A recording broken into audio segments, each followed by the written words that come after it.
just cleaned that up perfectly. To have this man pop off like he just did. Absolute menace on this Tracer, taking over. Undefeated from this team.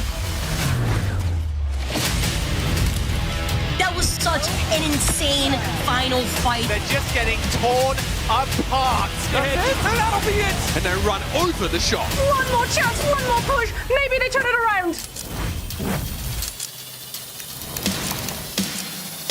It's so close. It's incredibly competitive. Another one. Disrespect. Give it to him, bro. 1, 2, 3. A huge shatter from Toulouse. I mean, what a series that they play.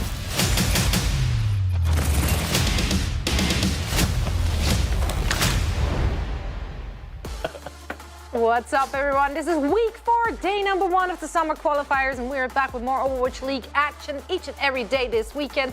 Zoe here, joined by whatever he's doing. It's Danny Lim, Jake Line, and Johnny. What? Johnny That is Snowden. alive. Each and every day, every week. Did you drink all of your coffee in one go, Johnny? Today's a good day. Not just because, of course, we have great matches ahead of us. No, we also saw a new short or cinematic from the Overwatch team dropping. Croissants for Murphy. Croissants for Murphy. No doubt. Murphy. Oh, that's the dog. Yeah. Have you not watched it? Because you're looking at me like a car. It was good. Like, It was good. Yeah. It was emotional. I think that's like for me, all the shorts, they always kind of they tug at the they tug at your heartstrings, and it always gets me. It always gets me. I want in the morning to get a coffee made like that. Yeah, made like that. But looking like Siri, like your dog. Like what? Wait, what? The coffee maker looks like Siri, or No. No, the little foam, the art. foam thing. It looks yeah, like the Murphy, foam, which is yeah, her like dog, Siri. Yeah, and yeah, you yeah, have yeah, a dog. yeah, So, yeah. ooh, foam rough was going like this morning, guys. It's I did not have all my Never coffee. years. My coffee Clearly is waiting not. behind the cameras, and like. Danny I drank it all. I think you might be unhappy to find. He just, his body absorbs coffee in the vicinity. That's where it's at. Well, All right, let's go. we good? Let's go. All right, now that he's ready, that we're ready, we got it all out of the system, all out of the way. We want to talk about what this is all for. Of course, we are playing for money. Not we, per se, but our teams are. In fact, it is all the glory on the line and also over $1 million of the prize pool. You can see the breakdown right here, right there. And if you want to see the teams have a chance at it live, you can join us live in Toronto is where it's going down. Get your tickets now. OHLeague.com/2023/playoffs. I am so excited for the live event, and it is really around the corner. And there's a few teams which don't even have to go through the play-ins. No, they get direct in. Atlanta Reign still sitting on top of it all, and they are looking. I mean, they've been looking solid even though they dropped 2 matches. They have secured the spot for sure. Other than that, there's still a lot of movement which we can expect in the standings this next couple of weeks, especially, of course, since there will be a new match and a game mode as well after a short break. So there could be a lot going on. I mean, yeah. these 5 and 7. That bottom of the pack is tight. Yeah. It There is. is Yeah. no room for error for these teams. But also, we unfortunately already have 2 teams which are mathematically already eliminated for the end of the season. Vegas Eternal and LA Valiant are out. LA Gladiators just on the brink there together with the Justice and the Defiant, so as well as the New York Excelsior. They're all rocking the same score with similar map differentials. So everything to play for our teams there. It's going to stay very, very excited these next couple of weeks. Every match matters indeed. And we do want to talk a little bit about those upcoming matches. But first, let's take a look at today's schedule to see exactly what's coming your way on this first day of week number 4. We're going to kick things off with the Houston Outlaws taking on the Toronto Defiant. Afterwards, the LA Gladiators will be facing off against the New York Excelsiors. And we're going to end the day with a Vegas Eternal and the Vancouver Titans. Vegas, of course, still trying to get that first W on the board. They came closer and closer each and every match, but so far it's not been happening. Do it for Rack Attack is what we say here. Do it for Rack Attack. That's. Titans are a tough one, though. I mean, I know they've been looking really good as of late. Yeah, so yeah. definitely an uphill battle. Titans not giving up anything for free. They're happy to stay out of that fracas at the bottom. It's of the arguably bracket. Vegas' best chance, though. Rest Yeah. of the season. I mean, really? Does it get worse? Oh, Vegas is. I That's think- their They're best. playing shock twice.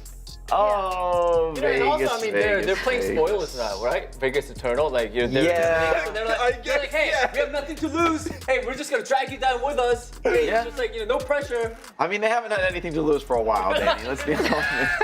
Other than matches. Hey. Whoa. Whoa. Whoa, Jake. That's not us, that's Jake. Yeah, he said it, we thought it. That's how it goes. Now, of course, it's not just all the action which is happening here in the West. We also have an entire Eastern region where everything is going upside down and front and center. And here, to make us, that's to be expected, but that's why we have to bring in the big guns to make sense of it all. So Lake Day and Avril will walk us through it.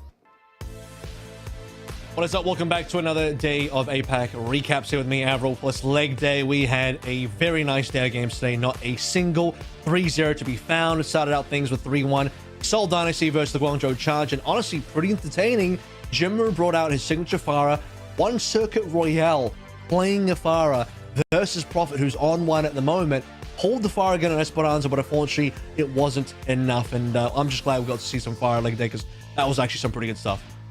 Yeah, the Pharah always intense when it comes on out. It's a very unique pick coming out from the move. Then we had our contenders teams going up against each other, Pokerface versus Panthera. It was looking like it was going to be a pretty clean sweep in favor of Pokerface, but Panthera managed to find something a little bit different in map 3, with Becky finally coming alive and allowing for a reverse sweep and making Pokerface look a little bit worse for wear. Finally, moved into Soul Infernal versus Shanghai Dragons. Our red teams going up against each other, where Zest popped off.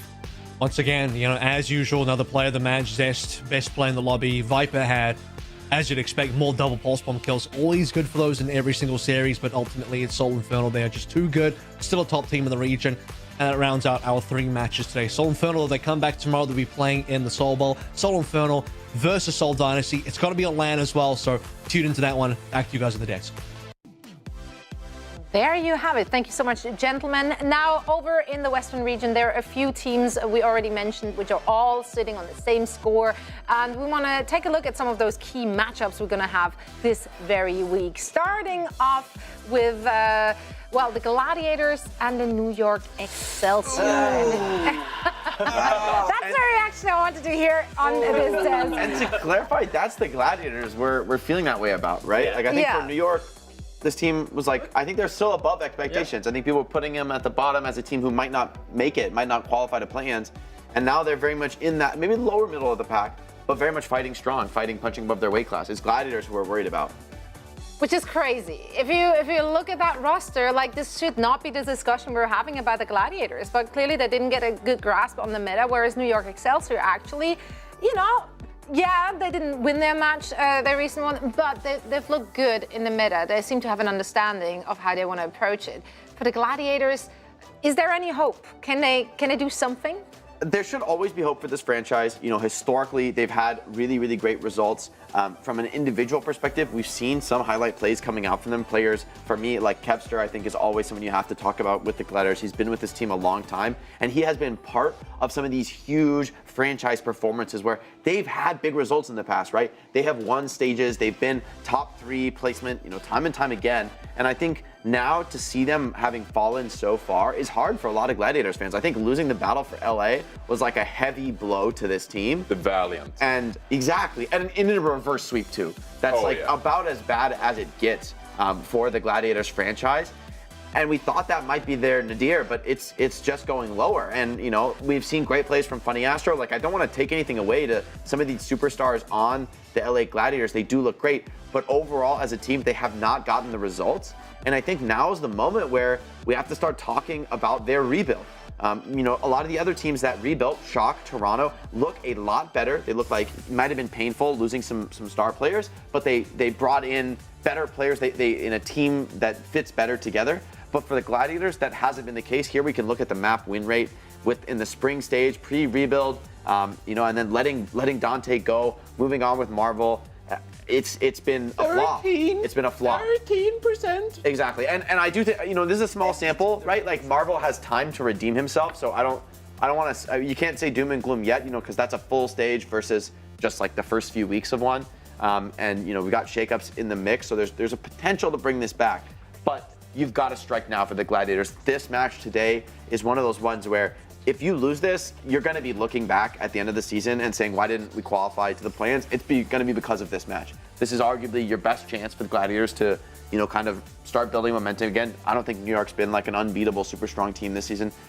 Should be a solid potential to win for the Gladiators, but I'm worried for them. I feel like the trend is so bad right now. Yeah, and I mean, it's not getting better if you take a look at their schedule tomorrow. They have to face off against the Houston Outlaws, which is one of our top 4 teams. So Good luck. this is the one you want to win against New York Excelsior. Now, if we're looking at New York Excelsior, they're sitting on the same score. Their next match after this one will be against the Washington Justice. That is a team which there were some oofs last week, to say the least. Some of them were caused by ping issues from Donghan, who is now in the country. So is this enough for the Washington Justice to be able to pull ahead of the New York Excelsior? Yeah, I mean, tomorrow's matchup between New York and Washington is going to be incredibly close. I think that Washington Justice is another team that were really successful in the summer stage and actually surprised a lot of people with what they were able to bring to the table when it comes to their teamwork, and especially Alpha Year, right? But here in the summer stage, I mean, they have been all over the place. We always, of course, reference to Alpha Yi as the star player of this team and a real impact player who can turn all of these team fights around. But at the end of the day, guys, it's a team game. And I just feel like it's been all over the place. Mirror hasn't been comfortable on this Winston, and there are several times throughout the match where I say that Mirror, his engagement hasn't really been synchronized with his Sombra, with his Tracer, and it looks a little bit off. He is not the most experienced Winston player in that regard, but Alpha Yi, he is the ace up their sleeve, and if we compare Alpha Yi stats to Psycho's Tracer, who has had a bit of a surprising, season Also as well. great season. Yeah, I mean, just look at the stats. 7.5 final blows per 10 for Psycho per 10 minutes compared to Alfie's 5.9 here in the summer qualifiers. This is summer qualifiers only, and you can see that Psycho has just been performing exceptionally well, whereas Alpha Yi, of course, it's been losses, it's been losing maps, so it's harder to generate. Alpha Yi and the rest of the Washington Justice have been struggling. So they are another 5-7 team that I think on the right day, in the right meta, Washington Justice can compete with some of the better teams in this league. But so far in the summer qualifiers, I can't help but say, but I've been really disappointed with what I've seen from the Washington Justice, and I hope they can make better with these dives and maybe get Dong in here into America, and the support line can perform a bit better in that regard as well. Yeah, they were definitely scrambling in those matches, so we'll see if things are changing once all the players are in the same location. It does make a big difference, it turns out. Now, another match that the Washington Justice will be having this week is against the Toronto Defiant. They, of course, are fighting tooth and nail to be sure to stick in the playoffs or the play-ins and make it all the way to the finals. After all, they are in Toronto, so, it would be awesome for them to be there.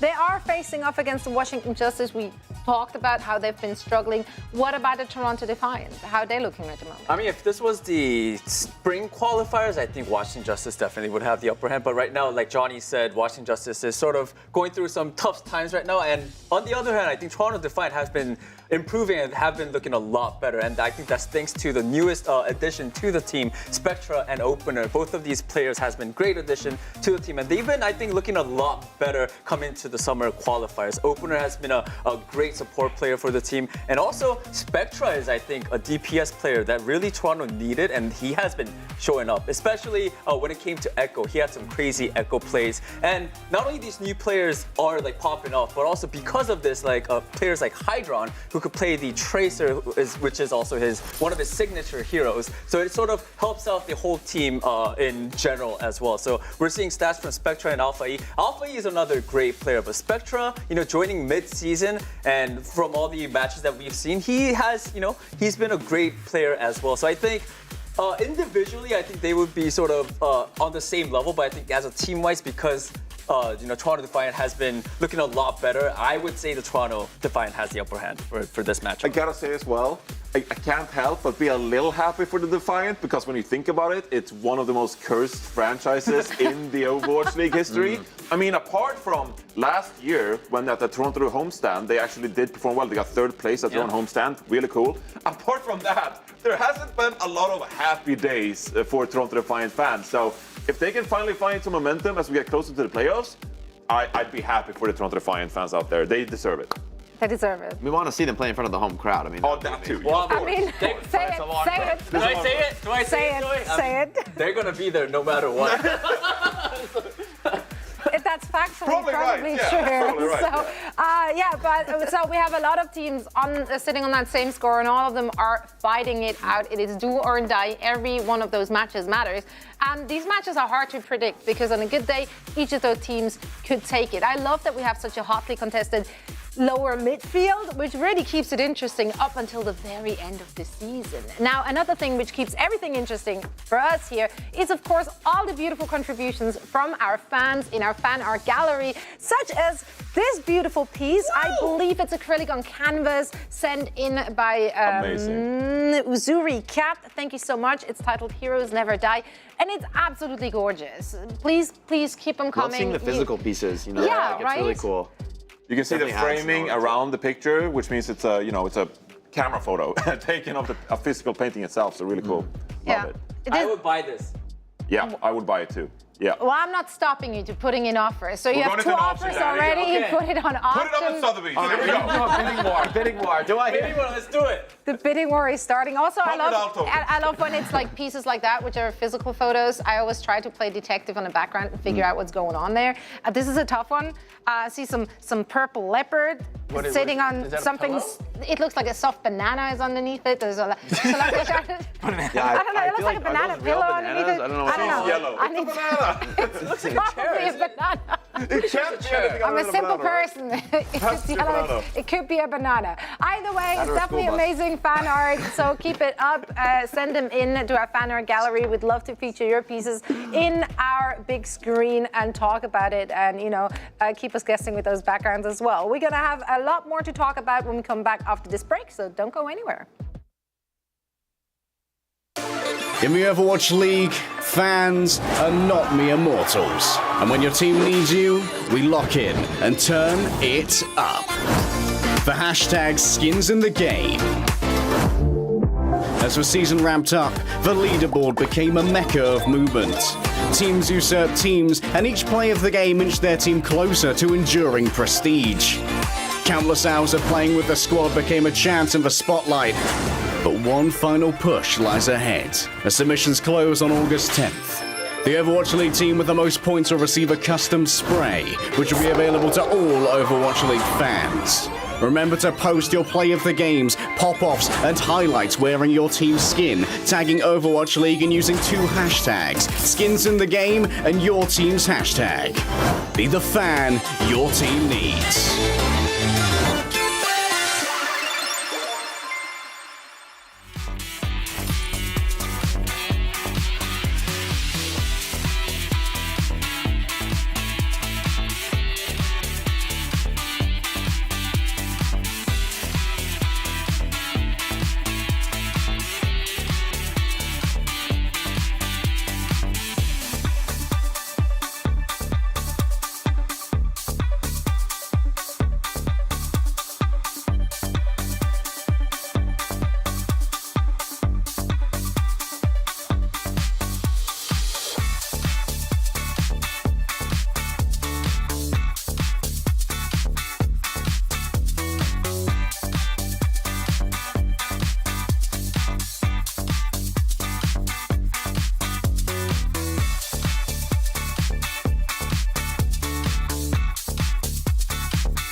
Guess what? Team jerseys are on sale right now for up to 20% off. That's right, 20%. That's more than 18, more than 19%. Wow. Doing big math right now for you out there. So make sure to get yours at shop.overwatch.com. You know, they say getting a jersey is like petting a golden retriever. Why? How is that? I don't know, that's just what they say. That's what they say. They're smart. They say. They say, say, get your they say. jerseys now. Get him. Get him. Just get him. We do have a great match. Just glancing over whatever transition that was. We have a great match ahead of us. Not me. They also there it say is. we've They got a also great say. match. They do. Gotcha. Word on the street is this one might be really good. Houston Outlaws go at it again. They go up against the Toronto Defiant. This might actually be more of a one-sided affair, of course, because the Outlaws, they've been looking really, really good. They took down the big boss, Atlanta Reign, and they've been having a really good summer stage thus far. I just want to, preface this by saying that Houston Outlaws, they're currently in third. They have one loss less than the Boston Uprising, so they are a really high-performing team.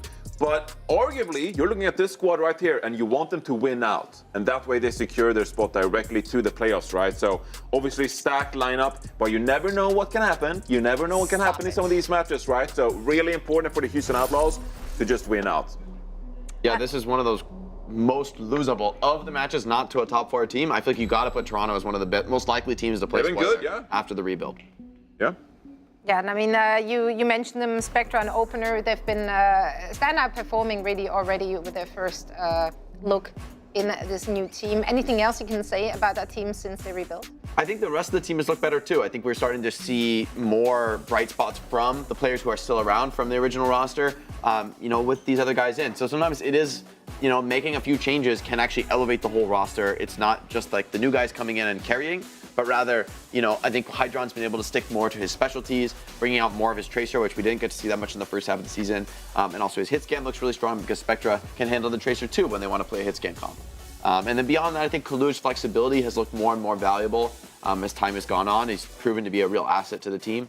So I think in this match, still though, Houston is such a tough team because I think Houston, right at the start of the summer stage, they looked weak. They looked kind of vulnerable, dropping to Boston and Florida.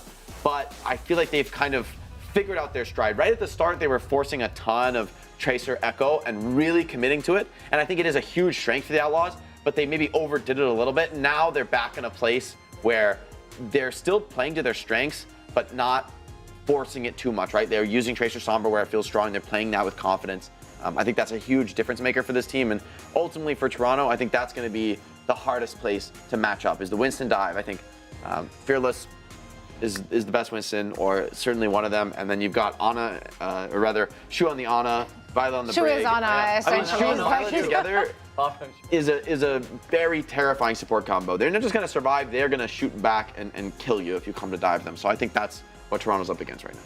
Yeah, I mean, that's why the top teams are the top teams. They have the scariest backlines, and in a dive kind of meta where it is pretty crucial to take those backlines down. Yep. Going up against a backline like the Houston Outlaws or the Atlanta Reigns, not the best position to be in. So uphill battle there for Toronto Defiant. If we're looking at the predictions, did give the Toronto Defiant one singular map, but I don't expect this to be a close one. I do think that Houston Outlaws want to make that quick and continue to assert their dominance. Yeah, same. I would actually not. I didn't even give Toronto Defiant a map. I think it's gonna be a 3-0 for Houston Outlaws. Let's go. Outlaws, baby, woo! Shu, Miane, 3-0 Outlaws. I won't make the same mistake. Wait, didn't you say that you don't predict them anymore for the rest of the season? No, what happened? I don't know. Now they're gonna lose because of you. See, all right, if they lose because of me, then I'm actually gonna start putting against them. Oh, but not for real. Not for real. No. Yeah. I think. I mean, I was thinking about doing that honestly, but they don't need the Jinx power in this one. They don't need the Jinx. So it's not about you after all. You think? Shockingly. Shockingly. I got a 3-0 here as well for the Houston Outlaws. But what I really enjoy with matchup like these is that Toronto Defiant is actually a pretty versatile team, and we saw them take on the Atlanta Reign, for example, on the map like Circuit Royale. Spectra had an outstanding performance. We got Kalush on the Sigma, for example. I don't think they're playing Circuit Royale in this matchup per se, but if you're the Toronto Defiant, how do you beat the Houston Outlaws? Jake mentioned, of course, that Houston Outlaws, they have Fearless on Winston, so it's going to be tough for Kalush to match there. But is there something about Spectra on Echo, perhaps? Is there something about the Ramatra Brawl? What kind of compositions do you have the best chance at beating the Houston Outlaws with? So obviously 10% for Toronto Defiant in the chat poll. I think that tells the picture. But I do enjoy thinking about these matchups. Like, what can Toronto Defiant do to throw Houston Outlaws for a loop? Yeah, I mean, they've not looked completely unbeatable, right? Like, essentially, at the start, as you said, in the summer qualifiers, they did drop matches. And if the Toronto Defiant did their homework and, you know, coming up with something maybe a little more creative, but they might be able to take, I don't know, a control map off of them. It's definitely in the realm of possibilities. Kalush Ryan? Kalush Ryan? Yeah. I know it's fearless, but like, come on. Yeah, but he's throwing it out there. It might as well. It's just a tough spot, right? Because as good as Spectre is on Echo, he's going up against Pelican, one of the best Echoes in the league, right? As good as Kaluja is and as flexible as he is, Fearless has looked great flexing. So I think it's a little bit grasping at straws. I think that's why we see this match is so likely to go in the Outlaws' favor. But I am actively grasping. Yeah. I am grasping. You need to, because Houston's one of those top 4 teams have been so far away from the rest of the league for a long time. It's hard to see somebody upsetting them other than other members of that top 4 group. Hopium, Defiant fans. Hopium. Yeah, like keep Always it down up. for a little hopium. A little hopium is in the morning. Like that's what we all thrive on. But honestly, I mean, yeah, they're not the favorite to take down the Houston Outlaws, but just to get a singular map could help them out in the very end. If it stays so hotly contested in their scores and we go into map differential, you know, that one map against the Houston Outlaws could really come in handy. So let's see if they can get something done. It is, of course, an uphill battle, as I said already. And for all the action of our first match of this week, we're going to bring in the ever so lovely Joss and Custa. That was Just that, nothing bad this time around. Yeah, I was waiting for the backhanded comment. That's why I didn't say anything off the bat. I'm just waiting for the hammer to drop. Well, luckily it didn't this time. Yeah. It's because we've been gone a week, that's why. That's true. So we missed this. Maybe she realized that she actually really does enjoy working with us. She's shaking her head over there. Yeah, no one's really surprised at this point. We're back. Yeah, it's 3-match day as well. It's going to be a banger. Outlaws versus Toronto Defiant. Look, we're near in playoffs, Scott. One team's already made it, man. Can Outlaws make it too? Yeah. Can Outlaws make it too? I mean, it seems inevitable that the Houston Outlaws and the Florida Mayhem are going to the playoffs. Toronto Defiant, unfortunately, not in that spot. They made some decent roster substitutions halfway through the season, and Spectre, I think, has been impressing everybody, realistically. Is he the one to push them over the line? Maybe, right? Like, he's definitely improved this roster. Defiant heavily struggling in the spring stage, just the cohesion, coordination wasn't there. And this addition of Spectre and Opener, it's just given them more punching power, and they've been able to go toe-to-toe with some of these better teams. It is worth noting, though, Jack, we didn't watch either the Houston Outlaws or the Toronto Defiant play last weekend, and a lot has changed in the last 2 weeks since we've seen both of these rosters play, because we've seen the Reinhardt renaissance.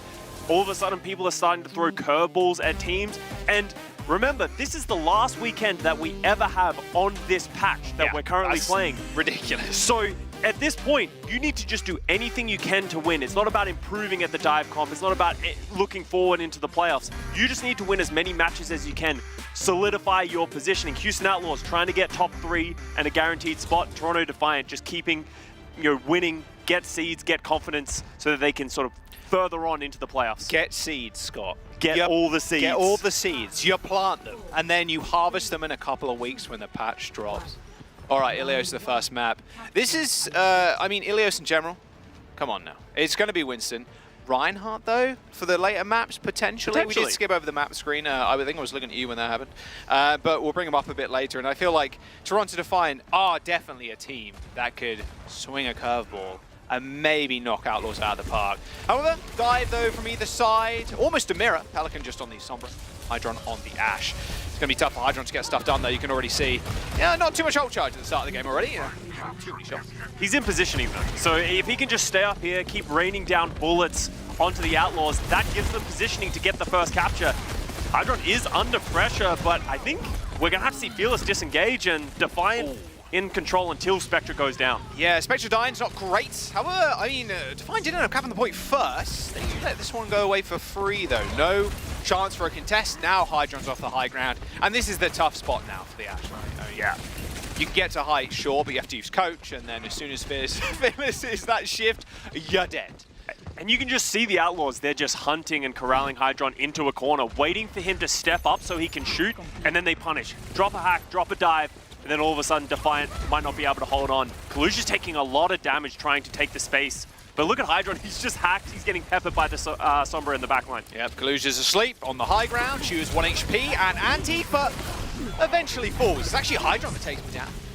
Now we Violet gone too.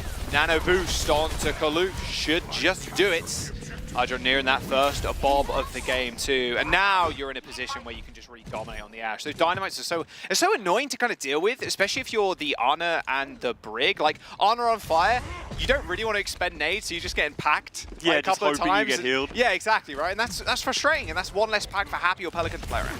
And it is worth noting, because Pelican's been putting that pressure onto Hydron, he's charging an incredibly slow EMP. So we're almost 70% into this round, and Pelican's pretty much matching that in his ult charge. Look at UV, bro. This guy is in the skybox on Ana. Honestly, good position. Good luck. No one can really touch him. I mean, Pelican, you can see looking at Hydron. Good sleep onto Spectra. Hydron dead. Both DPS down for the Defiants. I mean, there's one thing you charging up an EMP slowly, but if you're just permanently pressuring Hydron, making sure he can't get a bob either, your job's done. Yeah, and if Spectra keeps getting picked, trying to sort of put pressure on the Outlaws backline, that's going to be a problem. Houston Outlaws, with such a free fight win with a couple of picks, they have 5 ultimates heading into the next fight, so Defiant, they're going to have to enter into all of these tools that the Outlaws can throw at them. Yeah, Hammer's coming down rather soon. That EMP is ready and raring to go. Spectra's been spotted, and now Pelican waits. Oh, they did discover him. Okay, detect him, but didn't quite end up picking up. There's the EMP. It does hit Ultraviolet Opener and UV. Hydro does end up going down. They still pop the rally, yeah. Happy not wanting to throw in that pulse bomb, not just yet anyway. Now looking for a target. Anti-nade on 3 from Shu into the back. Still, that rally armor and the overhealth from the rally is good enough to make sure they survive. And in fact, Fearless is the one to fall. There is the rally from Violet to keep the point going, and with the nano boost too. I mean, this is almost infinite sustain. Nano boost on to Opener. Hasn't got the rally, but Pelican is just running rings around the rest of Defiant. Opener is not surviving long. Another nade landed by Shu. Who'd have thought? Can't quite duel out Hydron on the high ground, who sends out the bob to the point to try and stall. However, with a nano on Shu and Violet just holding that door, it's going to be the Defiant just touching, but not for long. But at what cost? They're so low. Kaluj already down. They're just touching in overtime, just trying to keep the round going. Fearless in with a nano, takes down Hydron as well. Yeah, I mean, that's basically it. There's another nade in, does end up going wide. Spectra dead, and Hydron's bob there. Nowhere to be seen. I don't even know where it ended up. Yeah, I saw his little icon, like the bob was out, but I don't know what happened to that. And that round really fell away from the Defiant because of the idea of sunk cost. The EMP goes down, they lost the Ashe, but we saw Opener pop the rally, and from that reason, they kept committing ultimates. All of a sudden, Kaluja's like, well, we need to keep this fight going. Pops the Primal Rage. Well, we need to keep this fight going. They drop the Nano Boost. Need to keep this fight going. Drop the Bob. But they never really had an advantage. They were just trying to use ultimates to stay in it. Right. And from there, the Outlaws just retained control, held on, used their ultimates more effectively, and closed out the first round. Yeah, the retaining potential from Outlaws is truly incredible. Big retention. Big retention, yeah. I mean, Shu also hitting nade after nade after nade is not exactly something that Defiant really want to worry about. Yeah, he slept Spectra too. Yep. Better map for the Echo though. And Spectra, what, on his debut day, hit a 5k on the Echo? Like, the guy is a bit of a nutcase on the Echo. However, I mean, Pelican too is also pretty crazy on that pick. Yeah, he is absolutely crazy on the Echo. And fortunately for the Defiant, Hydron can move over to the Tracer. And that's just such an important piece here for this team, because now they can have that flexibility, allow Spectra to go over the Echo without worrying that you're losing something in the Tracer role. Well, point does unlock. They're just fighting for positioning, but no picks for it just yet. Oh, Fearless is so low. He really does play on a knife's edge. Does Fearless. 10 HP, still manages to get away. All good. Point still not on, it's been unlocked, but no control of it just yet. Now Kaluj is jumping out. I mean, in general, well, it feels like a city center in a way sometimes, Scott, where like it's almost impossible to get a definitive fight cap because the pit in the center is rather treacherous, and it's pretty easy to get back to the rest of your team. Hydron doesn't sell Pulse Bomb though. He hunts in, and yeah, there you go, through it. Nano Boost down. Nano Boost onto Fearless though. This should end the fight if he manages to catch a backliner. Jumps straight on top of Ultraviolet. Good sleep though, dances in the bubble, hits Fearless with the sleep, and there you go. Sticky bombs and a follow-up. from Opener. That whip shot sending him careening back to spawn, and the Toronto Defiant will again cap the point first. Yeah, and that's just great individual play from Ultraviolet. If he doesn't hit that sleep, all of a sudden Fearless can run circles around the back line and he would get up to that Primal Rage. Now Defiant trying to hold a little bit more aggressive, force the Outlaws to sort of use cooldowns, use ultimates to take positioning to even get back onto the point. Yeah, I really like this forward play.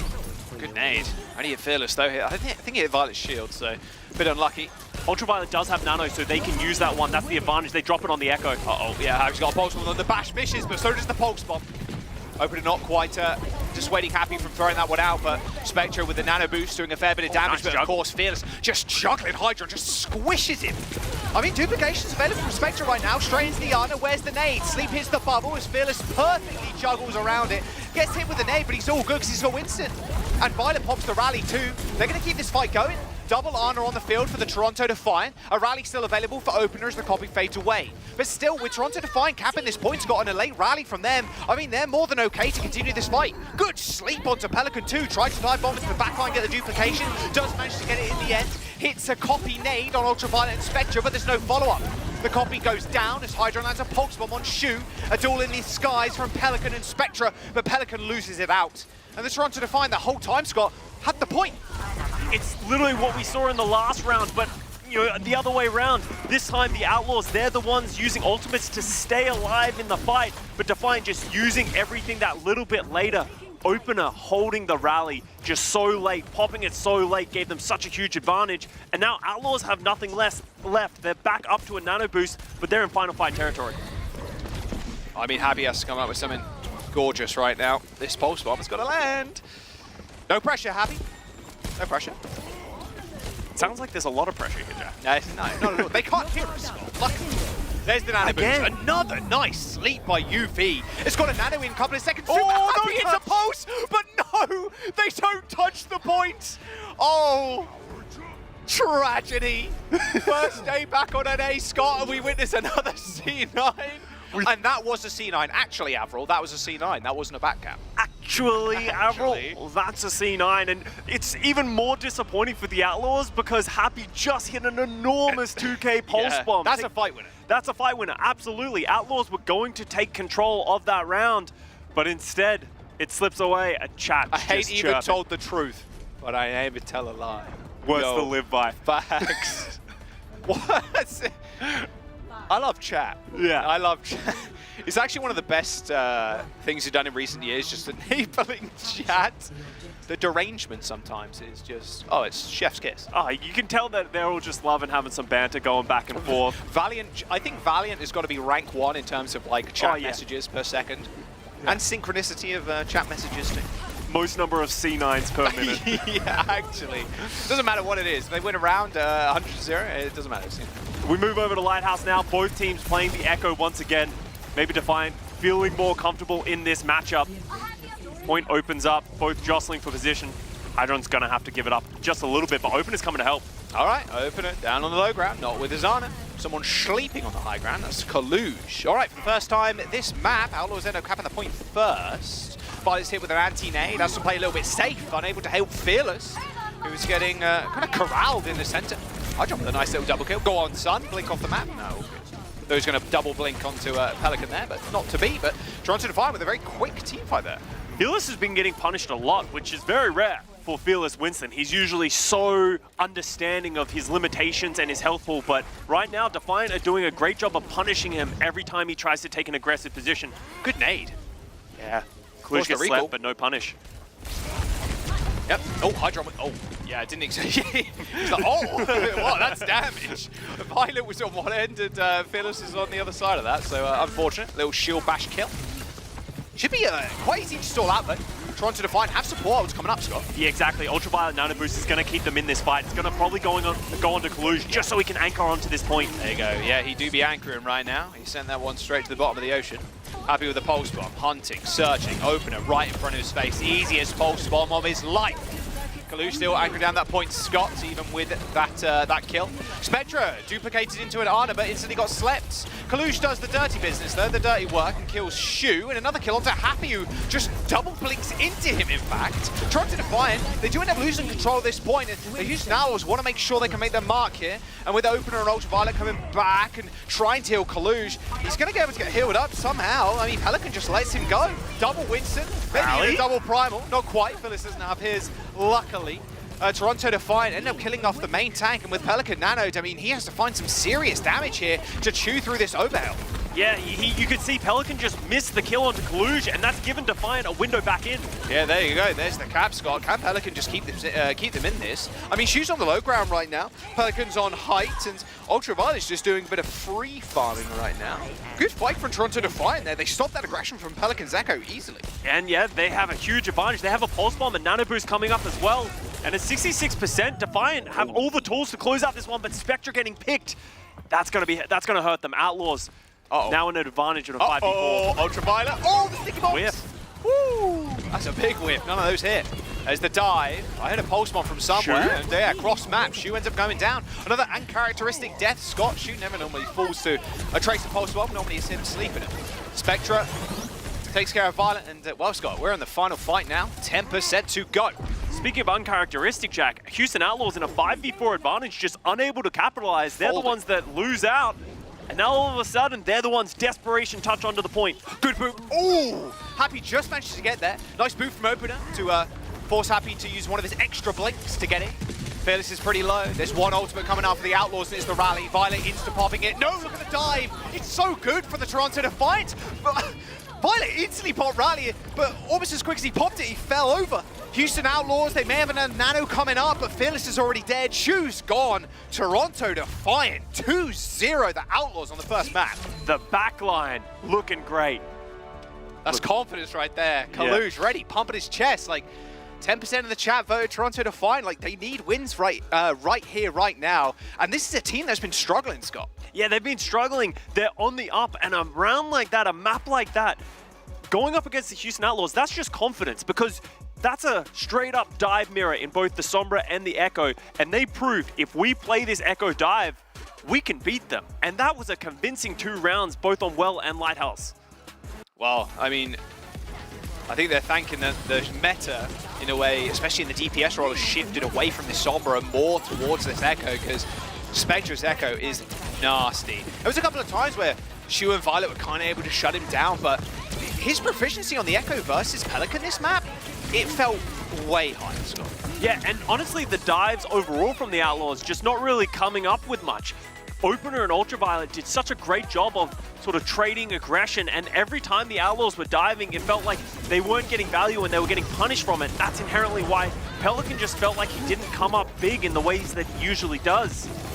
And Outlaws against the ropes already in this series. That was a really close game too. I mean, Toronto Defiant 23 kills, Houston Outlaws 22. But I mean, across the board, like, you're not looking at anything crazy stat-wise either. It was just a very, very close affair. I mean, even Pelican there he was just out damaging Spectra at the very end, but he had more final blows, 7 to Spectra's 4. But it was really Hydron on the Tracer, 10 final blows, to Happy 6. And like, Happy is no like slouch on the Tracer pick either. I mean, this Toronto Defiant just very much revitalized after this mid-season break. We're going to Marnie. This is looking like an Echo map, maybe even Gibraltar too. True. We'll be right back.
gotta let out the beast. Revolutionary, gotta let out the streets. Locked in a cage, I'ma let out the.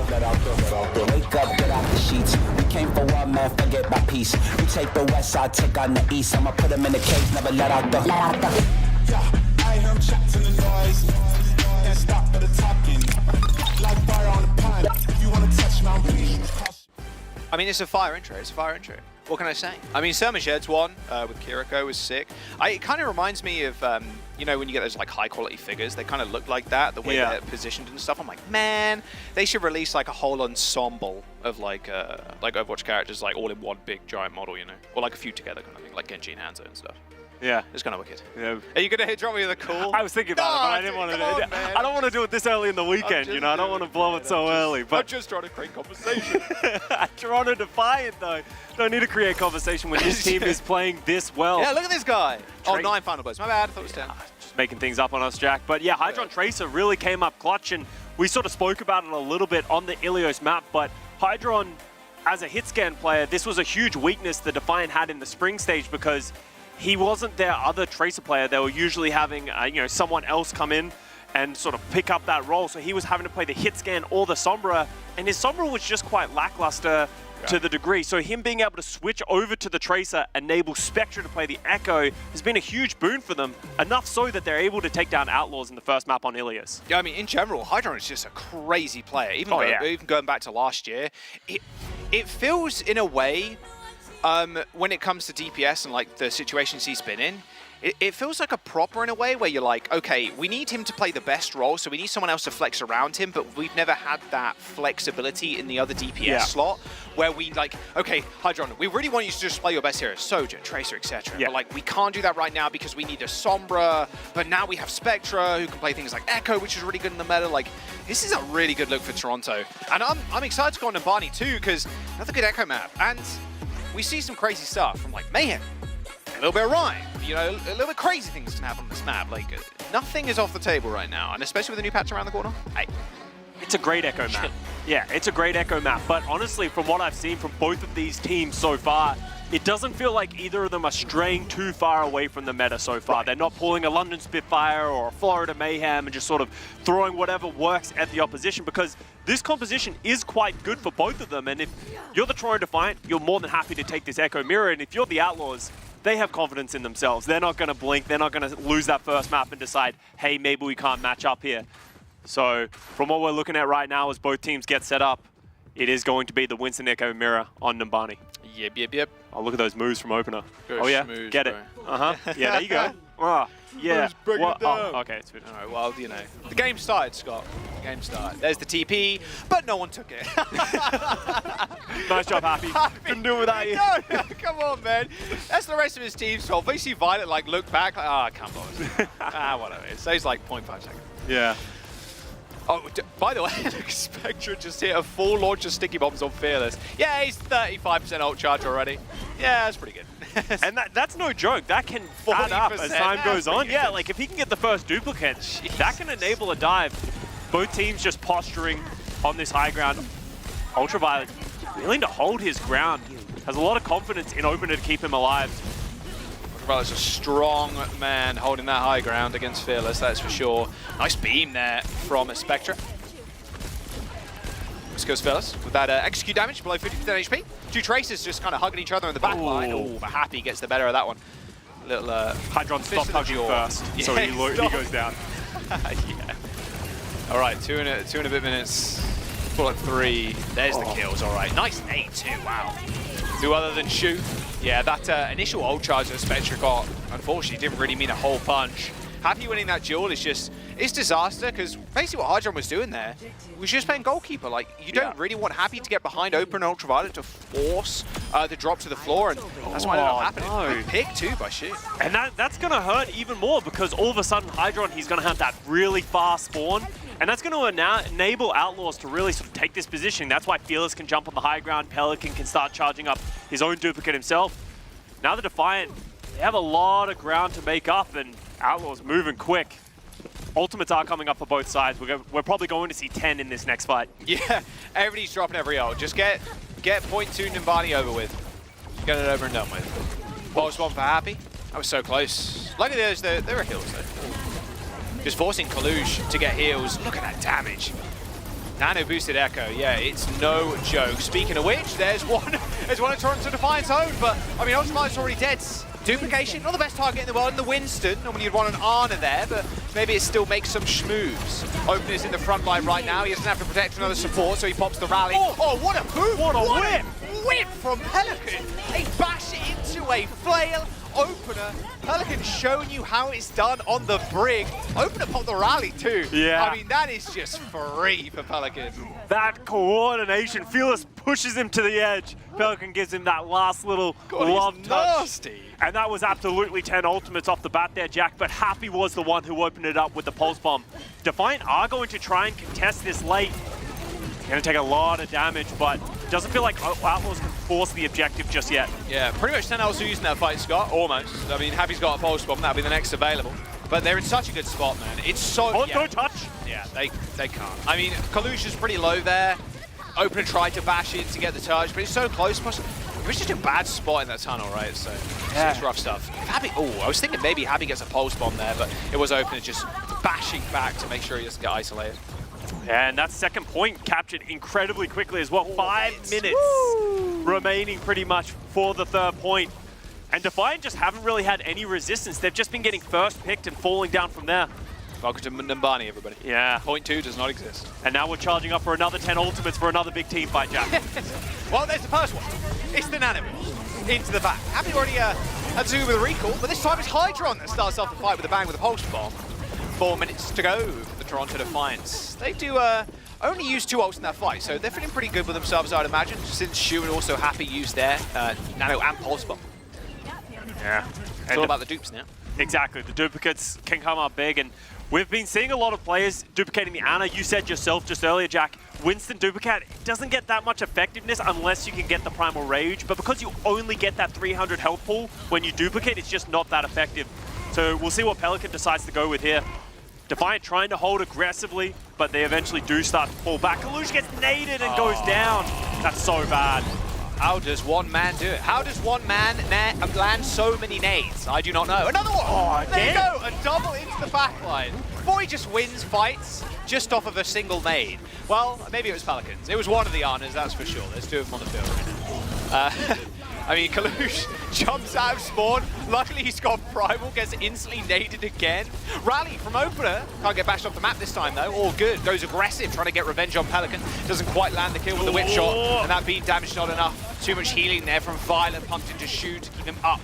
Spectre does have the duplicate Scott as he tries to find an angle into the backline. Shu's pretty low, the beam comes in, but no, a nade for Shu on his own feet to keep him above 50% HP. And Honor on the high ground from the Spectre's pretty decent, a nice little angle here, but he's just getting focused down. Use the ship to get away, but the sticky bombs chase after him and Spectre falls. Outlaws, they got one ult Scott, Toronto Defiant, they're gonna have to find some magic with this Nano. This pulse bomb maybe thrown in on top because Ultraviolet is already dead. It's just not enough. They're bleeding out. They're losing players, and with Ultraviolet going down, they just don't have the healing. 2.5 minutes, and this payload looking like a surefire sink-in on that final points. 2 minutes and 27 seconds. Out. Nice pace setting there on Numbani. Wow. It didn't even really feel like we were having those big ultimate fights or people were using them to engage. It just felt like Outlaws were finding members of the Defiant early, time and time again, and from there, everything just snowballed away. So Defiant just need to be quite careful. You know, Hydron got picked a couple of times. We saw a pulse bomb onto the back line of the Defiant as well. That's a quick time here for Numbani. 2:27 remaining. Can Defiant respond? Yeah, I mean, Numbani's second also didn't really... Well, we always say it doesn't really exist, but that was doubly so when Pelican gets the whip, the bash whip, onto Opener, who was rallying. Like, if Opener stays alive there, there's potential for them to win that team fight. Yeah. Like, straight up. Even with duplicated Pelican, who is on the brig himself, like, there is potential where you hold, maybe you get a better fight on that second point. Exactly. And it's like, it's not just about would they have won the fight, it's about what would happen after that, and look at these numbers. I mean, we don't... Numbers sometimes, they're pretty close in Overwatch in terms of damage, and it's hard to see the impact straight up with just numbers alone. But I see impact. This is impact right here. 4-1 final blows, 5 dupes to 0 dupe kills. Like, no No, the numbers just speak for themselves. You don't even need the eye test there, really. I mean, we spoke up about Spectra's Echo, and it looked good in the first map, but right now, Outlaws, they're shutting them down. And, you know, we said Pelican struggled in the first map as well, but he's come back in a big way. Not just with the, finding the high-value beams, hitting those big sticky bombs, but his duplicates, as you said, they were just highly impactful. Obviously, that Brig rally push off of the map, but just so many other different times as well. So now Defiant, they're the ones poking, prodding, trying to find some positioning. Luch jumping into that small corridor. He gets purple, but there's no one else really looking at him. Just Happy, hounding and poking down. I mean, Happy can just permanently sit there, though, just out of Tesla gun range and just shoot him for free ult charge. Like, it's such a tough spot to then go for a re-engage. They are going to look for another dive in, though. You can see Kalush kind of line this one up. Shu gets anti, though, as he does end up dropping to the floor. Yeah, instantly deleted. Anti from Ultraviolet. However, they do trade for Kalush, though, so body's not necessarily there on the point for the Toronto Defiant. But the lost healing is going to be what hurts the Outlaws. That's why Defiant, they're surging ahead. Open is so low. He does fall to Fearless as well. This is happening on the coast. Might have been Fearless and Happy pairing up to take down Opener.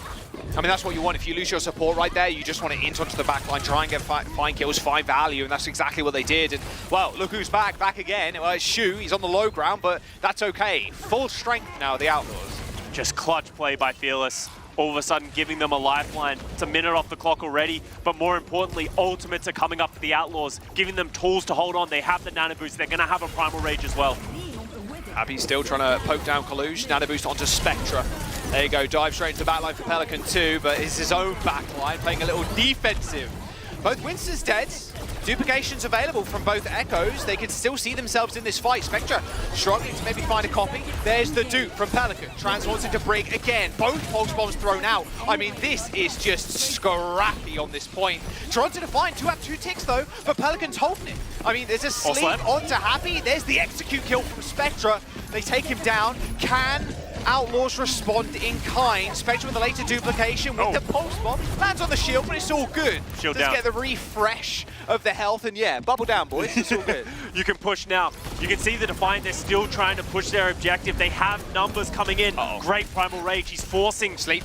Ultraviolet into just such a bad positioning. Sleeps still available though, Scott. Really bad positioning there for UV, but there were too many members kind of surrounding him that Phyllis couldn't really find the engage he wanted, and UV had to sleep the whole time. Toronto Defiant, not the worst time in terms of capping point A. So now, point 2. All right, you really need a snowball right now. Yeah. Unfortunately, they weren't able to find any extra members, force that stagger, so Outlaws will get an opportunity to fight in the front half of this map. But there's such a huge ult advantage for the Defiant. They have the Primal Rage, they're going to have a Pulse Bomb, and they have the Nano Boost.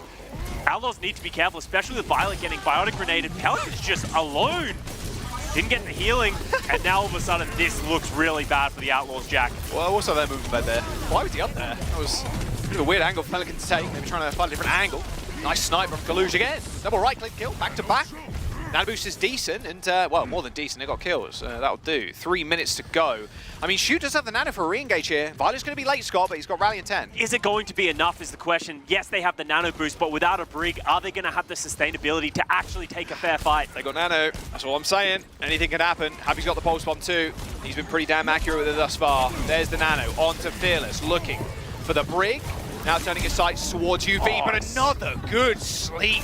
Fearless is just getting rolled by these sleeps from Ultraviolet right now. Rally for Violet, but he's so low already. Hasn't got a chance to build up the over armor, and Kalush just joggles him away out of Shu's LOS. No over health for you.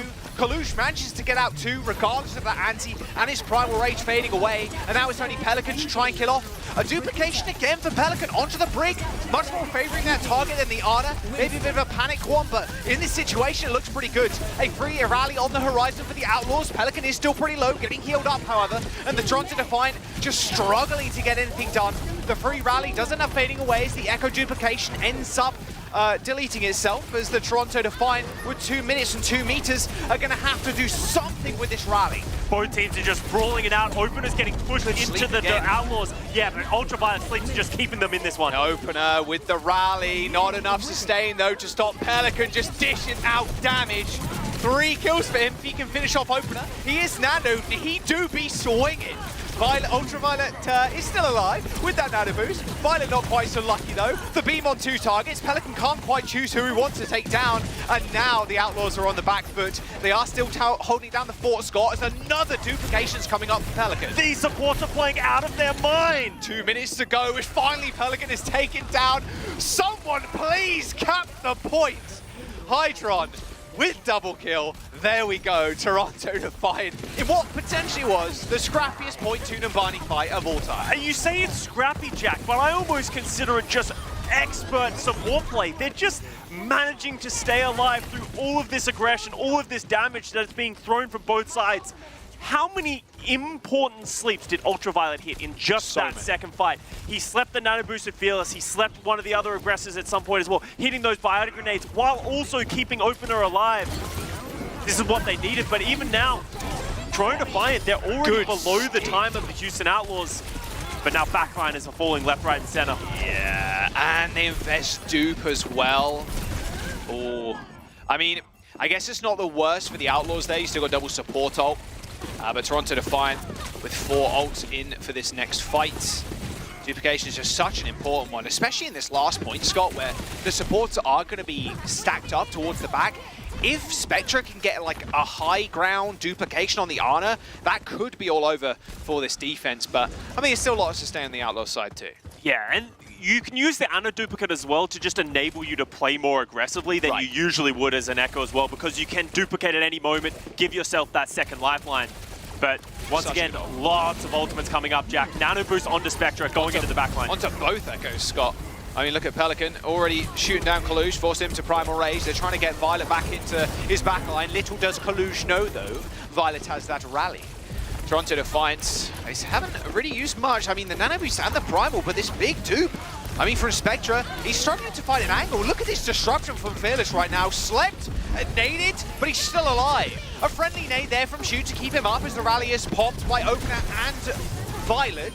They're struggling to get any kills. Toronto Defiant need to find something here, otherwise they're not going to finish with time if they finish at all.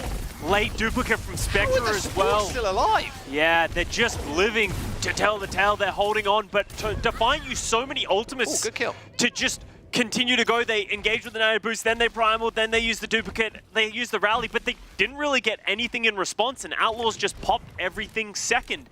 And now, 30 seconds remaining, Jack, and look at Pelican. Defiant don't have the ultimates. Pelican. It has to be Hydron with the pulse. Hey, UV. Oh, yo, turn around. Yo, what's up? There's the nade. Uh-oh, good sleep. Oh, no, hit the shield, all good. But it doesn't matter, you traded. That's perfect. Pelican might be 15 HP, but Toronto Defiant, they got barely 2 threads in their scarf left, man. It's withering, it's tearing. What can Defiant do? They got nothing. Who's going to touch? Someone's going to touch. Spectre's on someone to try and get back. But the threads are just tearing away. I mean, there's nothing you can really do. The Houston Outlaws, just with an like a masterclass in ults, like you said at the very end. Just they're using everything second. I mean, the Toronto Defiant look good going into that last point there, Scott, but I mean, the Houston Outlaws, maybe a little bit annoyed they C9 on that first map, but you can see why they're at the top of the league right now. Their coordination on the die is very good, and there has been some crazy support play, yes, but their ultimate economy game is just so strong. And they just responded in such a big way. Like I spoke about Fearless struggling on the first map, getting punished. He learned from that mistake, understood what his limitations were and was able to punish, but Pelican really was the guy that turned everything around. What a whip. Oh. Rallying Brig. I mean, there's nothing he can do. You see how much ult charge you gain from that? You gain more ult charge, obviously, when you're in the dupe, but he gained 40% dupe ult charge. So he got a free rally almost off of that kill. That was crazy. And yeah, I do want to pick up on that thread again, Scott. Shu Violet, Opener Ultraviolet on this fight here, they were able to keep their frontliners alive for so long. And hitting nades, hitting sleeps. Like, my God, that was crazy, man. And when we're spectating the game too, sometimes it's a bit hard to kind of see that, right? Because we're normally specking DPS, like, oh, have you got a pulse? And we'll spec him, right? Just jumping into the backline. But it's always that invisible threat. And you know the support's just doing like a good Houston job. Outlaws, invisible. Invisible threats. Look at them. They've all gone. Where'd they go? But like, it's sometimes hard to see their impact. But you know they're having a hella impact when they're not dying, and also their team is somehow staying alive through like 4 different rotations of ultimates. Like, it's crazy. And we had like duplicate Briggs just to add in, help out that extra support, keep people alive. Like, Outlaws did such a great job of giving Violet time to get back into this fight and then just holding on. But Toronto Defiant responding in kind. This is really a battle of 2 juggernaut teams playing this Echo dive right now. Toronto Defiant, as much as we can say potentially Outlaws aren't playing to their top level potential, I actually don't think it's Outlaws playing down. I think it's Toronto Defiant playing up. Oh yeah, most definitely right now. Well, they got quite a few stern looks on their faces, and yeah, map number 3 is Watchpoint Gibraltar, which means it's more Echo. Maybe a little bit of Hydra and Widowmaker. We'll have to wait and see, Scott. After the break, Watchpoint Gibraltar, series is tied 1-1. You're not going to want to miss this one.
Yo, crank that volume, turn it way up. Get your weapon, get your blade out. Damage, then you gon' pay up. Yo, crank that volume, turn it way up. Get your weapon, get your blade out. Damage, then you gon' pay up. Yo, crank that volume, turn it way up. Get your weapon, get your blade out. Damage, then you gon' pay up.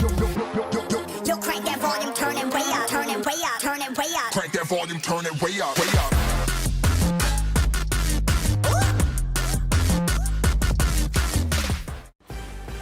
Everybody, welcome back. Houston Outlaws with a decent map win there on Numbani. Stopped Toronto Defiant capping that last point. All right, map number 3. Watchpoint Gibraltar. Feeling pretty good if you're Houston Outlaws, especially after you shut down Spectra. Like, straight up. Like, you didn't have a single word in that whole game. But here's some support stats for you. We're talking about how good the Arnas were this game, and there's some stats to kind of back that up. Per 10 minutes, over 13. Well, okay, we'll call Ultraviolet over 13,000. You know, he was one shy, but just pumping out the healing, but also while doing the damage. But you can see Ultraviolet's sleep percentage. 50% sleep dart accuracy is a very high number. And you could actually see it through the eye test in the series of he really has Fearless's number right now. Every time Fearless is going in, there is this mind game that happens between the Winston and the Ana player of when is the Winston going to drop the bubble, when is the Ana going to throw the sleep, because you're essentially trying to predict each other. Right now, Ultraviolet is in Fearless's head. He understands, and he's been hitting big sleeps, especially when Fearless is getting nanoed. Ultraviolet's finding it every single time. Yeah, I want to know how he plays that, man, because when there's a good Winston on the other team, I'm sure you people at home have also kind of experienced that as well. Like when there's a decent Winston on the other team and they're just dropping bubbles at the perfect times, or like they're like corner peeking and they drop bubble and then you're like, oh, you've hit shift already. You're like, no, it's going to go into the bubble, man. And then you shoot that sleep, it hits the bubble and you're like, I am dead. Remember me. Dead man walking. Yeah. It's rough, man. It's super rough. All right, watch point Gibraltar though. More dive, more Winston, more Echo, I'd imagine. I do really want to see Toronto Defiant come up with a little bit of a curveball. I really do. That's the curveball I want to see. Hydron on the Farah? That's what you wanted? No, I don't want Farah, bro. I want Tor. Well, here's the thing. I don't know if this is as much of an Echo map as you think it is, because as much as Echo is effective, there's high grounds and all that type of stuff. Because of the positioning of backliners and stuff like that, it feels hard as an Echo to fly around the map without having that constant pressure. So as much as there's airspace, it's so dangerous that a lot of teams actually prefer to play Sombra or even a Widowmaker for that fact. Right, I mean, as well, you can control that car wash pretty easily if the enemy team wants to fight you in there. Exactly. You've got a hacked mega health pack, so you can't fight us in that small room either. Yeah, so Houston Outlaws, Scott, they are going to roll with that. And what a yes, Hydron. Little window. Probably just taking a shot here. No! Looks like Spectre is going to go for the Echo while Pelican over to the Sombra. So we'll see a little bit of composition mismatch. See how we get effectiveness from both. Yep, Sombra versus the Echo. Something worth noting as well, there's a lot of great mega health packs that are worth hacking on this map that change the way that your Winston can play. All of a sudden, Fearless can play around that bottom health pack if it gets hacked. Can go back to his team, the one in server as well. And the Tracer can as well, right? Exactly. I mean, the Tracer, just a big component to the Sombra Tracer dive, but the Tracer just being able to be like fully alone, isolated, especially with the health packs being hacked. All that sleep from Shu hitting the wall by the looks of it. He got booped a tad. Opener already dead? Wow, okay. The return dive, too strong. Yeah, that was a great counter dive.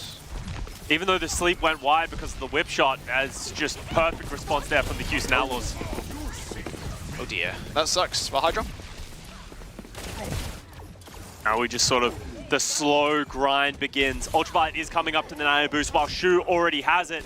But the one thing they're really going to have to fear for is Pelican with the EMP. If Kaluj tries to jump up there, I wouldn't be surprised if Pelican responds with an EMP. That is a fast charge rate from Pelican.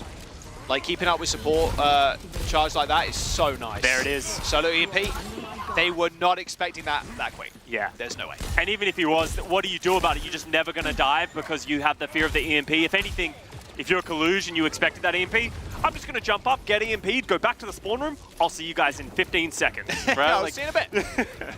I'll go AFK real quick. So now they get to come in without the fear of that EMP. Nano onto Spectre. Fearless is so low. Nano boost, primal. Oh, another big sleep by Ultraviolet. Fearless, I mean, that Nano's going to wear off and he has to get back to the rest of his team. He turns his sights to opener, but he's got backup of UV.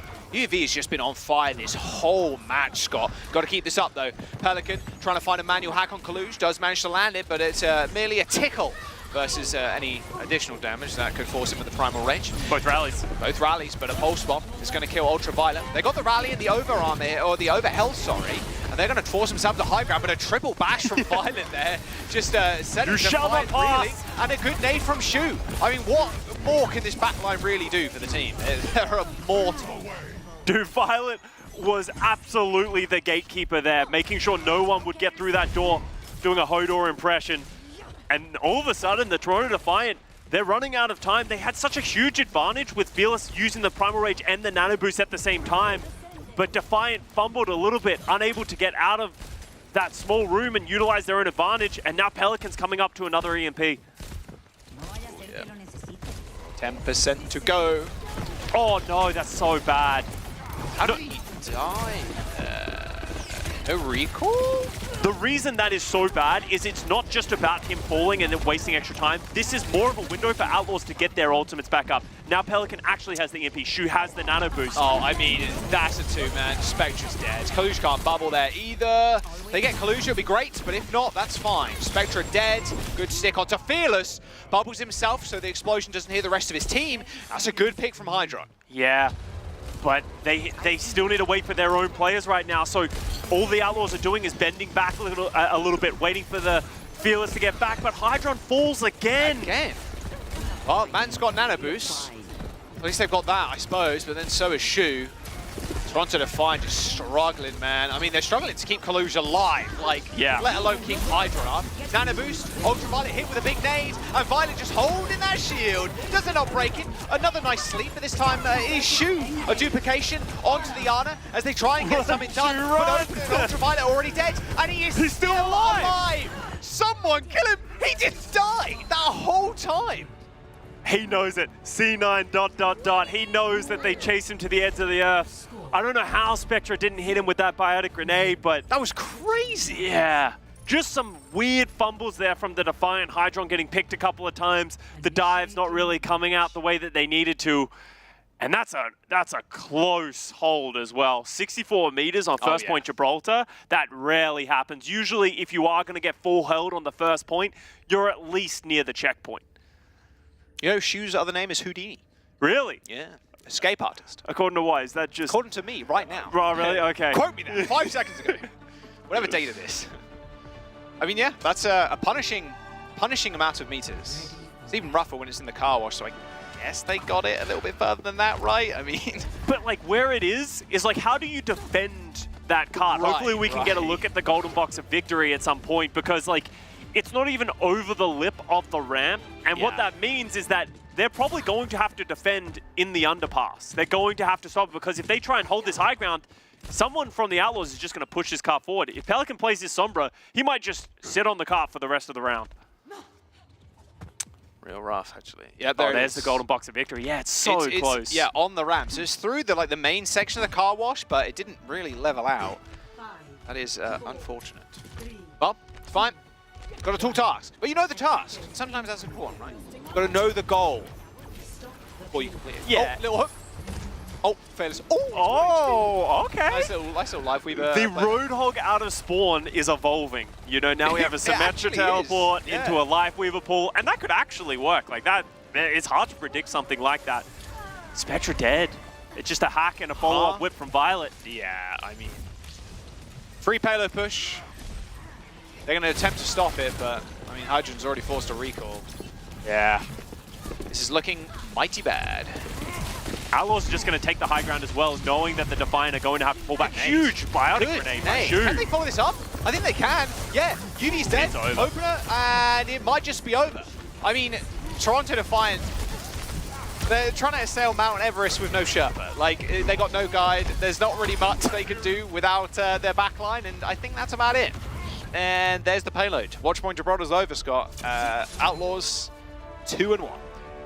Going to take that map with only 3 deaths to their name for the Houston Outlaws. 3 deaths. 3 deaths. It was not a very close map. Jesus. And all that confidence that we saw from the Toronto Defiant after that Ilios win starting to drain away. You can see there's so many problems that they're trying to deal with, and they just don't have the answers. Outlaws coordination and their synchronized dives are just so hard to deal with, and especially when, even if you do manage to handle the dives of Fearless, Pelican, and Happy, you have to find a way to dislodge Shu and Violet, and Shu is just hitting enormous biotic grenades. Single nade, yeah. I think both Ultraviolet and Shu are just having an unbelievable game, like an unbelievable series. Look at this. I think this is when Nano came in. Yeah, Nano. Another great sleep. Oh, a little B-hop there. You could see Fearless trying to do the strafe to the right. Trying to get him to bait that sleep in the other direction, but that's not going to get past Ultraviolet. There's no way. Yeah. is so slick on the Ana. But the problem is you were against one of the world's best Anas too. I love, as an Ana player, it's really nice to see obviously Ana in the meta, but we have so many great ones in the league. Like Ultraviolet, Shu, Twilight, the god of all Anas, right? I mean, it is terrifying. Didn't even name Filter. Yeah, exactly, right? I mean, it's crazy. Like, the Ana play is just unbelievable, and they aren't going to miss those sleeps, and they will be hitting big nades. But especially on that map, it was just Shu landing more nades than Ultraviolet a lot of the time. And surviving too.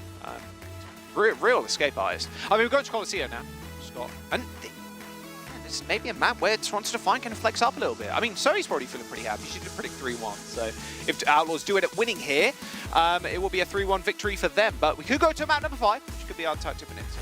We're going to go to a quick break, though. Don't go anywhere. Coliseum up next.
Houston Outlaws want to win this series. They want to secure their spots alongside the Atlanta Reign in the playoffs, which is pretty soon, by the way.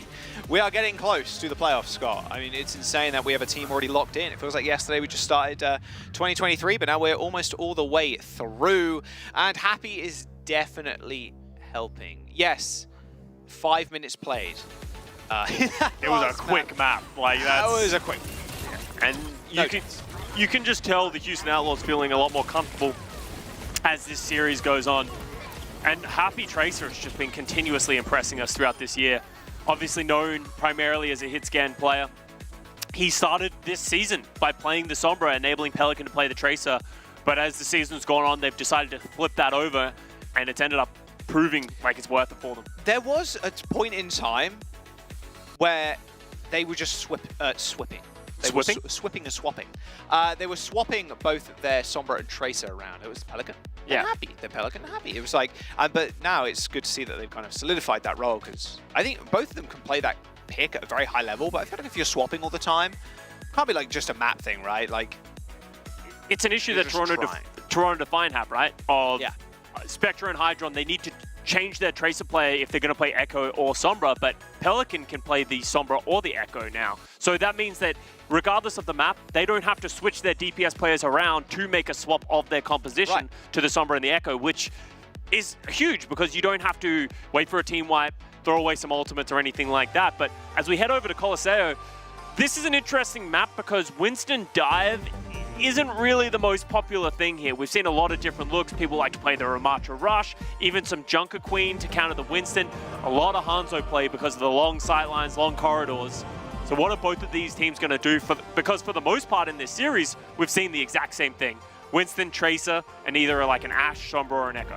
Yeah, after the two maps, I wonder if Toronto are going to swap it up. I mean, there is potential that we could go to a Rhine, but we could see Hydron go back to the Ashe because of those long sightlines. There are high grounds that he can play around, but that we saw it didn't work for them on Ilios Ruins, maybe thinking better of it. Hydron over to the Hanzo. There are options here for the Defiant, or do they remain confident in themselves that they can win in a mirror matchup if that's where they want to go? Look at those scorelines too, 5-7 and 9-3 overall this season. I mean, Toronto were one of the teams that were literally like in the middle of the pack. Yeah. With like 4 other teams that were just 5-5.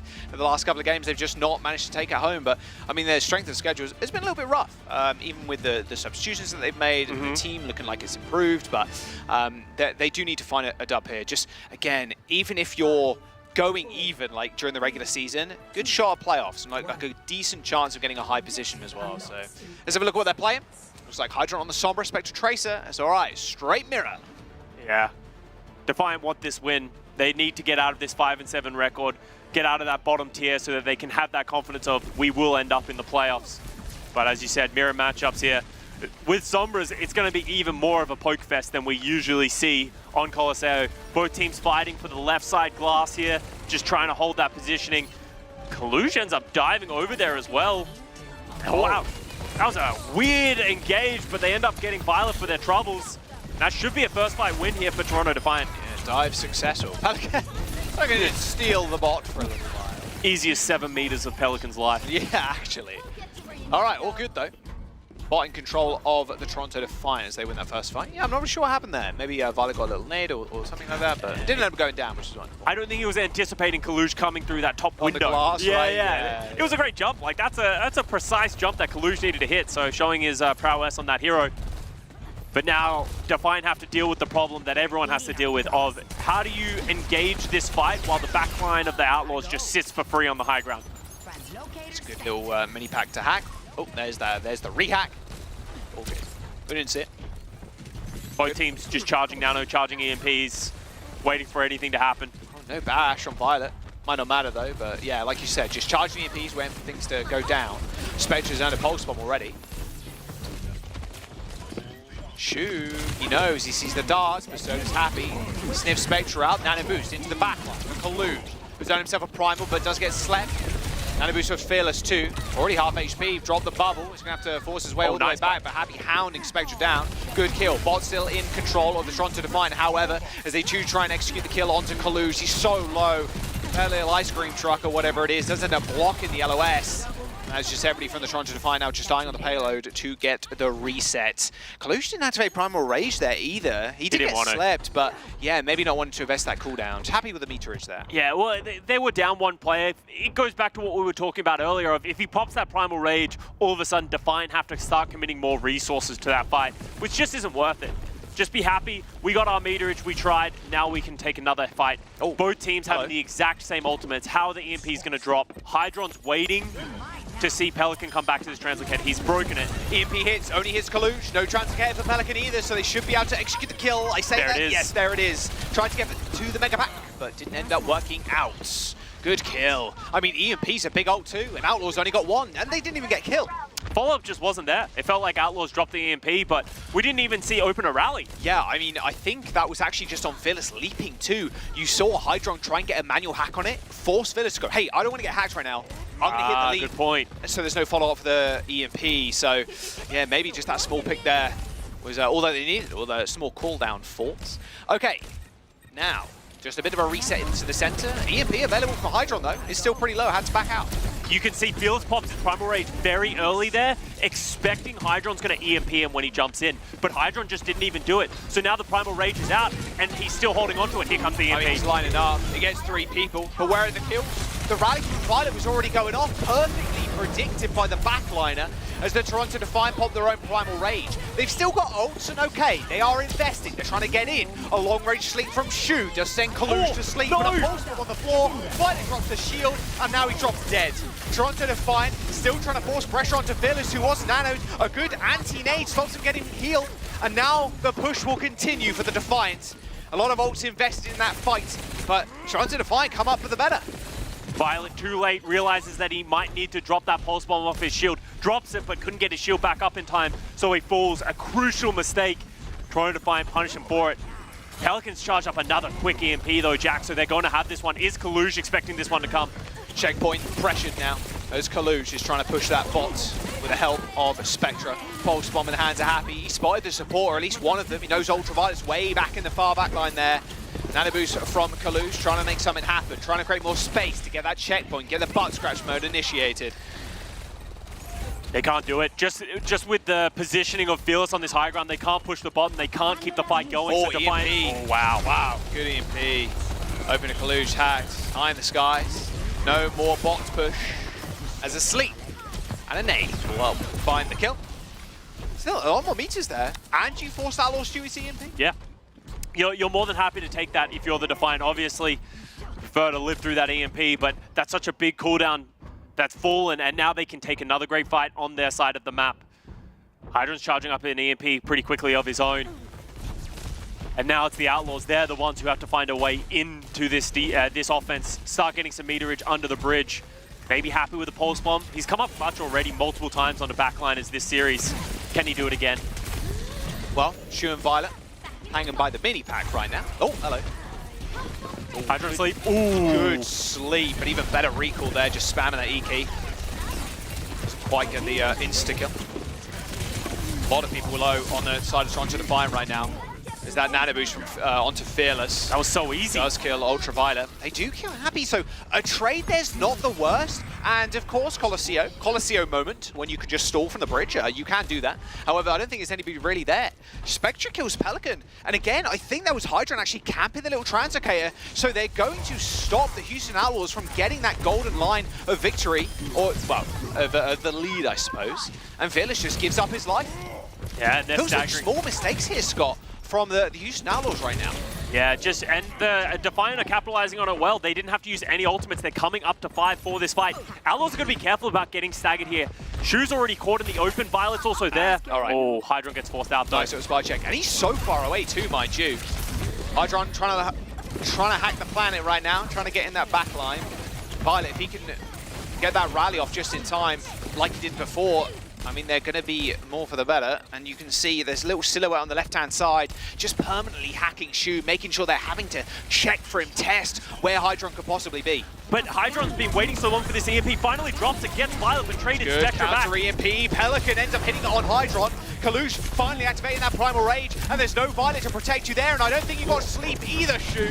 There you go, Houston Outlaws backline eviscerated. So much damage though. Ooh, Kalush, he manages to get out, and they're going to pop Rally Scott. They're just going in. They want to stay alive here. They've kept Ultraviolet alive, so it's absolutely worth it. They just need to stay in this fight, but here comes Violet. Return Rally, Shu's going to make it back to the fight in just a moment too, and with Kalush and Ultraviolet already there, the Houston Outlaws, it should be a fight win for them pretty easy. 62 meters to 51, and Pelican 60% towards another EMP. This is a crucial fight to win. Yeah, Kalush, his Primal Rage, He was popping Shu around, but Pelican shot him the entire time. So he's charged up such a quick EMP, and they really need this one to give themselves the advantage because Hydron's falling behind.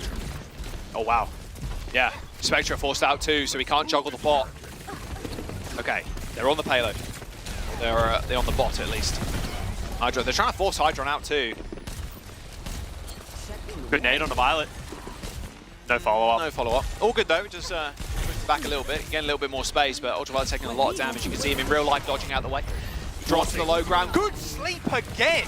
Open and dead, though, so's Violet. Ultraviolet can't get the nano boost off. It's all up to Kalush, Spectre and Hydron now to stop them from getting over that line. No healers. There's no healers. Fearless picks up the mega health pack. He's just Tesla cannoning Spectre from afar with the right clicks. And they are slowly but surely pushing the bot, Scott. Yeah, but as you said, Jack, they can contest the point from the high ground, and Outlaws recognize this. Without healers being nearby, they have to concede the positioning so they do not get the advantage in this map. Ultraviolet, you could yell, you see him yelling, peek me, peek me, peek me in this round, but for the betterment of him, he's held on to this nano boost. EMP from Pelican, there it is, it lands, expertly done. Spectre dead, 1 minute and 20 seconds to go. Well, Kalush is trying to even this one up. They're trying to even the score, but this nano boost doesn't find anything. The peel is too good. Great nade. A great nade from Ultraviolet again. Violet and Shu dead, and this is the tempo swing that Defiant needed. That was such a huge nade. It changed everything. Outlaws were in such a good position. Kalush forces his primal rage, but he ends up finding value. Scott, mate, they're going to get a checkpoint. Hydron EMP. He's looking for it. Fearless is contesting from the high ground. On the low ground, 1 HP. Does manage to put the bubble up and any other West Shu right now, but Hydron, this could be huge. 3-man, yes it is. Violet Shu in trouble. A primal rage prop from Fearless. He is anti Scott and actually manages to get a boop on 2 people. Ultraviolet off the map. A recall from Hydron is decent. And of course, Fearless does it. 4 HP in a dream. He kills 2. But the butt scratch mode is going to get initiated. Toronto Defiant, they are so close to falling. Kalush 1 HP, but still Hydron and Spectre finding kills. Pelican gets a pack as now Violet is the one to hold this bot down. 15 seconds to go, Scott. Only 2 ults in the bank for the Houston Outlaws. And for Outlaws, luckily, Defiant did not get the checkpoint, but now Outlaws, they're the ones, the ball is in their court. They need to close this out. No EMPs for either side, but both teams have rally. It should be a long, drawn-out fight. These pulse bombs, they land on the bricks. Either one of them, and it will be over. OT is here. Shu under pressure, taking a fair bit of damage, forcing Violet to look here, there, and everywhere. Toronto Defiant happy to contest the ball right in the mid as the rallies come out. A stun to Violet's decent, but both bricks end up backing off. Yeah, they're both just looking at each other. They know they can't find any kills. Pulse bombs down for both sides as Fearless goes in with the nano boost. A good boop away from opener stops him executing the kill onto Ultraviolet. 10% away from the nano boost from UV, but Pelican 5% towards that EMP. 2 big ultimates could end the fight, could be the decider. The Houston Outlaws, they send out a massive EMP. They just eradicate the Toronto Defiant. No map 5. The Outlaws said as they push that bot over the line and take the series 3-1. Houston Outlaws, just great composure, great poise to just keep themselves in those fights. And in the final hours, Defiant just didn't have the legs to stay alive. And honestly, Pelican needs to get a lot of praise on that Sombra in that map. He lapped Hydron multiple times on the EMPs and was just finding more value with them as well. Even though Hydron was getting good value by taking down his translogators from time to time, just the EMPs and raw value got them over the line at the last second. And Houston Outlaws proving that they're still here to stay. I mean, that was an insane EMP on the low ground. Oh, yeah. You need UV to stay alive, maybe pop a nano on somebody if you don't get hacked to keep them through the hack and the extra damage that you get dealt. Like, you need to stay alive there, but it was a rush to the payload too, right? I mean, you're trying to jump on the bot, try and contest. The bot was just so close. What a back and forth game. And I think this speaks a lot to the Toronto Defiant, like the tenacity as a team too. And you mentioned it going into the 3rd map, I think. Like, they are very much punching up right now. Like, this is Houston Outlaws playing an exceptionally good game, but the Toronto Defiant, they're looking so good too. Yeah, and you can't take anything away from the Defiant. Obviously, that's a tough loss, but they've actually had, I believe this is their 3rd loss in a row, but they've had tough opponents. I'm pretty sure it's like Boston, Florida, and now the Houston Outlaws. So even though they're losing matches right now in these series, they've looked competitive with the top-end teams, and that's what's important. If they can just get a couple of wins, make sure they make it to these playoffs, anything's possible for a miraculous run. Yeah, this top 3 right now, the Atlanta Reign, the Houston Outlaws, and the Florida Mayhem, they're looking good. And this meta fits a lot of people. And yeah, it fits Happy almost to a T, right? This Tracer is just exceptional. And this is the fight that actually opened the point up for them too. This is when they were hugging in the back room, and Happy ended up getting the better end of the stick. And Happy, that's really the thing that stood out. He wasn't getting those big multi-kills or anything like that. The thing that really stood out for me is he was getting those opening picks time and time again. Right. That one against Hydron on Numbani, big time pulse bombs. He even had that one where they C9 directly after. It's a good pulse bomb. They just didn't follow up. Sick. But Happy, we talked about his Tracer in this series. He's just really stepped up in a big way, playing a hero that he isn't really known for. So absolutely deserved player of the match. Known for it now. Yeah. 38% stick accuracy and 40 minutes played. I mean, this was a bit of a slugfest, apart from Ultra Bro. We'll erase that from our memories, though, in this series. Yeah. 8k damage per 10. Looking good, Happy, honestly. And the Houston Outlaws, yeah, contending with the best of the top end of the table. But it's still competitive. Toronto Defiant punching up. The next couple of weeks could be rather deadly for their opponent. And that was an important win for the Houston Outlaws. You know, they need these last couple of wins. They need to start moving up the table so that they can solidify themselves as a top 3 team in North America. So big win for them. Massive props. Yep, we're going to jump to a quick break, though. The desk is going to break that one down, look at a few more highlights, and then we're going to jump into our second match of the day. Don't go anywhere. See you in a bit.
더 세게 밀어야 돼. 아 오케이 오른쪽 밀어줄게 오른쪽 밀어줄게. 브리. 티빈 대봐.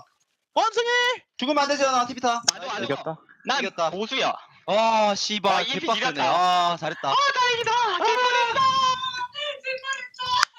그때 뻔했어 진짜로. 다행이다. 아이고. All right, by now everyone knows. Once you hear that word, that magic word in Korean, you know that they're excited. You know? Yeah. I like that it's like, it's a very like, it can be a good word, it can be a bad word. You say when you're happy, say when you're sad. Yep. How, It goes. wow. You could use it for everything. Yeah, very universal. Yeah, I agree. We all agree. Well, one thing's for sure, the Houston Outlaws got the W, and that was, as the cast has already concluded at the end of the match, a very important one because they do want to solidify themselves up on top. They do not want to have to go through the play-ins. Toronto Defiant just said it best. Are punching upwards, they are having a lot of fight in them, and to be able to take that map off of the Houston Outlaws and make it competitive in more than just one scenario in this match against a giant that is the Houston Outlaws is a very good sign for the Toronto Defiant and everyone supporting them. Let's talk about how they got it done, taking a quick look at some highlights, and just discuss generally what we've seen from those two teams. Yeah, I think for Toronto Defiant, they came out strong swinging with Spectra's Echo. I think that was a key element of what made the close maps close. But they were also able to keep up at the end on Coliseum, staying in the lead on that Sombra Tracer comp for almost the whole map. But yeah, I mean, Ilios, I think this was like the biggest showcase of, oh, this is a little bit tragic, a little bit tragic. A bit tragic. Could happen. It did happen, feels bad. The point! But overall, I mean, this was a masterclass reason. I think especially Nambani was a map I was just incredibly impressed with. There were so many moments where, I mean, Houston were just on fire, executing incredibly well. They had that insane stall on second defense where really the defenders have no right making a fight last a long time, but Houston made it happen. They were so hard to evict on these holds. So, you know, the Echo Mirror. This right here. Oh, was baby. Smash into the flail. Oh. Dropping open off the map. And that's his rally too. That is brutal. Like, for real. This is the moment I was talking about. This defense here. This is like such a sick clutch.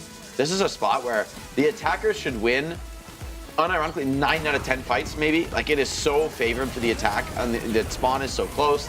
The defenders have no cover, no position to play. And Houston, they're just fighting so well, aggressively, that they keep this going for like a whole minute, and it just runs the clock down. Yeah, for the Toronto Defiant, though, I think that this is, of course, not the match you need to win. I mean, Houston Outlaws, right? But, you know, when the community has been power ranking Toronto Defiant, a lot of people seem to agree that Toronto Defiant probably is the 5th best team in the league, which is crazy to think about. I mean, you got Houston, Atlanta, Boston, Houston, Atlanta, Boston, Mayhem? Mayhem. From then you have the Toronto Defiant, like 5th for Toronto Defiant is crazy, especially after the spring stage they had. So, of course, you lose here in a 3-1 fashion. Hey, Coliseum could have gone either way, too. Yeah. It was a really close map. We could have gone to map 5. So, again, Toronto Defiant, you can't be too upset losing this one. Again, not the match that you expected to win going into necessarily. And so now they are 5-8. It's a very tricky position to be in because you do want to get into the play-ins, right? But you just need to focus on the next 3 matches coming up. This was not one of the 4 you had to win. Absolutely, and they should be coming out of this one holding their heads up high. But as we said, going up against the Houston Outlaws, they are a force to be reckoned with. And one of the things which really just stands out with that team so far this season is just the amount of teamwork they have. Yeah. They got each other's back. Yeah, especially when you see these Winston Ana comps, they're so comfortable on those heroes. Shu and Fearless, I think recognized by other professional players as like best in class on these heroes.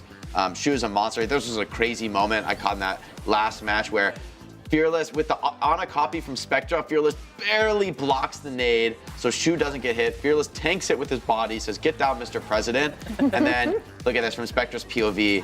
You feel like it looks so good. Okay, I'm gonna, Ana's naded, guys. Like, you're calling Ana's naded right now if you're Spectra, but it's the Winston who just barely blocks it in time, and then they kite so well. And then this pullback, everybody from Houston lives, and that the tempo swing from that moment allows them to just like snap back the other way and crush the Defiant, take the full cap on Nambani. And it's these little plays in this comp where, you know, you just stop the enemy's ult from getting value with just your perfect decision making, perfect coordination with your teammates. That's what really, I think, elevates the top teams, but it's so hard to replicate. You know, it's almost instinctual. You can't really plan those things out. Yeah, this is a level of awareness and unspoken communication which the mere humans such as us just don't really possess. You might possess a little bit of us. The rest of us. This is incredible. Even I'm for sorry, players. like it's been a while, Johnny. It's been a while. It's been a while. Let's talk to a real pro though, David. A real pro? All right. Not you, but you have an interview ready for us. Of course I'm not a pro, but I talk to a lot of pros. But you're a professional interviewer. All right, there we thank go. you. All right, for the post-match interview, we got Pelican from Houston Outlaws. Pelican, congratulations on getting the win. Another great win for the Houston Outlaws. How did you guys get the win against Toronto Defiant? 자, 오늘 일단 승리 축하드리면서 또 한번 계속 가면 갈수록 좋은 모습을 보여주고 있는 휴스턴 팀인 것 같습니다. 오늘 승리는 좀 어떻게 거두시게 되셨나요? 뭐 항상 하던 대로 그냥 뭐 랭게임 하는 것처럼 했더니 그냥 이겨 있더라고요. Alright, same as usual, we just treated this as if I was playing a ranked game, and that's how I got the win today. Okay, yeah, you're just very used to winning. Yes. It's a pelican. Cone thing. Is that a That pelican? is a good point. I did not notice that. I will ask you. Pelican, what is the sticker? The ice cream?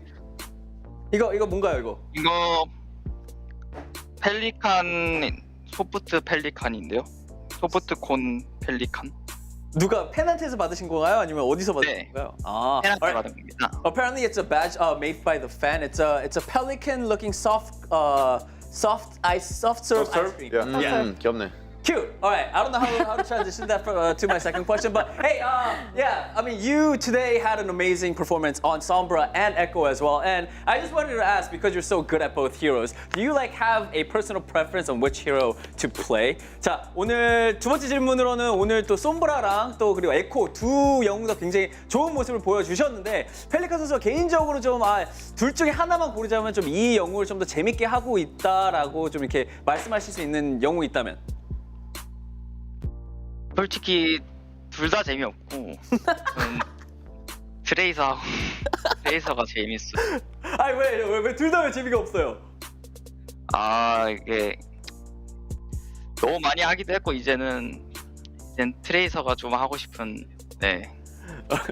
네, 알겠습니다. Alright, so Pelican says that to be honest, both are not really fun. I'm not really having fun playing Sombra or Echo just because I played a lot of I played a lot of both of those heroes for the matches in the Overwatch League. So I sort of want to go back to playing Tracer. Hey, maybe next match against Vegas Eternal, maybe you could play the Tracer. I'm just saying, but hey, congratulations on getting the win again, and hopefully next match you'll get to play Tracer. 자, 이걸로 인터뷰 마치면서 다음엔 아마 베가스전에서는 한번 우리 펠리칸 선수의 트레이서를 기대해 보면서 보여드리도록 하겠습니다. Thank you.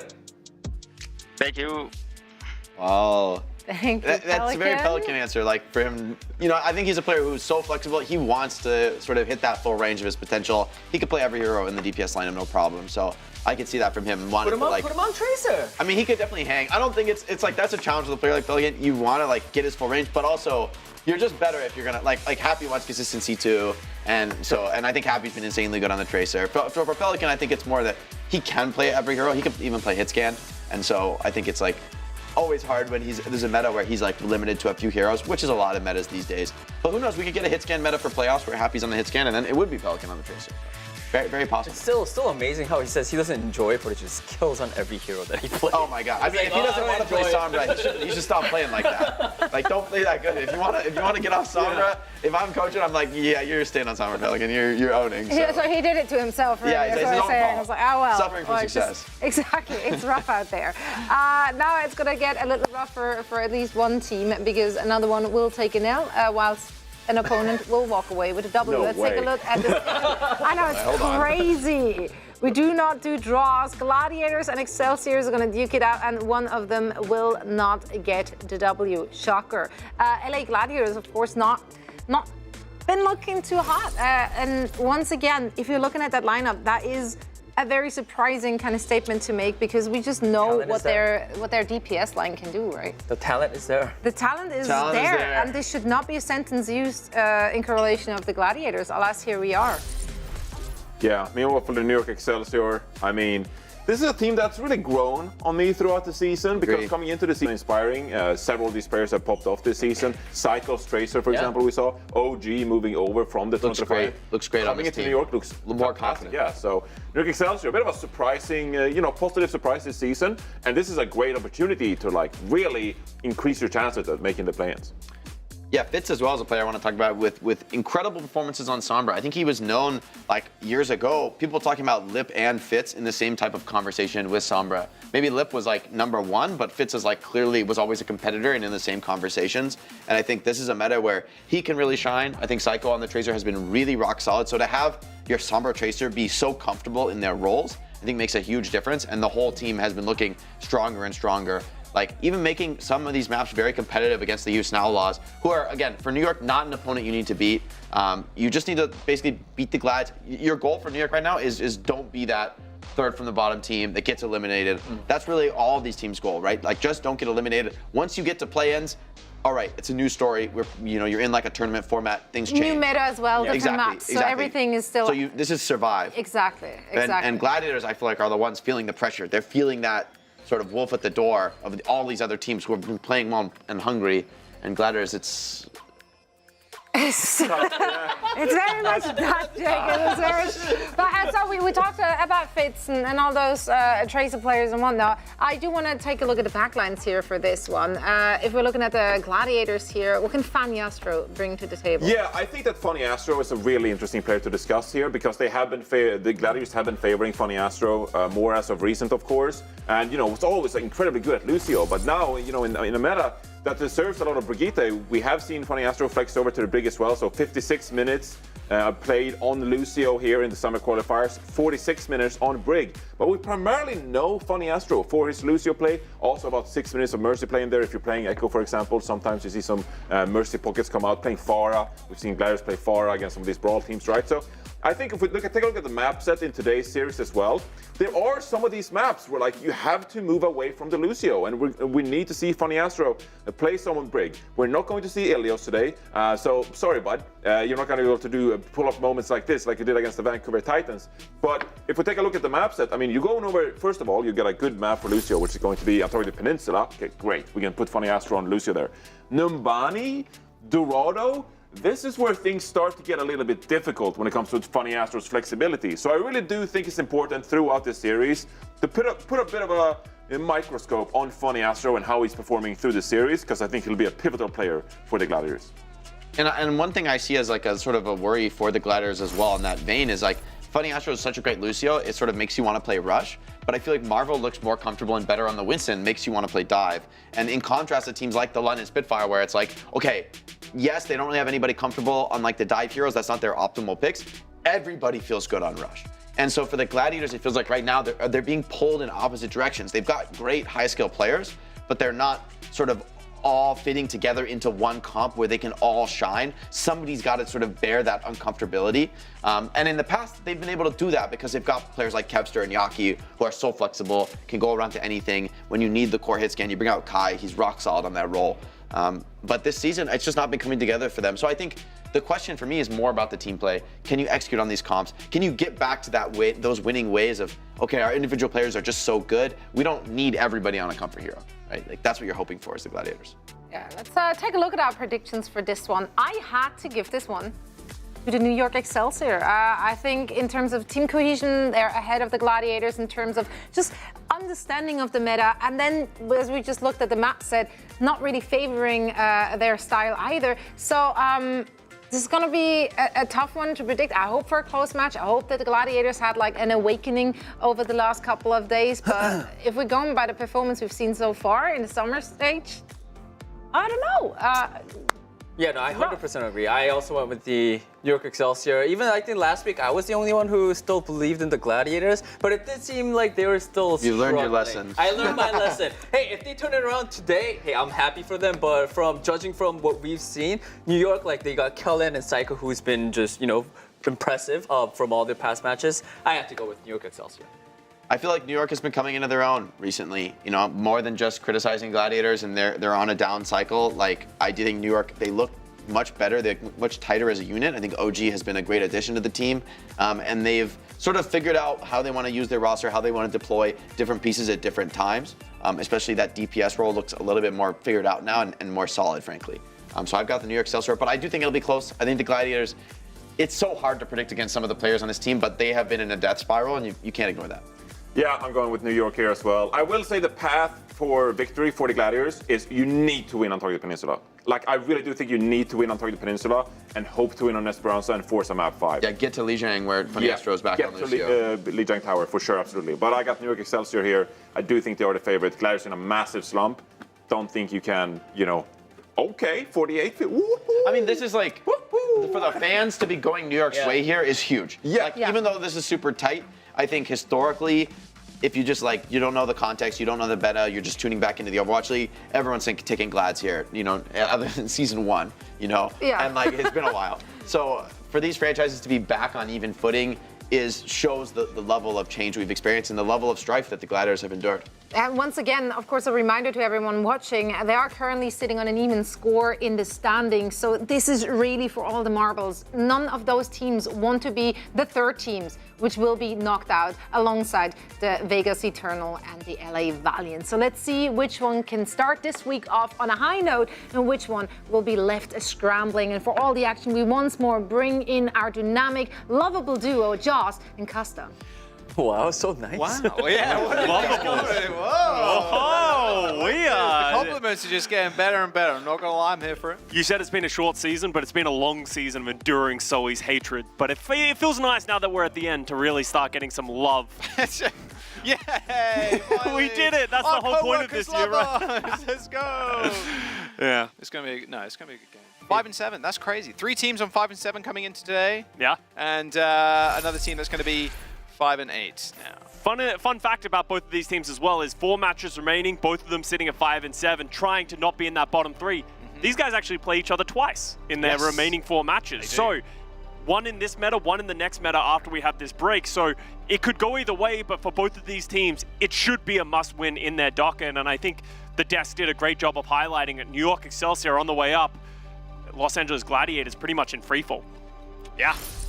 It's been rough, man. I don't think anybody really expected Gladiators to be in the position they're in. I mean, they had a really, very strong start to the season. And just... how's Kevster and Yaki here, man? You're pretty much... You're summarizing pretty much every Los Angeles Gladiators fan right now. What? It's just... You just don't expect this kind of performance from the Gladiators week in, week out, right? They're definitely. I've always felt like they're a team. If they do take a catastrophic loss or a loss they didn't really expect, it's okay, we'll just go again next week. It's fine.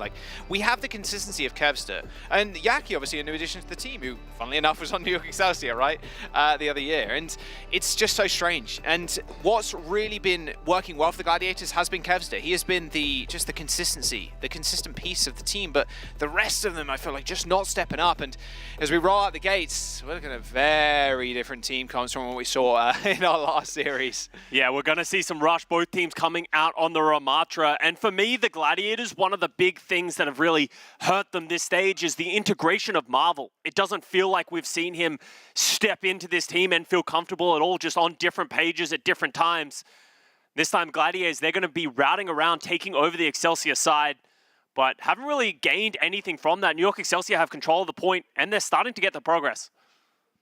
Yeah, Kellen just using that Nemesis form on the high ground, stopping Gladiators getting that wrap. Marvel on the other side, and yeah, the point does unlock, and Excelsior almost end up getting the cap, actually. I mean, just touching that briefly, they will get it, as the Gladiators are no way near touching it.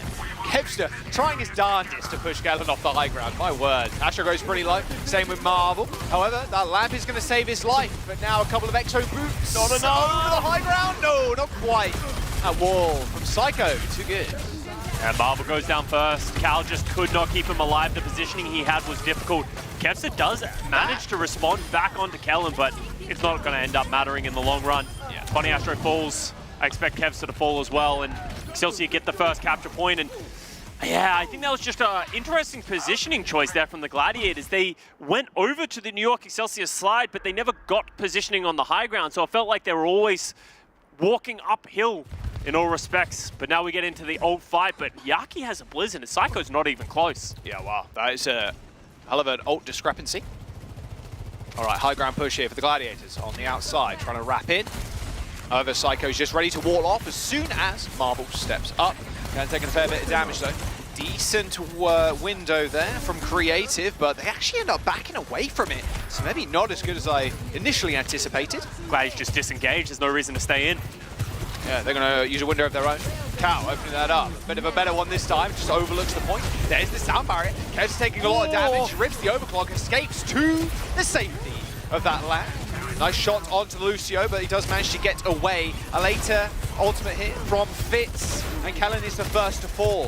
Fitz just trying to get this damage to stick, but the Gladiator is just way too slippery, just trades left, right, and center. However, the Excelsior still control the point. It's up to Cal to try and stay alive. He's booped into the sideline of Creative, but in fact, it's the Gladiators that end up finding the flip. A boot from OG, getting Cal outside of his own lamp, but the Glads, they're refusing to go down on this one, Scott, without a fight. Psycho not investing in the Blizzard just yet, so at least they've got that one in their hands. Oh, that's such a bad late death from Yaki. Everyone's going to be back here for the Excelsior. Marvel has to pop the Annihilation, looking for any targets, but he's the one who falls. HP from Fitz. Yeah, a railgun shot and a melee does take him out. Sound barrier used by the Gladiators, they still control. And with a tank for Excelsior, it's going to be tough to them to lock down this point. And whoa, what a slip up there from the Gladiators, just letting go that one. And Funny Astro used the sound barrier as well. Oh, Kev's getting a little caught. No, never mind. There's a crack in the wall. But now all of a sudden they don't have the sound barrier, don't have the Annihilation. How do they get into this fight, Jack? Yeah, they can't. They shred. Hey, they can't.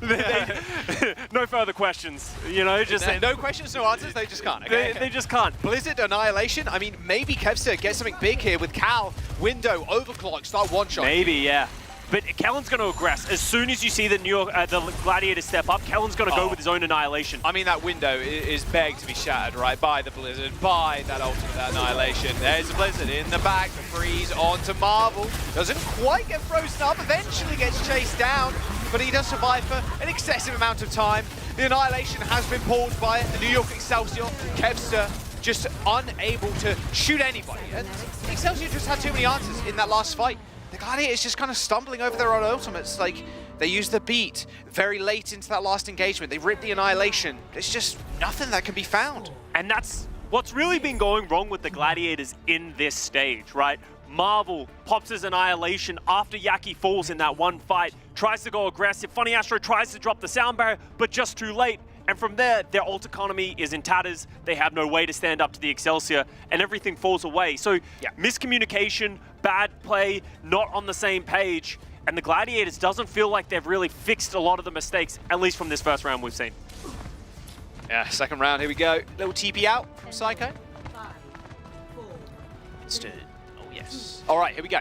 And now this is an important map for both Fitz, and I want to see what Kev's is going to go to. Okay, the Tracer. So a bit of a slower front line for the Excelsior with Fitz and the Hanzo. The Hanzo is so good here, Scott. Controlling that high ground and able to protect your supports too. If you see Yaki or Kevster dashing in, hit the Storm Arrows, a couple of shots, even a body shot is going to send them all the way back, translocating, or even just hitting the recall.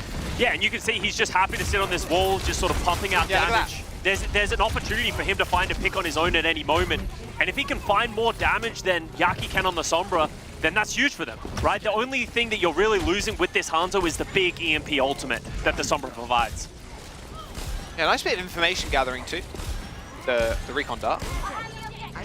There is Kellen getting the high ground. Can they just get this cap? No. Okay, Marvel just end up re-engaging. He just gets instantly anti-naded though. And he's dead. And there you go, in the bubble. Just ends up falling.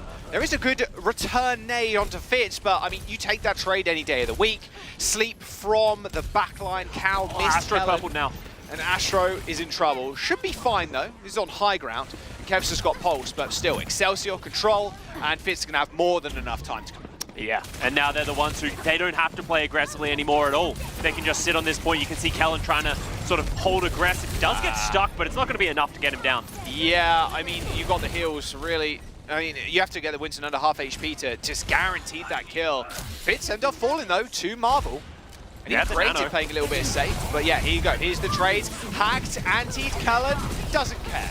Just gonna attempt to do damage to Astro. Doesn't end up falling over, but it does force the nano boost out from Cal to save Astro. EMP does land, hits 3, OG dead. Rally was going off at the same time, but he got instantly antied by Cal, who's now on the high ground. Little to no fear as Fitz went down early on into that fight, and there's the flip that the Glads wanted. Those Sonic Arrows and Fitz are revealing Yaki a lot of the time, but not enough actually to reveal him after that EMP. And we spoke about that Hanzo, you know, trying to find value, putting out that damage. I don't believe Fitz has a final blow on this Hanzo so far in this round. And yeah, he's actually going to switch over to the Sombra, just unable to find any purchase with the Hanzo, realizing this could start to, you know, fall away from me on the Hanzo, so let's just match the Sombra. We're confident in the mirror. Funny Astro does have the rally here, so Gladiators should be pretty safe and pretty careful. As you can see, Yaki just, no Translocator? Oh, he must have lost it. He must have lost it, yeah. Astro done. No way lets OG clobber him like that. Good play. Red Whip.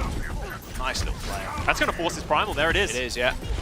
Little pack for Psycho. We take those. And what's he going to do with his Primal Rage? I mean, right now, not so much.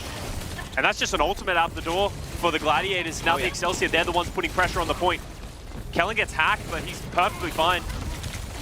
The amount of pressure Psycho's putting on the point right now. He's doing a good job of just making sure Gladiators have to pay attention to huge stick. Huge stick. He popped the rally. Astro pop rally.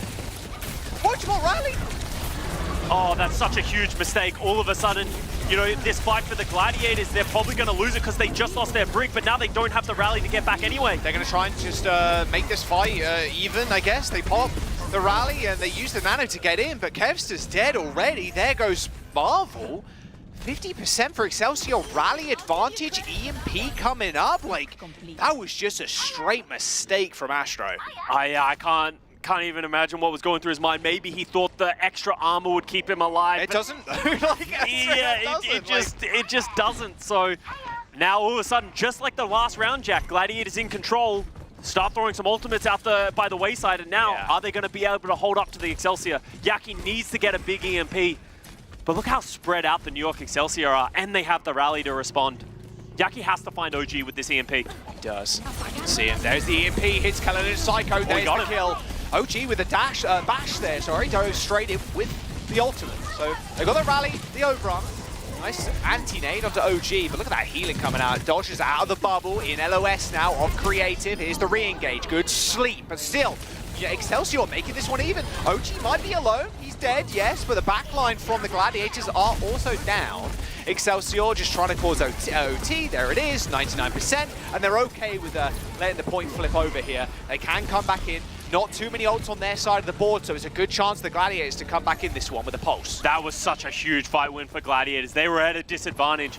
Blew up Kellen before OG's rally could really start showing value. And now all of a sudden they're in a great position to take this round. They have so many ultimates coming up. Yeah, Primal Rage. I mean, both support ults, EMP, like everything pretty much, right? Dry fight for the Excelsior. 95%. Fitz setting up. Maybe for a manual hack. Marvel dives in really early. Want to touch it is Fitz. However, a hack onto Cullen's pretty decent. Good sleep in midair. Marvel was on the point. At least he's stalling, I suppose.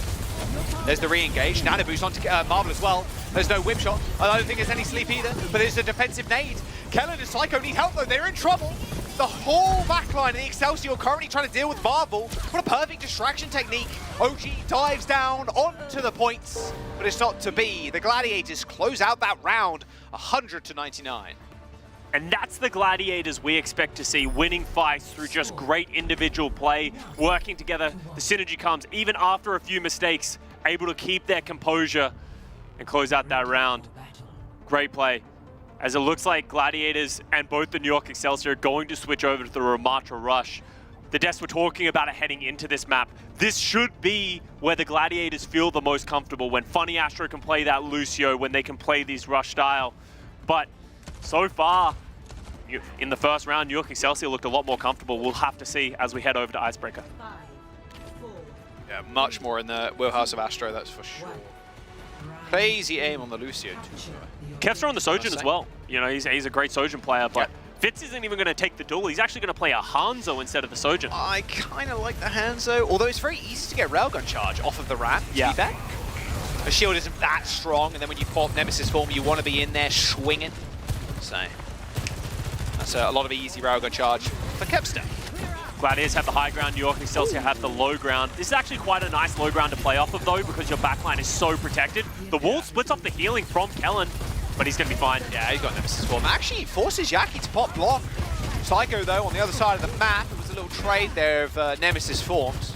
And, well, Kellen and Psycho feeling the brunt, the rage of Marble. They get traded two. up, though. Fitz and Creative come up with 2. Marble's trying to just get 4. He's already got 2 kills in this fight. He might as well make it 3. Chasing down the back. Creative falls. Even with Marble picking up 3 people in that fight, Excelsior at the hands of Fitz. How?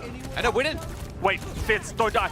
Oh, you can see him trying to body block the shots. Oh, get him! No, even Carly was trying to shoot him, sorry. There is no reason that the Excelsior should ever be able to win that fight. That was like a 5v3, I think, at some point for the Gladiators. And it all fell away from them, and Excelsior flip it back in their direction. Bit of a fumble, maybe not the coordination the Gladiators need, but great individual play by Excelsior. And now all of a sudden they're the ones having to step in. Cal does have this amplification matrix first. It's a nice spot to put it as well. It's got right on that point. Look how defensively the Excelsior have to play. Dragons try and split it off. Point though, just isolated away from Excelsior. There's Kevster with a nice railgun shot through the window. Kills Fitz with a 1 tap body shot. Even investing in the Annihilation. Okay, get the fight done. Get it okay, get it over with. Hey. Good team kill. I think just making sure you close out that fight, especially after what just happened in the last one. You got big ults coming up as well, right? You Yeah. got B, you got Blizzard maybe, you definitely got that railgun. Like, you're feeling pretty good. Excelsior did hold on to their own Baptiste ultimate, the amplification matrix, so their opportunity to step up, drop that one. And it's much easier to get 1 taps as well through that window with the Hanzo. True, Just body saying shot. that. Yeah, just a single body shot. Ooh, Kev. Oh, they're trying to split them up. Nice, they are. Going super early. No, they don't have the Annihilation anymore. Sound barrier from Excelsior. And the Blizzard 2 thrown out. Okay, glad if they can get away from this one, they might be good. Kev's trying to take the kill, trying to take the double versus Creative. Almost loses out with Overshield 2. Does manage to kill the backline though. OG and Creative dead. Gladiators with a heads up play, just rushing down Excelsior and making them burn every ult they had and winning the fight. Excelsior really just caught off guard by that one, tried to use ultimates to overcome that fact. Just wasn't enough. Great play from Kevster, taking down the backline. And now Excelsior, they're in a dangerous spot. They have nothing to answer, and they're going to have to walk into the Gladiators and the open arms of Yaki with a Blizzard. Yeah, I mean, this is final fight territory right here for the Glads. Maybe find 1 kill on the Blizzard. You should be good. There it is, thrown out. Do they get one? Yes, they do. OG suffering from the cold. OG and Kevster do trade, Scott, and Excelsior managed to find the flip in amongst the chaos, so at least they've got that going for them. Just an extra stall here for Excelsior, which they're going to be pretty happy with. This might, in fact, give them another fight. Oh, Fitz nice doesn't heal. end up going down either. Good healing through the shield. Not good enough, apparently, and now they're just going to send it straight into the back line. Gladiators, they're just going to run at him. Why not? The Annihilation. Excelsior have to get through them, and Kellen's already blown his own Nemesis form. Psycho to touch, but no one to follow up. Excelsior on an ice skating rink without the skates end up going down. Gladiators looking sloppy to open up the series, but finishing out control 2-1. Yeah, really stringing it together. Much better team play as the map went on, while forcing New York Excelsior to make the mistakes as much as it was them getting forced to make mistakes in the first round. Really sort of stepping up in a big way, and this is the Gladiators we hope to see and we expect to see. You know, New York Excelsior heading into this series for me, I really don't know what to expect from them, because so far in this stage, they beat the Vegas Eternal and the London Spitfire before London started playing Ryan and got really good. And then they lost to, I believe it was Atlanta Reign and the Houston Outlaws. So they had some tough matches while also following from some easy matches. So this is their real test that we see. That's just a mistake. Yeah. You can't say anything more about that. I don't know what he was thinking was going to happen with that rally. But they were able to overcome that mistake. And that was on the back of some great EMPs from Yaki. Oh, yeah. Yeah, I mean, Gladiators, they need this resurgence. They really do. They've had a rough few weeks. Not like the Glads at all. Excelsior, however, have been on the come up as well, right? I mean, this is 2 teams that both 5 and 7, very even in terms of their score overall in the season, but Gladiators have been trending down while New York have been trending up, now clashing right in the center. Numbani is the next map, Dorado Esperanza, Lijiang Tower if we need to go there. Johnny was saying too, Get to Lijiang Tower. They want to get to Lijiang Tower, but hey, You already claimed the first map, so maybe you don't even need to go that far. Nabani, after the break, don't go anywhere. Yeah, Clash of Once Titans coming up.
Cannot come through, but now Giants fighting Astro. That is the delay tactics widely dealt in a 4v5. Oh, not quite so much anymore. Kevster dishing out the damage. But this is giving me vibes of Florida against the Atlanta Rain. What? That is dirty. A rough return here. Just kind of getting bullied. Yep. That was a good shot.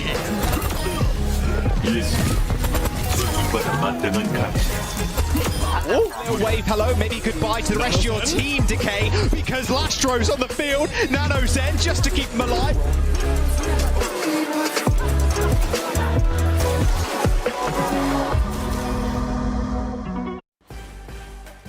All right, the Glads, they find their first map win. There you go, not first map win. The first map win of the series, anyway. Yeah. Congratulations, guys. Congratulations, guys.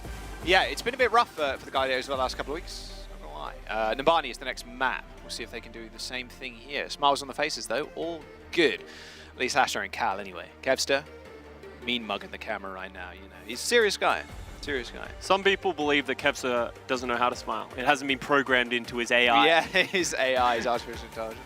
He is like a machine, like actual robotics was invented just for him, just to play Overwatch. It's ridiculous how much one man can do in a server, and Kevster, I think, is really much the pinnacle of that. Very much a solo player, and everybody was hyped for when he came into the league. And this is not really a spot that I feel like he's kind of used to. He's not used to being this far down on the leaderboards, you know? Like, he's used to being in the tippity top teams and the tippity top positions. But the Gladiators on a rough streak so far. Although finding a win here against the Excelsior pushes them towards playoffs. So, you know. Yeah, and that's it, right? Like the Gladiators always, pretty much since the inception of the team, has always had these high expectations, yet being a fan of them has been a roller coaster of emotions, because I believe we're up to Gladiators part like 327 or something that, where they start to perform under expectations. And, you know, even the Gladiators, if they were middle of the pack, you could justify it, but right now they're just fighting to keep their dreams alive, to make it to the playoffs, and only 3 teams in the West aren't making it there, which is an insanely small number. A place that not many people thought the Gladiators would ever be in, while the Excelsior, they had a struggling start to their season. They have great players, but now they're really on the come up. Are they going to be able to play, I guess, a more effective, dive here as we head over to Numbani? Psycho on the Echo has been playing incredibly well. The desk highlighted that, but going up against Yaki, a very storied player on this hero. Yaki Echo.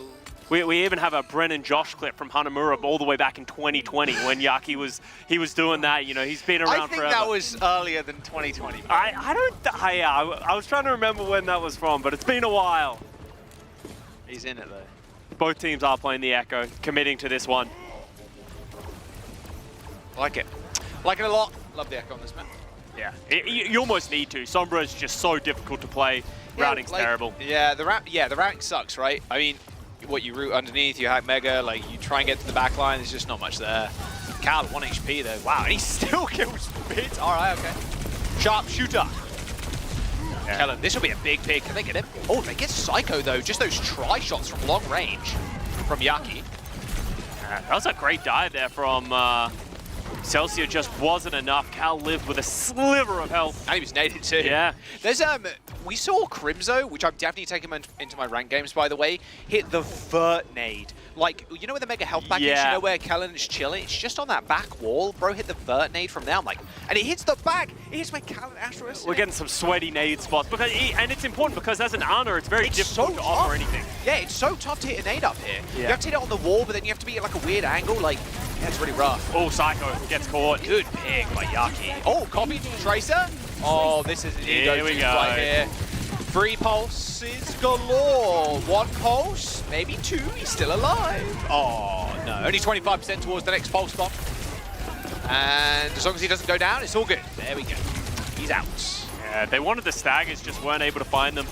So that is duplicate down, but Yaki is charging it so quickly that you can't really ask for more. Kellen gets nano, trying to run down the back line.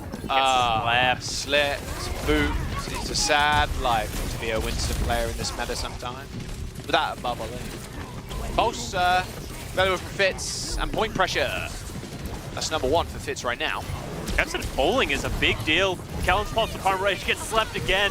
Post rallies out. There's the rallies, there's the pulse bombs. I've got pooped out of that pulse bomb by the looks of it. Anti-teamwork there. Alan Yaki dead. Any touches? No touches at all. There's the point. Great play by Psycho. Yeah, really good. Yeah, he's able to take down Kevster, and then that opens the door for them to just push the pedal down, pedal to the metal. No, they can't. Nice bubble. That would have been an important stagger right there. Yeah, we talk about it every time we get to the second point in Numbani. The spawns are so far away for the defensive team that anything you can find gives you just such a massive compounding advantage. Yeah, it's always funny talking about like redundancies in like where you hold. We talked about it last time Numbani was on, but it was like everything that's not exactly on top of second point and this corner is redundant on this point. Creative. Yeah, it's primal rage. Cool thing. There you go. Nice. Primal. And here you go. Now you can hold far. So you can hold far up even. You can hold on that corner. Yeah. And Marvel can stay up here. He can just sort of loom above the New York Excelsior as they try and walk out the spawn. Kev's AFK in front of their spawn for a little bit, but does decide to come alive. Excelsior, they're the ones who now have to find a way to get in. Psycho's about to get lapped on these Echo duplicates as well. He hasn't been able to find an opportunity to use it. Yeah, on a shield, unfortunately. But Kev, Oh, nice anti-nade. Kevster and Yaki, and Astro, sorry, in trouble. There's the duplication from Psycho. Oh wow, he got blown up. And a straight out of duplication too. Yaki with a Tracer dupe again. I love what I'm seeing, man. He's like, I actually want to play Tracer, bro. He's like, if the coach just won't let me play Tracer, I will play Tracer, okay? I will find my ways. And he's so good at Tracer as well. It's one of his signature heroes. Yeah.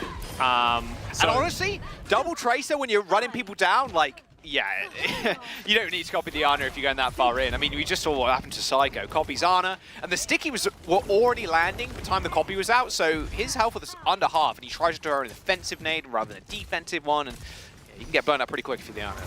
Yeah, at least with Tracer, you got recall, right? Gladiator's just having a really solid hold on this corner.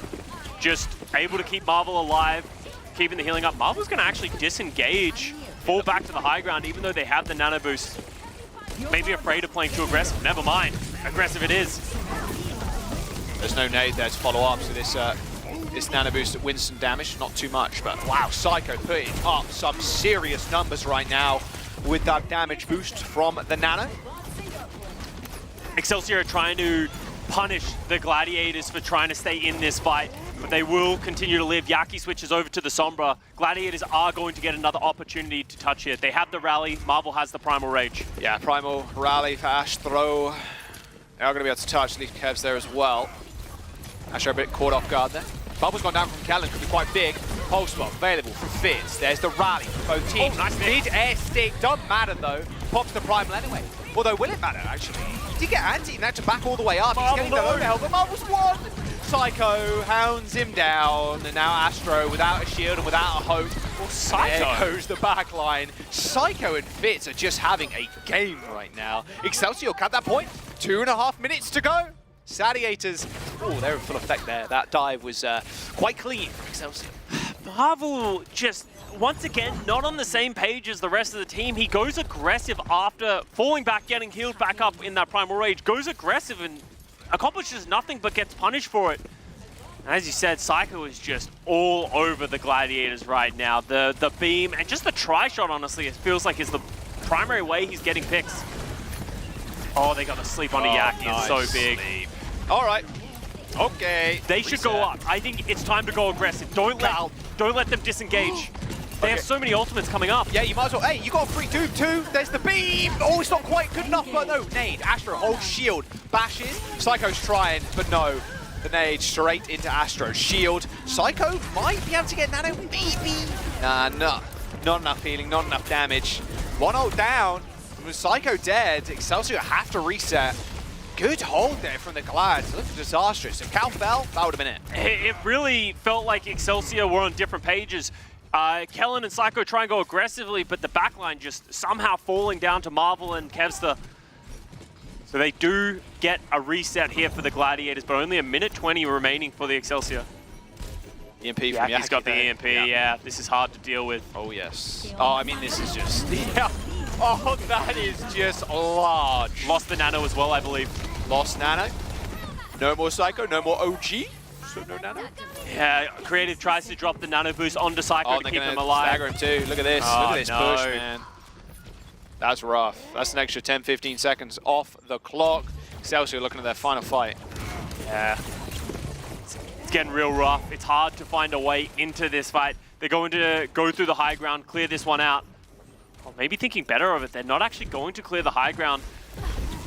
So difficult to deal with because they can just dive whenever they want. Man, talk about shutting down the threat. Psycho dead. Excelsior with 25 seconds to go. Callan is getting negative work done with that Primal Rage. Antied gets away. There's the pulse right next to Marvel's body, but he's all good. Wakes up, gets mad, starts flinging hands, and Excelsior, they need to start flinging themselves towards that payload. Oh, no. Good move, goodbye OG. 5 seconds to go. Spawn trap in progress. Excelsior come up with 1 kill, Fitz comes up with another. There's no way they touch the point, and they are halted just before that last.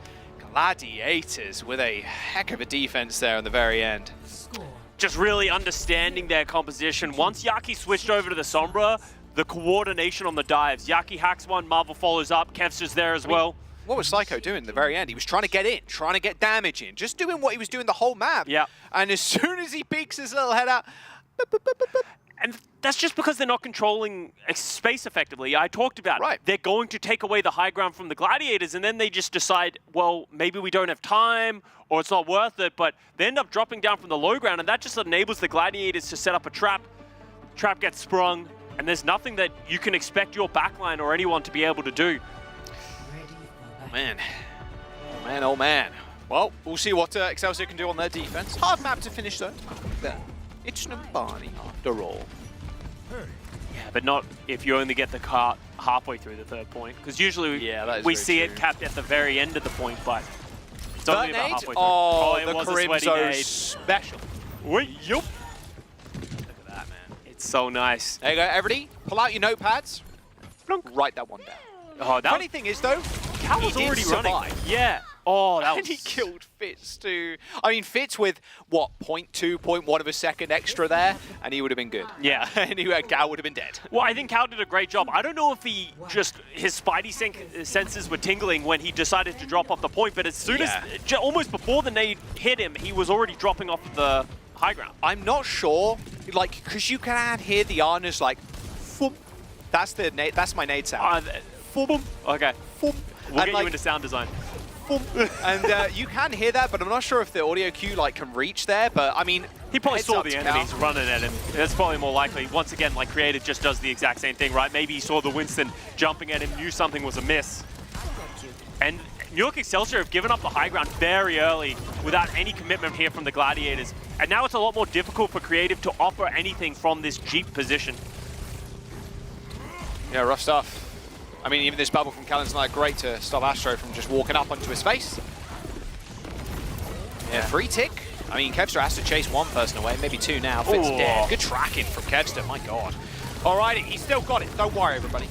Still got it in. Pole spot for Kevster. Doesn't need to force the issue, but he's going to do it anyway. Why not? Just a clean, concise team fight. Kevster finding 3 kills. Make that 4, even 5. Let him have it. Psycho trying to run away, but nothing can escape the wrath of Kevster. Just an android. Serious. Well, there's the first point, and you only use one ult there as well. You've got Rally, you've got Nano going into the second point. You get high ground pretty early, and who's in the front line? It's Creative. Can they get the pick? Not quite. OG and the rest of the gang there to help him escape. No staggers happen. Nice little sleep there from Cal onto the nano-boosted Psycho at the end of that fight as well, giving them the advantage. Momentum bar comes up as both teams just sort of poking damage out. Keep an eye on who does the most damage, give themselves an advantage. Obviously it can be healed up, but you can generally get a good idea of who's in what position. Yeah, who's trying to force the aggression too, right? Yeah. All right, duplications available from both echoes. There's the nano boost engage. Good sleep. Creative has Marble to bed. He's still going to go in though, probably. He's got Primal in like a couple of percent. Yeah, there you go. Does he need to pop it? Might not even need to be fair. Does get out alive, and with Fitz dead, that payload's it's trucking. It's keeping on going. Final corner towards that second point. New York need to do something right now, Scott. Yeah, great play by Marvel. Doesn't pop the Primal Rage. Doesn't need to pop the Primal Rage, and now he can be that gatekeeper. Yeah, goes in with the bubble. He can play as aggressively as he likes. And Kevster takes that space and says, thank you very much. Yeah, no defensive counterplay there from Creative. Sleep went wide, and there's the points. 5.5 minutes for the Gladiators. No more Sadiators. I don't want to see it. I don't want to see it. I think if I've learned anything about the Gladiators throughout this season is never count your chickens until the very end. You know, as much as they're looking strong right now, I want to see this throughout the entirety of the series. Fitz switches off of the Tracer over to the Sombra. Kind of some desperation almost, it feels like. Oh, good hack to Yaki. Nade 2, duplication into the Sombra. Sombra of all things. Maybe a free EMP. A nice little manual hack actually kills Kellen. Okay, you take that. He's shooting Fitz, he's going to get an EMP. Yeah, he is shooting. He just jumps straight in the front line. I mean, you're not really scared. There's the EMP. Hits 4 people. Duped EMP hits 4. Psycho hits the duplication to help him sustain through that fight. Fitz is nearing his EMP as well. Duplication didn't really work out for Yaki, but still, it was worth the effort, that's for sure. We have Fitz with an EMP. Now they need this. They use so many ultimates to stay alive. Gladiators aren't ready for this. No, they're not. I mean, does Yaki get away? He does, but Astro and Cal not quite so lucky. Another good sleep onto Kellen. Wow, he was mid-turn too. The point! Sorry, I get a little bit of PTSD every now and then after last week's Dude, after Panthera the game. Panthera 20-second C9. If not anybody's watched that, by the way, a 20-second C9 in all back cap from Panthera. Like, silly things have been happening recently. You know, sometimes it happens like that. And Gladiators now, you could say that some great fights there from New York Excelsior, but Gladiators still have 3 minutes and 45 seconds remaining to get through this point. Yaki switching over to the Sombra himself, just realizing maybe with one big EMP we can close out this map. Yeah, you got 3.5 minutes, right? So switching over to Sombra, it's just no-brainer. Yeah. Nano boost up. I mean, Excelsior don't really have a lot of ults. They've got a nano of their own, I guess. Nade goes wide. Cal sitting still in the background of the painting right now. However, Marvel dead. Is there any chance they commit ultimates to this? They've taken down the Brig, but is that going to be enough? They land a big nade, it might be good. No, okay. Nano boost invested from New York. So Glad's just going to get out of there or die. Yeah, there you go. Cal gives up his life and his health to the ult bank. Excelsior. Yaki kills Psycho. Okay. Shouldn't result in too much, but now Yaki has the EMP up. Gladiators honestly just accruing as many ultimates as they can. They're getting up to 5. Right. It should be possible for them to close this out. Oh, does Kellen see that Translocator? I'm just keeping an eye on the bottom right. Yeah, he did destroy it, dead. Yeah, all right. Saw that one. He's got EMP though, so he can just kind of step up. It's all good. EMP hit. Marvel's already dead though. Doesn't it matter? So Kellen falls. There's the dupe from Psycho on the Sombra. Another EMP incoming. He's already 50%, mate, and he doesn't have to worry about any kind of shields. Does get booped away. Hits the cloak. Rally's coming out. Pulse bomb thrown in. Psycho with an EMP. Hits 4 as well. Funny Astro Kevster in trouble. Only Cal and Yaki on the point now. The sticky bombs after the duplication from Psycho do the damage required. 2 minutes to go for the New York Excelsior to hold on to this point. They are, wow, these duplications of the Sombras, hey, it's not honor, but it's working out a treat. 3 EMPs is about 3 EMPs too many in a team fight. Honestly, that's facts. That's a lot of EMPs that are going on, but Excelsior with an exceptional hold so far, responding perfectly to what the Gladiators are doing. Gladiators threw 4 ultimates in that fight, unable to find anything. Oh, Fitz going down, that's a problem. Kellen does have Primal Rage and he's using it to get into the backline. Oh, there's the aggression from Marble as well. Where did Yaki come from? Great Good sleep from Creative. Does it result in much though? He's still gonna have to play a little bit cautiously without his Brigitte, who's spawning in a couple of seconds. And slowly but surely, Gladiators just whittling down the Excelsior, and they can't get the touch. Little C9 spam, keeping the morale high. The Gladiators looking good. I mean, honestly, going into that last point with 5 minutes remaining and having that box of victory, not even, it was close to the last point, but just on the corner, rough spot for the Excelsior to hold, Scott. Yeah, and the Gladiators just looking more confident in that map. Felt like their dives were a lot cleaner. But not only that, the New York Excelsior playing a little scared, not really willing to play aggressively and commit. And Kevster, he's not going to let you get away with that. He's going to just keep stepping on the gas, really getting aggressively in your face. Gladiators with another great map win, up 2 over the New York Excelsior right now, Jack. Yeah, Psycho's coming into his element too. Got to be careful.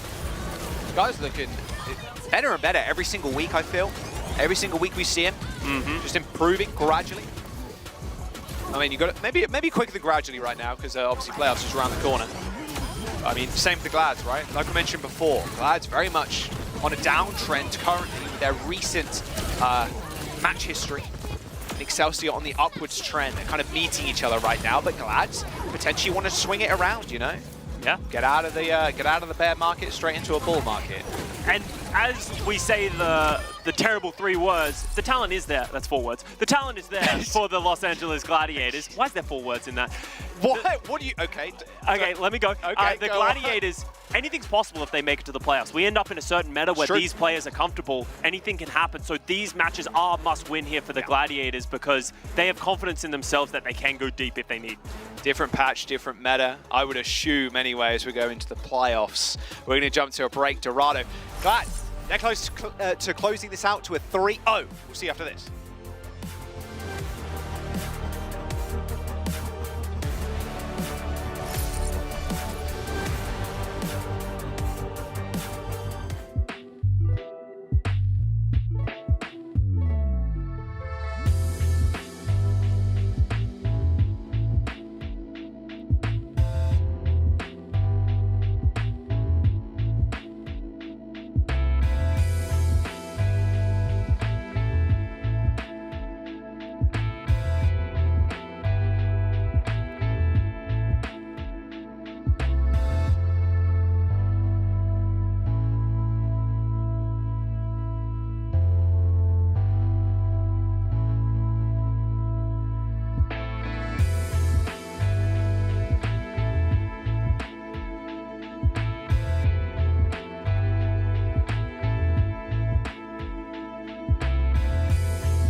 job.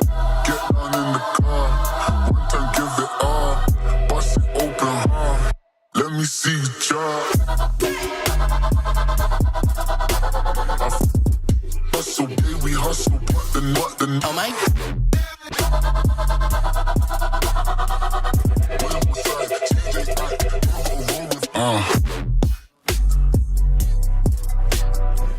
All right, Excelsior, you're 2 maps down right now. What can you do to come back? I mean, Psycho's putting up big numbers right now, just saying. Yeah, he's playing great. As much as it hasn't been enough here for the New York Excelsior, Psycho's really been stepping up, and he's been turning a lot of heads this season, not just recently, but his flexibility and how he's slotted into this roster has been quite seamless.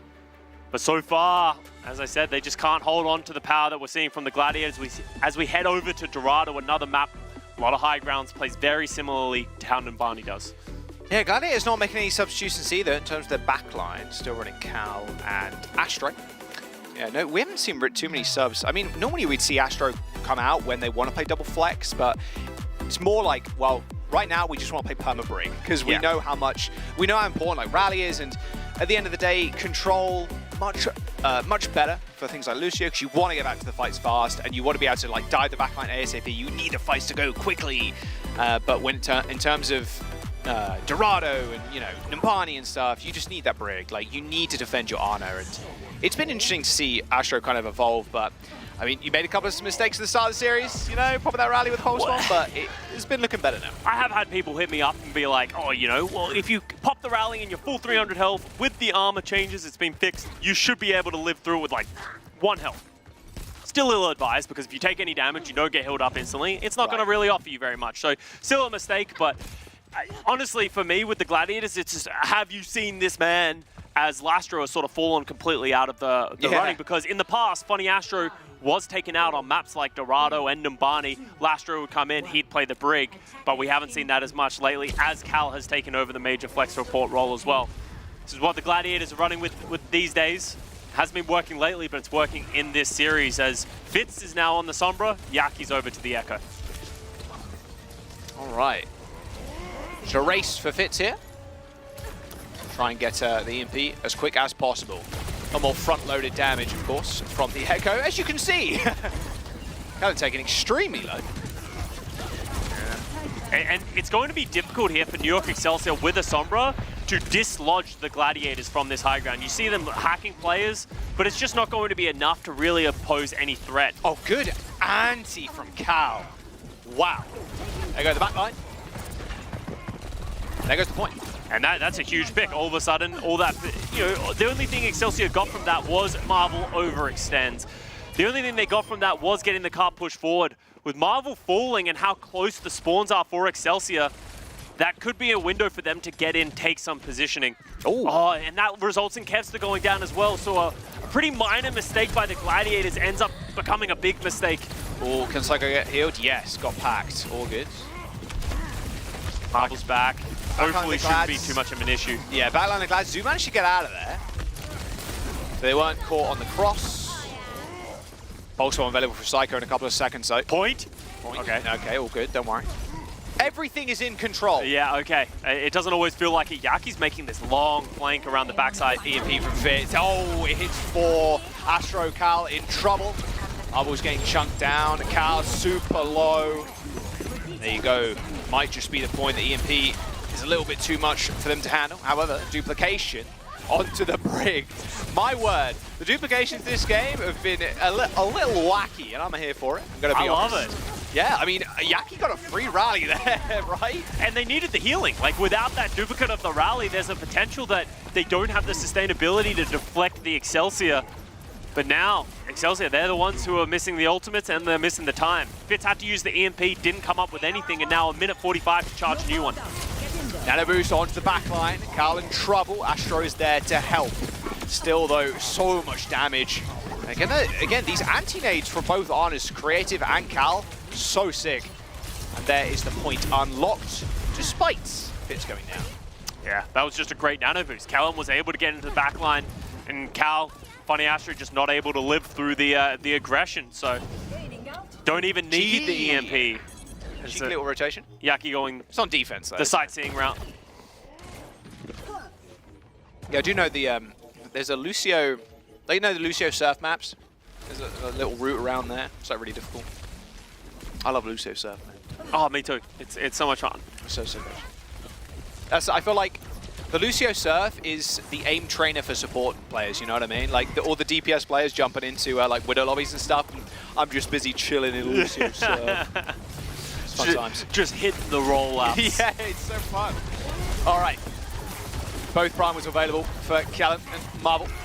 Cal up on the high ground. Got Astro at their back still. Oh, Fitz dies again. Yeah, a nice little zap there from Marvel across the map. Yeah, I'm curious again how Fitz is dying with these Translocates. Are they getting found out, or what's really happening there? Kev's to kill Psycho too, so Excelsior lose both DPS rather swiftly. And getting up onto the high ground, Scott, you talked a little bit about it before with Yaki. It's so much easier for them to assail the high ground. Fitz has to burn a big cooldown, or they have to wait for him to set up to then really execute on these dives in the backline. You can see Fitz now with 5% towards this EMP. He's going to hit it, but it's going to be tough for Psycho to follow up on this damage. I would almost expect when Fitz gets this EMP, he's going to use it to EMP a low ground target. Dead. Oh, and the rally gets popped late from OG as well. All right, Fitz in a little duel with Yaki. Takes the Translocator back, avoiding that beam damage. Late rally from Astro. Helen pretty low, and it looks like New York going to have to reset once more. Now, OG really hoping that that rally could sort of fill in the hole that Creative could provide, but it just wasn't enough. And now Gladiator's once again in position.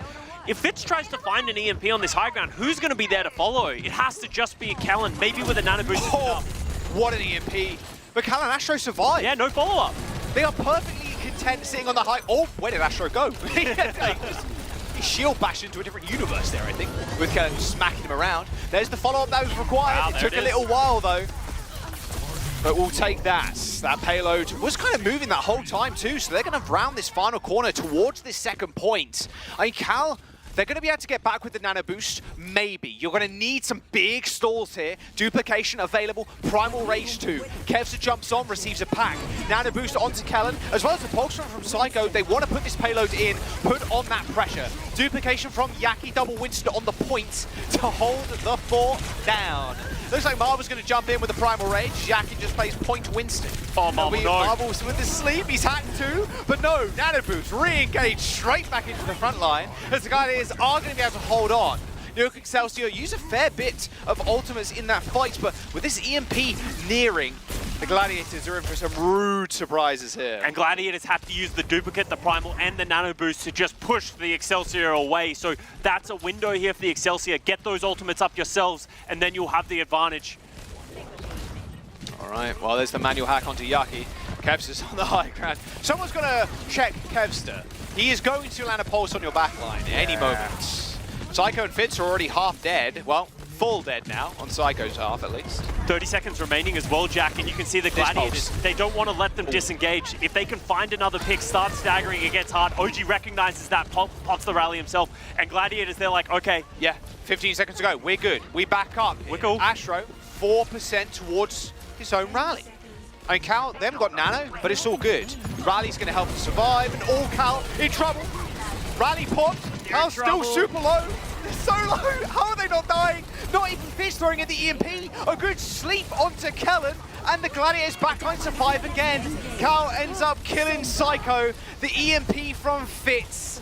Nothing matching the Gladiators' defensive prowess. They end up only getting it just before that second point. And that is a rough way to end that. I mean, Excelsior had all the tools, but Cal, they were able to survive with the help of Astro, and Fizz just unwilling there at the very end to press that EMP on that dive. It felt like they maybe thought they had a kill with Kellen's Winston just jumping in. He was in that terrible predicament where he has 95% to that EMP, so he can't just wait to get the EMP, so he ends up manually hacking Cal, but it's just not enough damage, and then by then, the EMP is not worth dropping, so he translocates out, and by then, his team's already lost the fight. You need to give credit to Cal and Funny Astro. They both did a great job of just staying alive. Rally keeping Cal going. Cal dropping the nade at their feet. Just able to sustain. And the rest of the Gladiators do the dirty work. Yeah. Perfect tools in the bank, but nah. Not much can be found. 94%. A little bit of Marvel gameplay.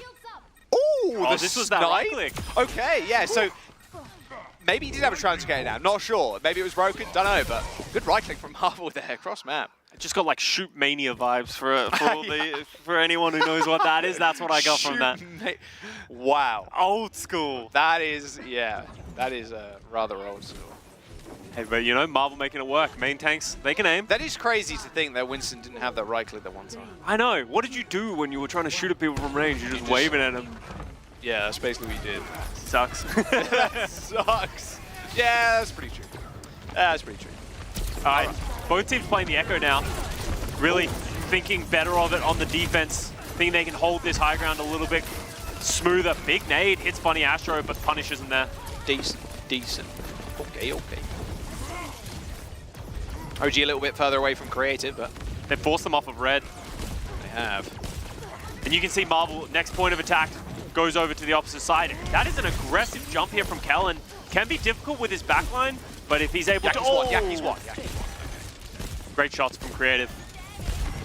And now all of a sudden Kellen is able to hold firm on the top of that red building. It's basically a big reset here. Yeah. Pelo's not in a position where they can really pressure it either. I mean, maybe you can get the touch with Kevstar or something, but you're going to have to retake control of high ground right now. Nano boost coming up here for creative. Kellen's been doing a lot of work with that. Might put it on the cycle as well. We saw how much work he did with each nano boost. Oh, another nice nade from creative. Kellen with the zappy zap. But Marvel's already dead here. Don't test him. Pew! Yeah, now this is just some clean team fights here from Excelsior, and this is how full holds happen, is all of a sudden a couple of fights don't go your way, you lose a bit of time just because people are getting picked, and then you lose the big ultimate fight. Gladiators have got to be careful to not throw away some of their ultimates. There's Nanabu Scott, perfectly predicted too, straight on to Psycho. Here it is, this hold looking rather decent. I mean, the Gladiators, they throw the pulse bomb in that fight, trying to find something, but a single ult fight for Excelsior too with the Nano boost. Yeah. Cal, they do have Nano. They're going to be able to at least use duplication too, so maybe you Nano Yaki in, and then he hits the dupe on the Ana. It seems like the course of action. Here comes the dive. It actually goes over to Marvel. Marvel's in the backline. We don't see it right now, but it does look like he's going to find the backline. I mean, Cal's in trouble, but Psycho doesn't go for an aggressive nade, has to use it at their own feet. So that duplication finding almost nothing. Cal getting juggled away from the Mega Health Pack. Oh no, Kellen stole it away from him. Oh no.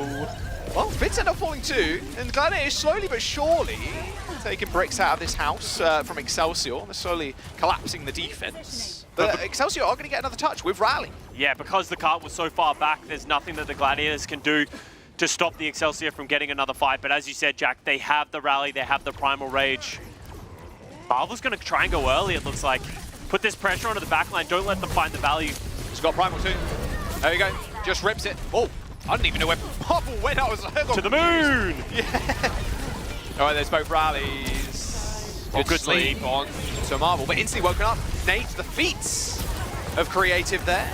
Marvel is in a world of hurt, has to escape to the rest of his team.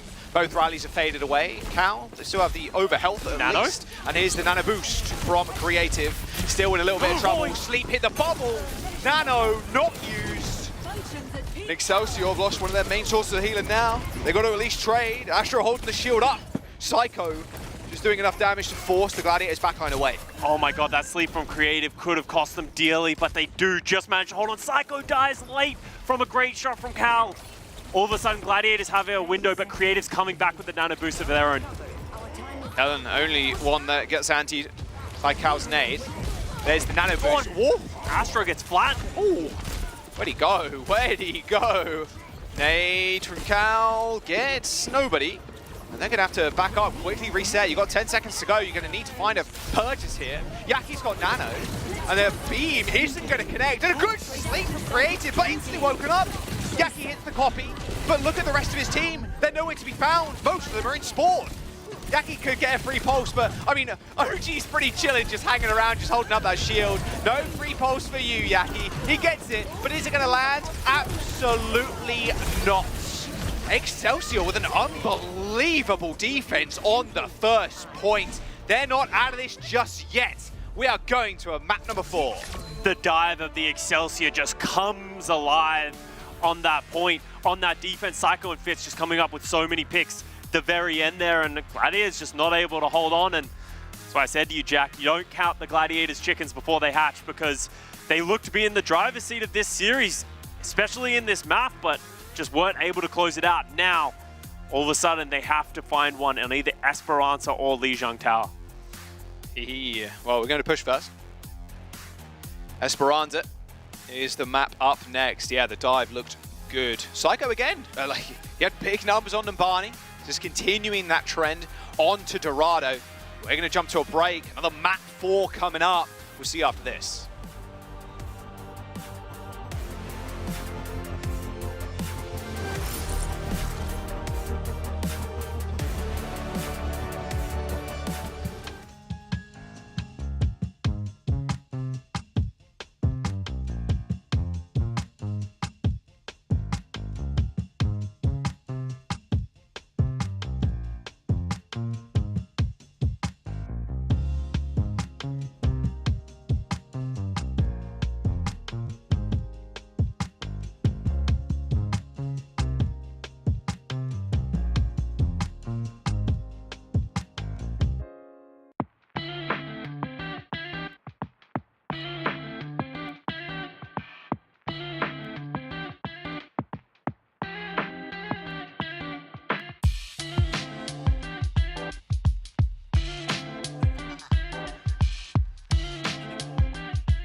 Welcome back.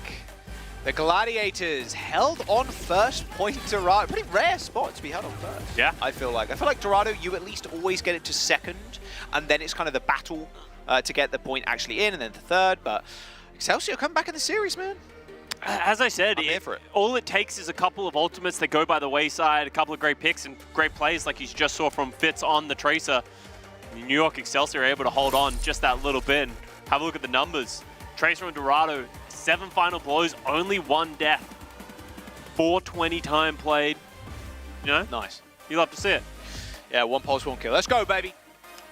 1 pulse, 1 kill. Hey, it was that one that we saw on the Ana. It was an important one. Yeah. I mean, 4 minutes and 20 seconds. Another quick map. I mean, we've had 1 quick map already. And well, that 420 was probably from just the defense, right? Like, yeah, that was what that 4 minutes was from. So all of those numbers are one of the primary factors of why they were able to hold Gladiators on the first point. But we move on to Esperanza now. And there's been a lot of different looks from different teams on this map.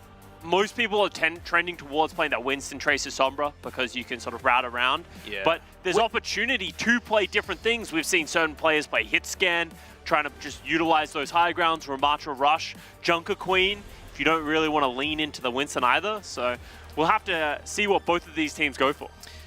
Yeah, I don't think we're going to see any kind of funny business in the tank role, at least, with Marvel and Kellen. I was like, just going to play Winston here. But yeah, it's Kevster, Yaki, Psycho, Fitz. That's where the difference, I think, will lie. Maybe we'll see a little bit of Hanzo again. Yeah, and Fitz has been sort of keeping up in the Tracer duel with Kevster. And Psycho definitely been taken to Yaki on the Echo throughout the series. Even though the Gladiators have the advantage, it has been quite back and forth. The only real time we saw a massive advantage was when Gladiators closed out on Numbani. But even then, a couple of things go different directions. And this is what we love to see. Both teams 5 and 7 fighting for their playoff berth to make it all the way. There's one spot at the very bottom of the table that they're both fighting for. Love to see both of them honestly make it to the playoffs, see what they can do. Did you just see that? That was a perfect transition of Fitz got up, he walked past Kellen's camera, and then obviously they're right next to each other, right? But that was like perfect. He passed through Kellen's camera straight into Psycho's camera. Like, what? That was maybe that was a ghost. Have you thought, Jack, that maybe Kellen and Psycho are sitting next to each other? No, obviously they're sitting next to each other, but it was just funny. That was like almost perfect, Scott. They were just lined up like that, okay. No lag in the camera or anything. Look cool, okay? Cool. Cool. Cool. All right, Esperanza, we're getting in. I'm sure Fitz is going to sit down in just a moment. Hope he gets better too. Seemed like he was on crutches there. Maybe he hurt his foot or something, so get well soon. Fitz, Esperanza, and the Lijiang Tower. All right, Excelsior, full hold. A lot of confidence built as well after full holding somebody. And Lijiang Tower, the devs talked about it. If the Gladiators can get there, that should be an advantage from the Funny Astro can play the Lucio. We know they're comfortable on this map, at least historically. But the question is, if you get there to Lijiang Tower in map 5, do you really have that confidence that you're going to be able to close it out? Time and time again, I believe the Valiant were the team that reverse swept the Gladiators and won that map 5 on Lijiang Tower, if memory serves me correctly. So maybe some PTSD could be kicking in for Gladiators. Actual pain. But let's be optimistic here for them. They have been the better team so far today. They've been more consistent. There have been mistakes, but they can't be rattled by a full first point hold there from New York Excelsior. Yeah. Don't want to be rattled. Get back into the game and just get your head in it. New map, new day. You? Okay. Something like that. All right, we're just waiting for the players to get in. I think it's, just Fitz just setting up. And then we're ready to go. Esperanza is the maps, no substitutions. It was crazy when we had a time where Fitz was playing Lucio. Yeah. That was crazy. OG's like a perfect fit for this team, feels like. Oh, yeah, and we can talk a little bit about that. OG obviously heavily struggled on the Toronto Defiant. He was a big part of their woes. He was just, him and Ultraviolet just weren't on the same page. His Brig was getting picked off first a lot, but he feels a lot more at home now he's been on the New York Excelsior. The way he's worked with Creative, the success he's found. It's nice for him to find a home pretty quickly in the middle of the season. Yeah, sometimes it can be quite rough. I mean, it's classic. I feel like it's classic New York Excelsior. It's like, we have a million flex supports. We need a main support. Fitz, you want to play main support? I'm surprised, like, what was it, HOI? Dude, who was the flex support that they signed late in the season last year?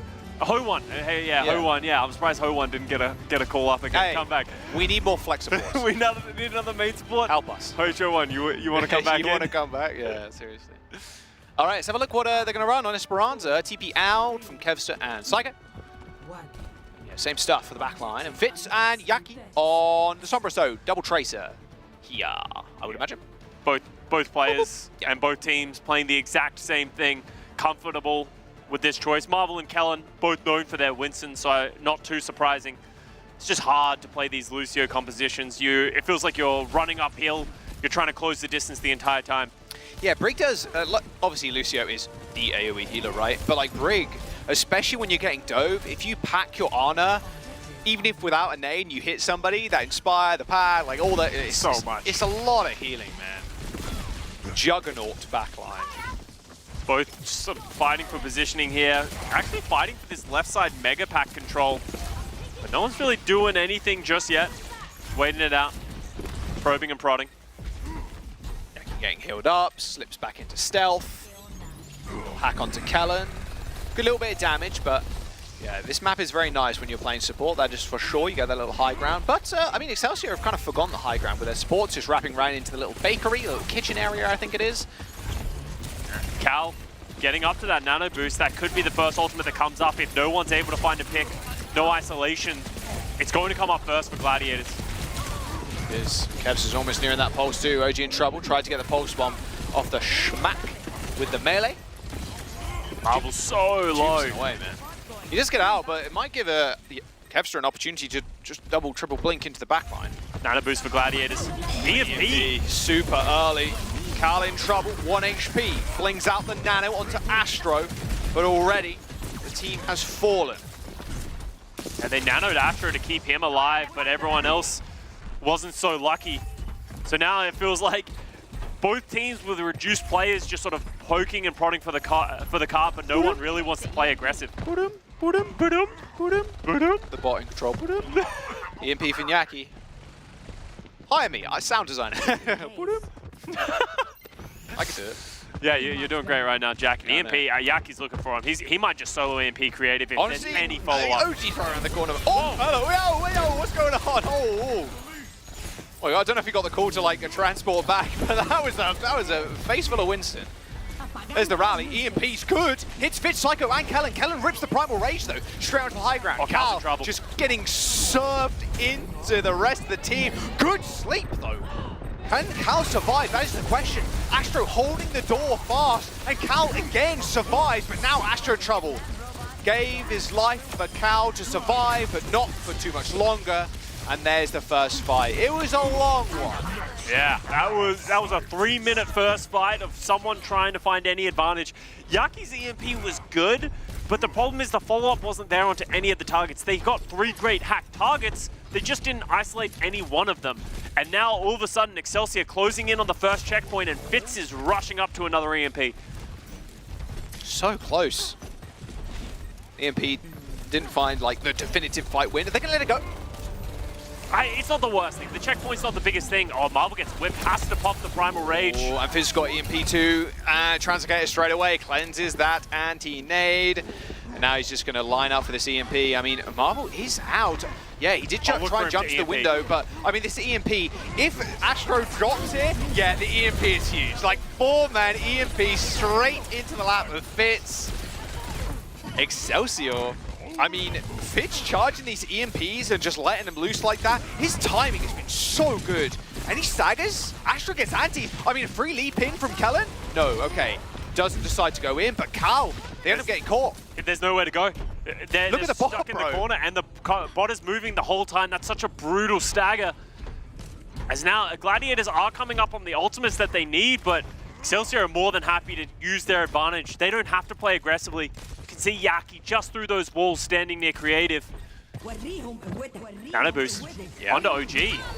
Fitz, manual hack onto Cal. There's the rally from Astro. They're going to be able to use this overhealth, sure, but look at Excelsior's position. They weren't really in the face of the Glads. So that rally is not going to result in all too much. Yeah, and the nano. Psycho's in trouble. He is in deep trouble. All good though. Does triple blink away, gets healed up, and there's Yaki on the sidelines. EMP hits 4! Creative and OG in trouble. OG survives, but for how long is the question. Another leap in from Marvel up into the high ground. Good escort service there from Psycho and Kellen. Come with me, Mr. President. Straight to the Mega Health Pack. Thank you very much. Escapes with his life, luckily for OG, and he saves the rally too, so another re-engage is going to be easier for them this time around. Yeah, it would have been very easy for OG to rally there thinking that he needs it, but he holds onto it and they disengage, so they're able to come back very quickly because they had the forward spawn, and now they have the rally to use, and Gladiators don't have many tools to deal with it. It might have to be Kempster coming up clutch with a Pulse Bomb. Pulse Bomb, yeah, I mean, Kellen, that's an easy Primal Unleash there. It's a trade. It is a trade. Sky Winston, Skybox Winston currently. Just peeking around the corner, seeing where Cal is. Fitz has the EMP now. He's probably going to try and find someone. Creative gets Biotic Grenade, just enough overhealth from the OG rally. EMP from Fitz, he's lined up with Astro. Yeah, directly looking at him. Yeah, no nade from Cal's going to save you there. Astro. Oh, hello, replay. And Kellen jumps straight back in. Now Cal in trouble. I mean, they're still committing to this fight, Scott. Gladiators, they've got no healers. Like, Marvel's found one, yes, but you need to find at least 2 or 3 here to make it even. I mean, there's too much support from Excelsior, and Marvel ends up running away, and ooh, that Primal Rage. I think Marvel's regretting his use of that one now. That bot is in full control of Excelsior, and they've got the ults to boot. 104 meters on the board. Yeah, it doesn't feel great. I like the idea from Marvel. The execution just wasn't there. As you said, Jack, he didn't have any follow-up. No one could help him because they didn't have supports. Now, all of a sudden, this is the advantage the Excelsior get is they don't need to push the bot any further. They're more than willing to keep their backline on the high ground and be like, okay, Gladiators, what now? How are you going to dislodge us from here without using all of your ultimates? I mean, Yaki's the big one there, right? Maybe Yaki gets another wraparound, hits a big EMP. But then where's the follow, and then how much time is that going to take? Are the backline going to be ready for it? They're actually going to nano boost Kellen in. Good bash from Astro there, going up to high ground to meet Cal. Get some healing on you. Oh, Kev's just in trouble. Yeah, just chased down. And that's really unfortunate here for the Gladiators because now all of a sudden they're not going to want to drop the EMP, but they do it anyway. Wow, okay, they're just going to unleash it. Psycho dies, Scott, but I mean, Kellen's just going to pull the Primal. He's just chucking Marvel around. Come back here. Get over here. Wait, can he keep him in that room? Okay, I was going to say, like, for what reason? That would have been crazy. EMP's good though from Fitz again. Astro pops the rally, also gets nanoed. Everything thrown in from the Glads to try and sustain through the EMP. This fight is good, Scott, but is it good enough? 2.5 minutes to go for the Gladiators to find some, what, like 80 plus meters? Man, it's an expensive fight, but it's a required fight for them to get them out of that tough position. Yeah, you need to use those ultimates, but it does feel bad, as you said, Jack, because all of a sudden, now you're at an enormous disadvantage. Excelsior, they come forward with the forward spawns, and OG once again has the rally to give them that advantage. They can rally out onto high ground. Yep, that's exactly what they're going to do. Call me a fortune teller. Can't tell you the lottery numbers though, sadly.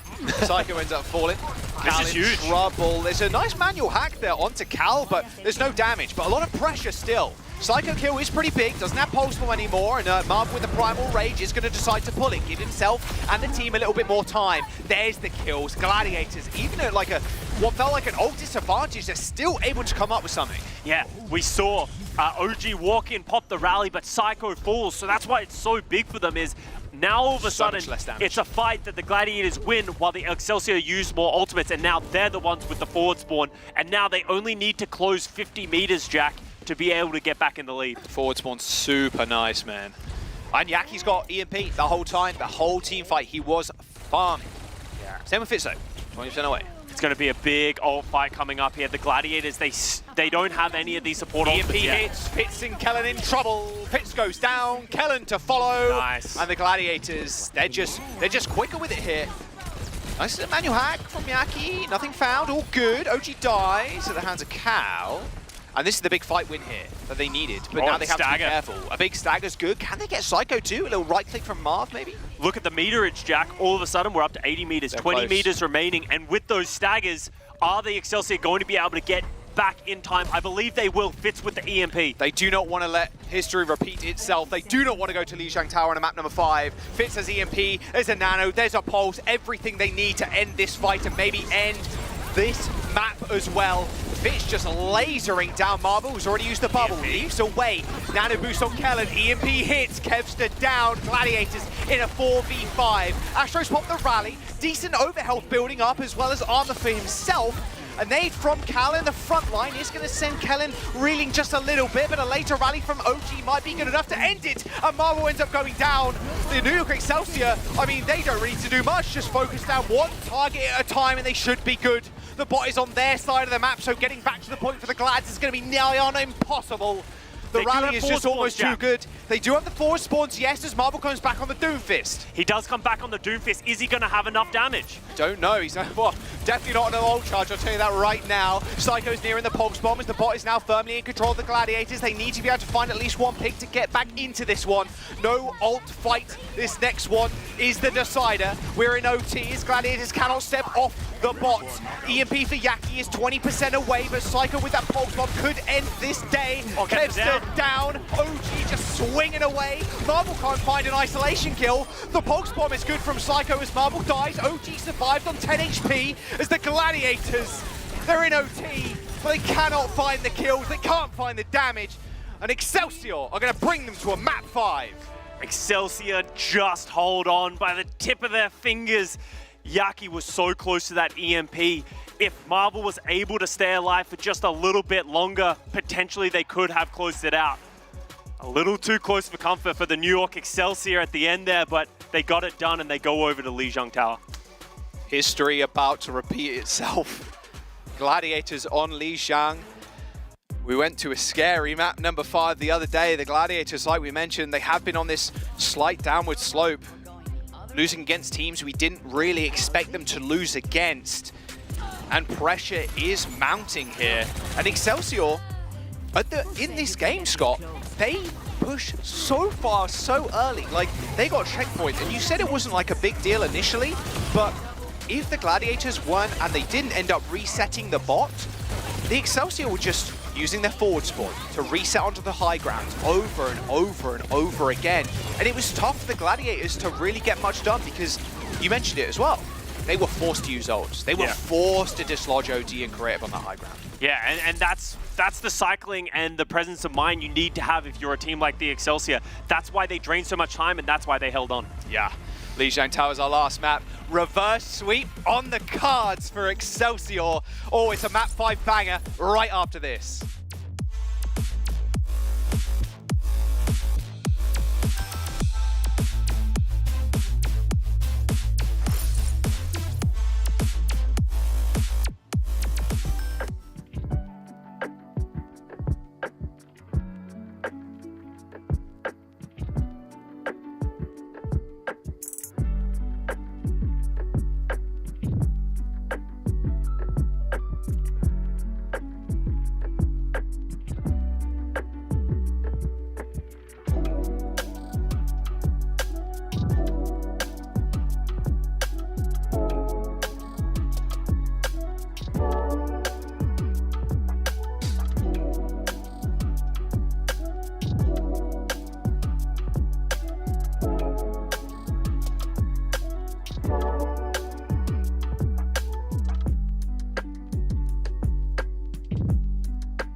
Reverse sweep activated. New York Excelsior with 2 maps back to back.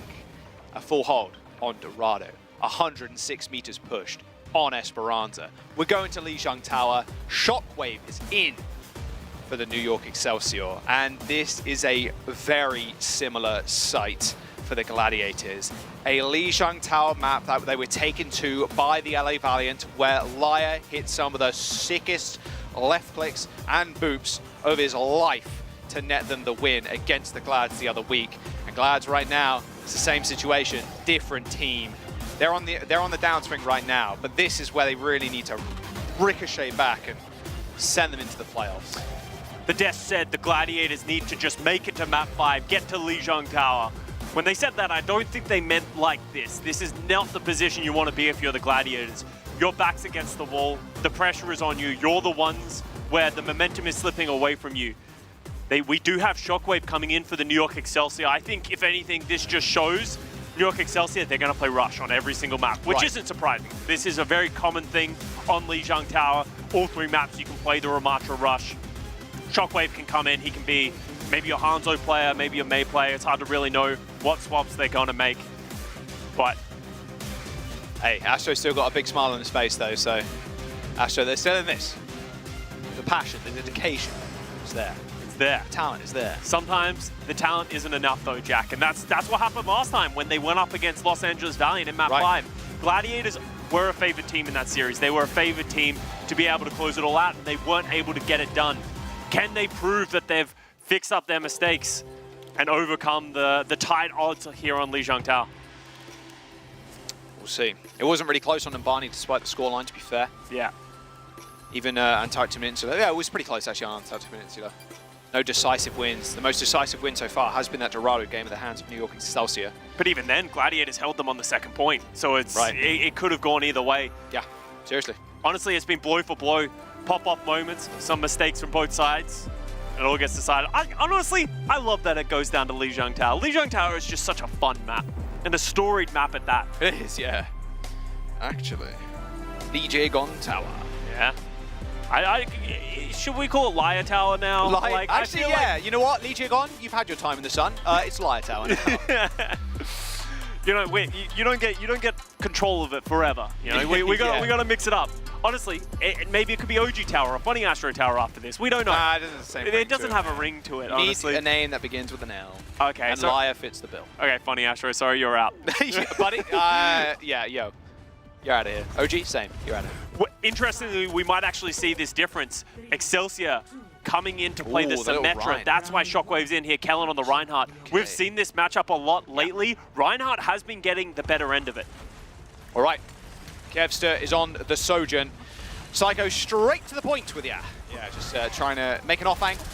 So the difference between these two comps is Excelsior will brawl better. Kevster has the ability to get one-shots though. Yes, he does indeed. Lamp already forced though, and Yaki's super low. There you go. Turret kill. Oh yeah, that's a good way to start off of map number 5. That is for sure. All right. Cal dead. Astro dead. Psycho 2 extra kills. There you go. The point is Excelsior's. And that's where it gets hard here if you're the Gladiators, because you don't have the ability to teleport around like the Excelsior do. You're entering into turrets, like they're going to wrap around this left side here, go into that white room, but you can already see the turret set up by Shockwave. They're gonna have to dislodge those, but they're gonna take so much damage just trying to walk in. And I hate those turrets, man. Look at Marvel, help! Help me! Help me! Help me! Those Somebody turrets, kill the turrets! That's a like. Okay, they got it, they got it. Shockwave's coming up to a wall already. Yeah, Blizzard, so close. Block already forced out, and there is the window. That fire strike netting 2 kills. Oh, Kellen, Yaki, and Cal dead. Excelsior, they were run over the Gladiators. Or I guess, burn. Marvel is just stuck on the... Whoa, I don't know about that wall there. I don't know if that was necessary from Shockwave. It does help them close out those two players, but that was absolutely not necessary. Shockwave finding 2 kills too. Yeah, the wall definitely not necessary, but it's okay, because they still got 3 up. Gladiators have 5 though, Jack. They have every single one to get into this fight. How are they going to layer them? How are they going to find a window to get in? They're actually faking around the white room. Kevs is going alone while the rest of the team goes over the bridge. Kev's just got railgun. He's going to activate it from the back end. Do they know he's here? The soundbar is going to get used, and now they can just int into the front line. A friendly wall from Yaki stops Kevs getting a nice little sight line. Both Blizzards out. Creative pretty low. The Annihilation aided with the sound barrier. There you go. Gladiators, they're in it. They do manage to kill off Excelsior. A quick team fight, but my word, was that a lot of ults. In the wise words of Seagull that I always like to bring up, 5Q is greater than 3Q. And the Gladiators pop, every single one of them pop all the ultimates, and it's just too much for the Excelsior to be able to hold on to. The Blizzard was great from Excelsior, but it just wasn't enough because Astro had the beat. Annihilation, etc. All those different tools. But now Excelsior, they have the ability to get in. They're coming up to an amplification matrix for Creative. We saw how much Kellen did with his fire strikes after that. Early TP. Very early TP, looked like a bit of a bait. Oh, OG super low, takes a railgun shot from Kevster. But Astro's actually the first to fall. Lucio of all people, not what you want to see. And there's Marvel down too. This is the final fight. Cal, they're going to get, oh no, they're going to get a kill actually. Creative does end up going down. Yaki goes for a quick reset. Not sure how much that'll matter since OG can taxi back. But this is final fight here for the Glads. Marvel switches over to the Reinhardt, Kevster over to the Symmetra, gives them options of how they want to TP back to the point. Are they going to TP across? They are indeed, yes. Creative should be back in time since OG, I assume, was there for the taxi. Oh, the boots! OG with a boom! Did he get him? He did! He got Kevster! That's one down already for the Glads. Marvel's in trouble. He's just taking a 1v1 brawl fest right now with Kellen, but Kellen's got the shatter. OG just kiting him around. The shatter lands and it's massive! Excelsior pop the lamp on top. No killing them now. And New York, they're gonna find round number 1. Reverse sweep in progress. Only one more round required. The Gladiators in a very familiar situation. Nightmares becoming reality. And that's such a big play there from the Excelsior. They just know how to play the Reinhardt so well, and the Gladiators unable to deal with the Symmetras. Now we head over to Control Center, and this is Reinhardt territory once again. Symmetra is very strong on this point. Gladiators, though, already showing their hand, to us at least. Marvel back to the Ramatra, Kevster on the Sojourn, believing that they can win regardless of if Excelsior plays the same thing. I mean, you said it before, and I think you perfectly illustrate how these comps work, right? You are waiting for Kevster to find those shots, even like a body shot and some follow-up damage, or a headshot follow-up damage, just some big damage coming out from Kevster for them to instantly finish someone off. A quick rotation here from the Gladiators. They're going to go server, and in fact, it looks like they're going to drop on them. Yeah. Gladiators realize they're not playing the Symmetra, they're going to be at a disadvantage. They get Kevster and Cal up to the high ground. They're going to sort of waterfall off of this high ground, choose their position. Cal stays up there. All right, okay. Oh! Cal comes up with a large kill. Okay, okay. That's how you do it. That's how you play against this Symmetra. They act perfectly utilized how to get that high ground and how to get value from it, and it will give them the first fight. It's so hard actually to dislodge. Cal went down obviously at the very end there, but it's so hard to dislodge them. Like, what are you doing? You're Psycho, I guess you're throwing icicles up onto the high ground, maybe OG, Creative are kind of shooting at him, but they aren't going to die quickly, that is for sure. Kellen straight back in. You got Lucio, you got Sin. Marvel pretty low. Forced to land, so they got that cooldown down now. And, well, even Yaki forced to block. Big cooldowns being used already, but a good boom. And an even better disruptor shot from Kevster. Kevster's really coming up clutch here on the Sojourn, showing why he's gone over to this hero. He's able to put up so much damage and able to sort of execute players. And so far, the Excelsior haven't been able to stand up to that damage. Ultimates coming up for both sides. It's so difficult to enter as the offensive team in this situation. There's Maywars. Oh, Shockwave just took so much damage. His health just didn't go back up. He was trapped in a vortex there too, so he was like jostling with it. Good kill on Creative. Okay, Gladiators. Round number 3 on the horizon, my word. I mean, look, you can hold forward now if you really want. You've got Blizzard. And Psycho, he's 30% away. Like, that is a big ult deficit. And Annihilation is such a big ultimate in this point. If you end up in this like breakdown brawl fight, he pops Annihilation, is able to run people down. Right, there's not much Excelsior can do. As you said, Excelsior moving over to server, going through this dark room, changing the rules of engagement. Creative's on height, yeah. So just healing people before they go in for the engagement. If he pops out on high ground, maybe... Wow. Shockwave's dead again. disruptor shots have been so clutch by Kevs that every time Excelsior tries to go anywhere. They're going to win this fast. Or maybe a little bit slower. I don't know. Well, regardless, they're dead. Slow is better here for the Gladiators. It really is. 10% away. They only used Annihilation and Blizzard. They got Window. They got one-shots coming up, Scott. How do you get into this fight? You can't. Shockwave has to set up a TP. They're through the way. They have 5 odds. There's the Shadow. It does hit a couple. It's a good kill on Astro, but Carl takes Kellen down.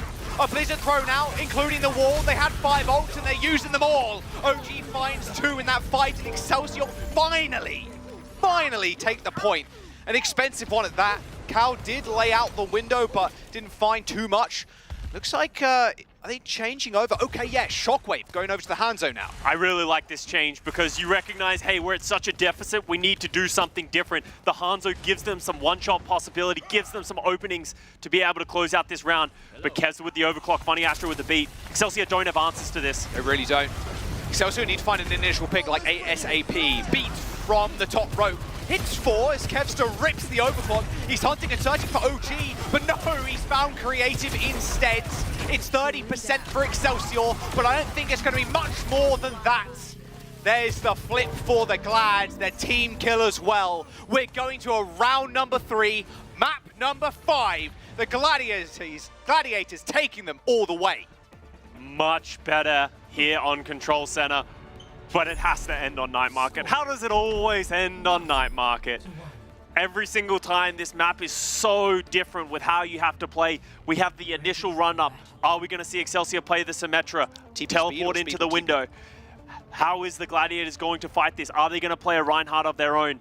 It worked a lot better. I think they're going to run Ryan, yeah. I mean, just match him in the mirror, man.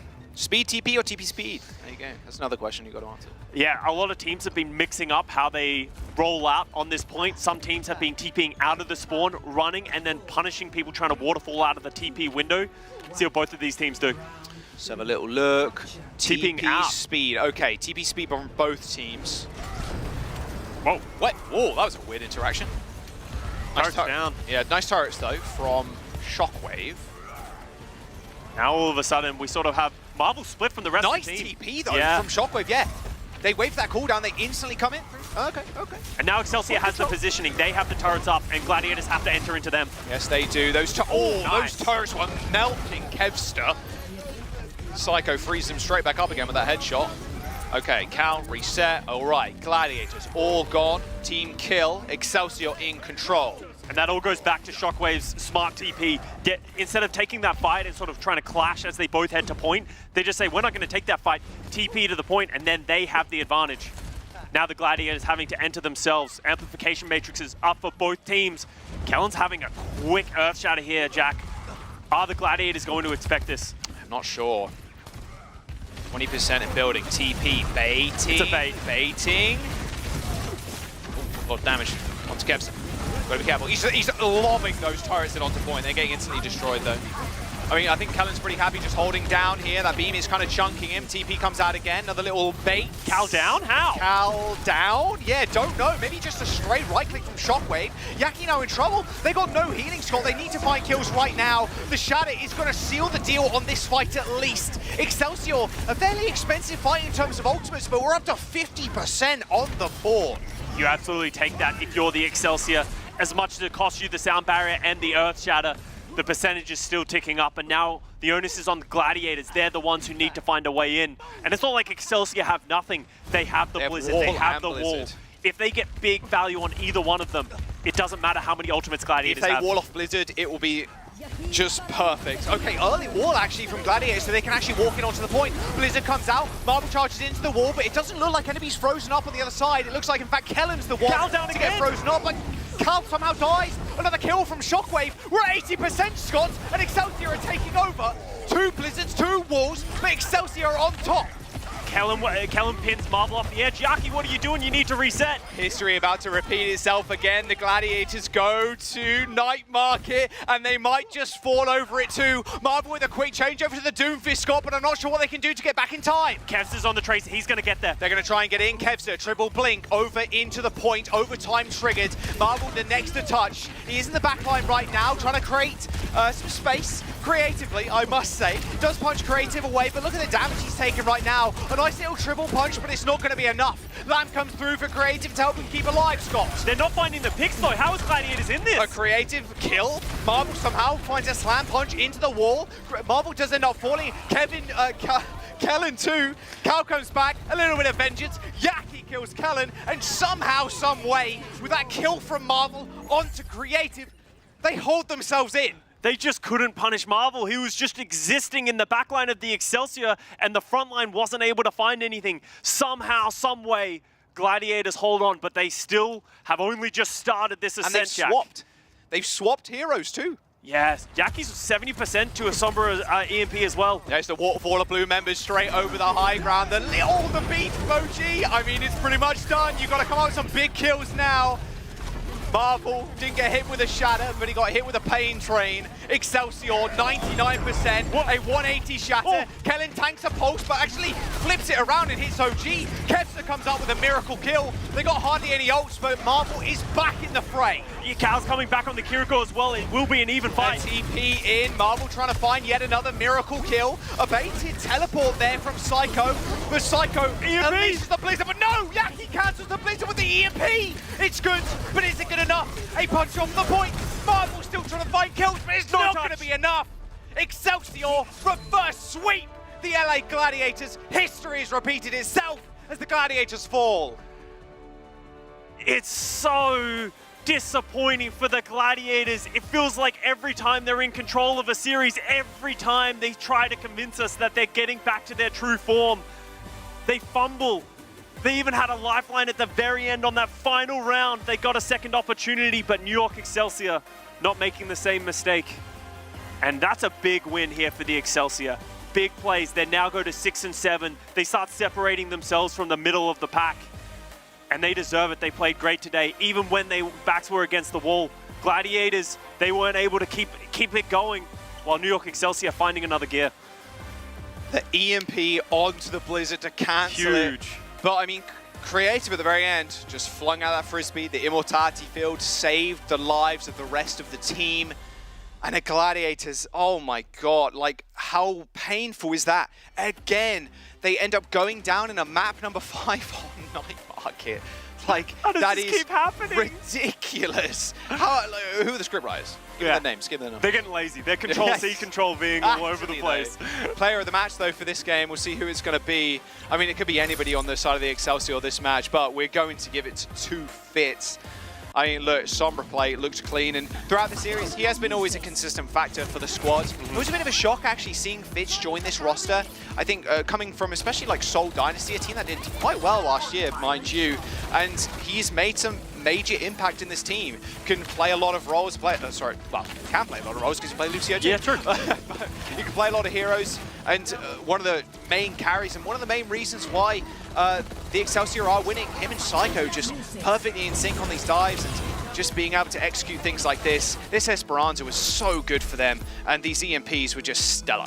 Yeah, you look at the stats of his Sombra right here, very rarely dying, but look how many enemies he's EMPing per 10 minutes. He's absolutely everywhere. He was charging it up so quickly, and he's one of the large proponents of why New York Excelsior got back in this fight. That Tracer play on Dorado as well, on that defense, was instrumental on that hold. That kicked off this whole reverse sweep. Yeah, oh my god, another reverse sweep. What more can you ask, really? I mean, we're taking a break after this week, I believe, as well, Scott. Like, this is the Overwatch that you want to see. The Gladiators fall yet again.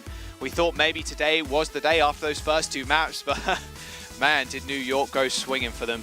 I mean, with that series over, like you said, 6 and 7 for New York. We're heading towards the playoffs very, very soon. The Gladiators need to start their upswing. They really do. There's some bright spots on the team. There's some very good plays on the first 2 maps, but it's just the consistent factor. You need to be consistent. Just close. Just close. It's just close. The series. It's rough, man. Really and you feel for these guys because, you know, we talked about it there. The talent is there, but when they've made this change of taking Dante out of the lineup, putting Marvel in, and then Cal replacing Babel in a lot of respects, it just hasn't paid off for them. That synergy hasn't been there, and that's really what's led into a lot of these mistakes that result in these reverse sweeps. Yeah. New York and New York fans at home, and then the desk too for putting New York feeling pretty good with themselves. We're going to jump to a quick break. The desk is going to break that one down and more after this.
Yeah, can we push through main queue? Number one. Lucian. Yeah, go main. Lucian. Come in.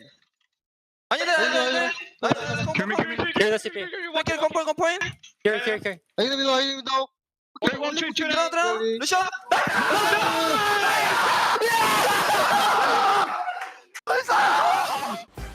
The winning moments of New York Excelsior. I didn't hear it this time. So they were not happy enough. You can feel what it means to them. I mean, come on. Oh, Like, yeah. They were seriously psyched and still focused in those last moments. Like, still, you're playing clean a good comps, comp, but like you're focusing targets one by one. That's what you need to do. That's how you pressure the C9 to happen, right? Like. But man, a reverse sweep, absolute heartbreaker for the LA Gladiators. Looked good at the beginning of the season. There was How? We all predicted this, guys. Why are we so surprised? I know we did, but we didn't. Reverse. It was one of those like our hearts want them to win, right? To take another reverse sweep in this loss streak for the Glads, like that's the worst way to go. 7-match, right? 7-match. Is that Loss how streak? many? Oh my think God, so, I don't. They might miss the playoffs. No, Yeah, because there's a very real chance. They have 3 matches left now. Who are they playing? One of them is they're playing New York Excelsior. Again? Yeah. Yep. Yeah. One of them is they're playing New York Excelsior. I still think it's which a is coin flip. I mean, that was a the close. other 2 is Houston Outlaws and Boston Uprising. He's not great, honestly. And they have the worst map differential of all the teams who were 5 and 7. I mean, honestly, we're gonna have to start mathing things out, and like, that's not the type of calculations you want to be doing as the Gladiators. It's looking real dicey for them right now. This was the game. This was it. I mean, and also, honestly, for the Gladiators, even if you look back, they have their chances, right? They were up 2-0 against New York today. They were up 2-0 against the Valiant when they played the battle for LA, and they got reversed up 2 times. And those are the things that are going to keep you up at night as a player. And you're going to be looking back at that and saying, how did we fail to close it out? All these chances on all these maps. And we couldn't get the win. Yeah, I mean, let's take a look again at some of the highlights, and I guess in Gladiators' case, some lowlights then. How did they drop the ball, or rather, what did New York Excelsior do which really managed them or allowed for them to come back into this? I mean, it started out looking really good for the Gladiators. I mean, even winning Numbani, it felt like Gladiators were in control in this entire matchup, playing both some Winston compositions and some Ramatro compositions here on Antarctic Peninsula. But New York were struggling. Both of their damage players didn't have the greatest of games, I felt like, and these first couple of maps, and it really gave the Gladiators a leg up here. So they look clean, and Funny Astro playing the Brig, of course, like I hit on before going into this game, right? So it felt like Kevster was popping off. It felt like Yaki was pretty comfortable in this echo as well. But it just all fell apart with this full hold on Dorado. Devastating. Yeah, and even on Dorado, right? Like, the attack from New York didn't make it all the way through the map. They got stopped at the end of second, but just so much composure in that moment for New York, right? That's the moment I think we have to highlight for New York, that they're down 0-2 on Dorado. They get held on second, and they still fight so well on this defense. And they were just devastating, right? Like, I think if you lose those fights, those crucial clutch moments, the whole series could have been ended on Dorado. It could have looked like a 3-0 and a fresh start for the Gladiators. But how far we are from that right now. I'm just sad because I was sort of rooting for Gladiators because, like both of you guys said, like, first 2 maps they look great, and even I think Marvel played really good Winston and and Ramatra as well. I just wanted him to get his first win with the Gladiators, and he was so close. But I think it was towards, after Dorado, I think just momentum just sort of shifted and Psycho's Tracer. So yeah, and yes, Psycho is definitely, he was just crazy good too. Yeah. Then going over to Legion Tower. Oh, what a shatter! That's a good looking. 99%. That's a round-winning shatter right there. I mean, they were favored anyway, but the shatter was. Yeah, Don had the 2K Fire Strike with the window from Creative. Oh, the pin off the map. I didn't even see so many moments here, especially on the Rhine comp. Honestly, right? Like, I think that's one interesting thing between Antarctic Peninsula and Lijiang, where we look at these as both rush maps.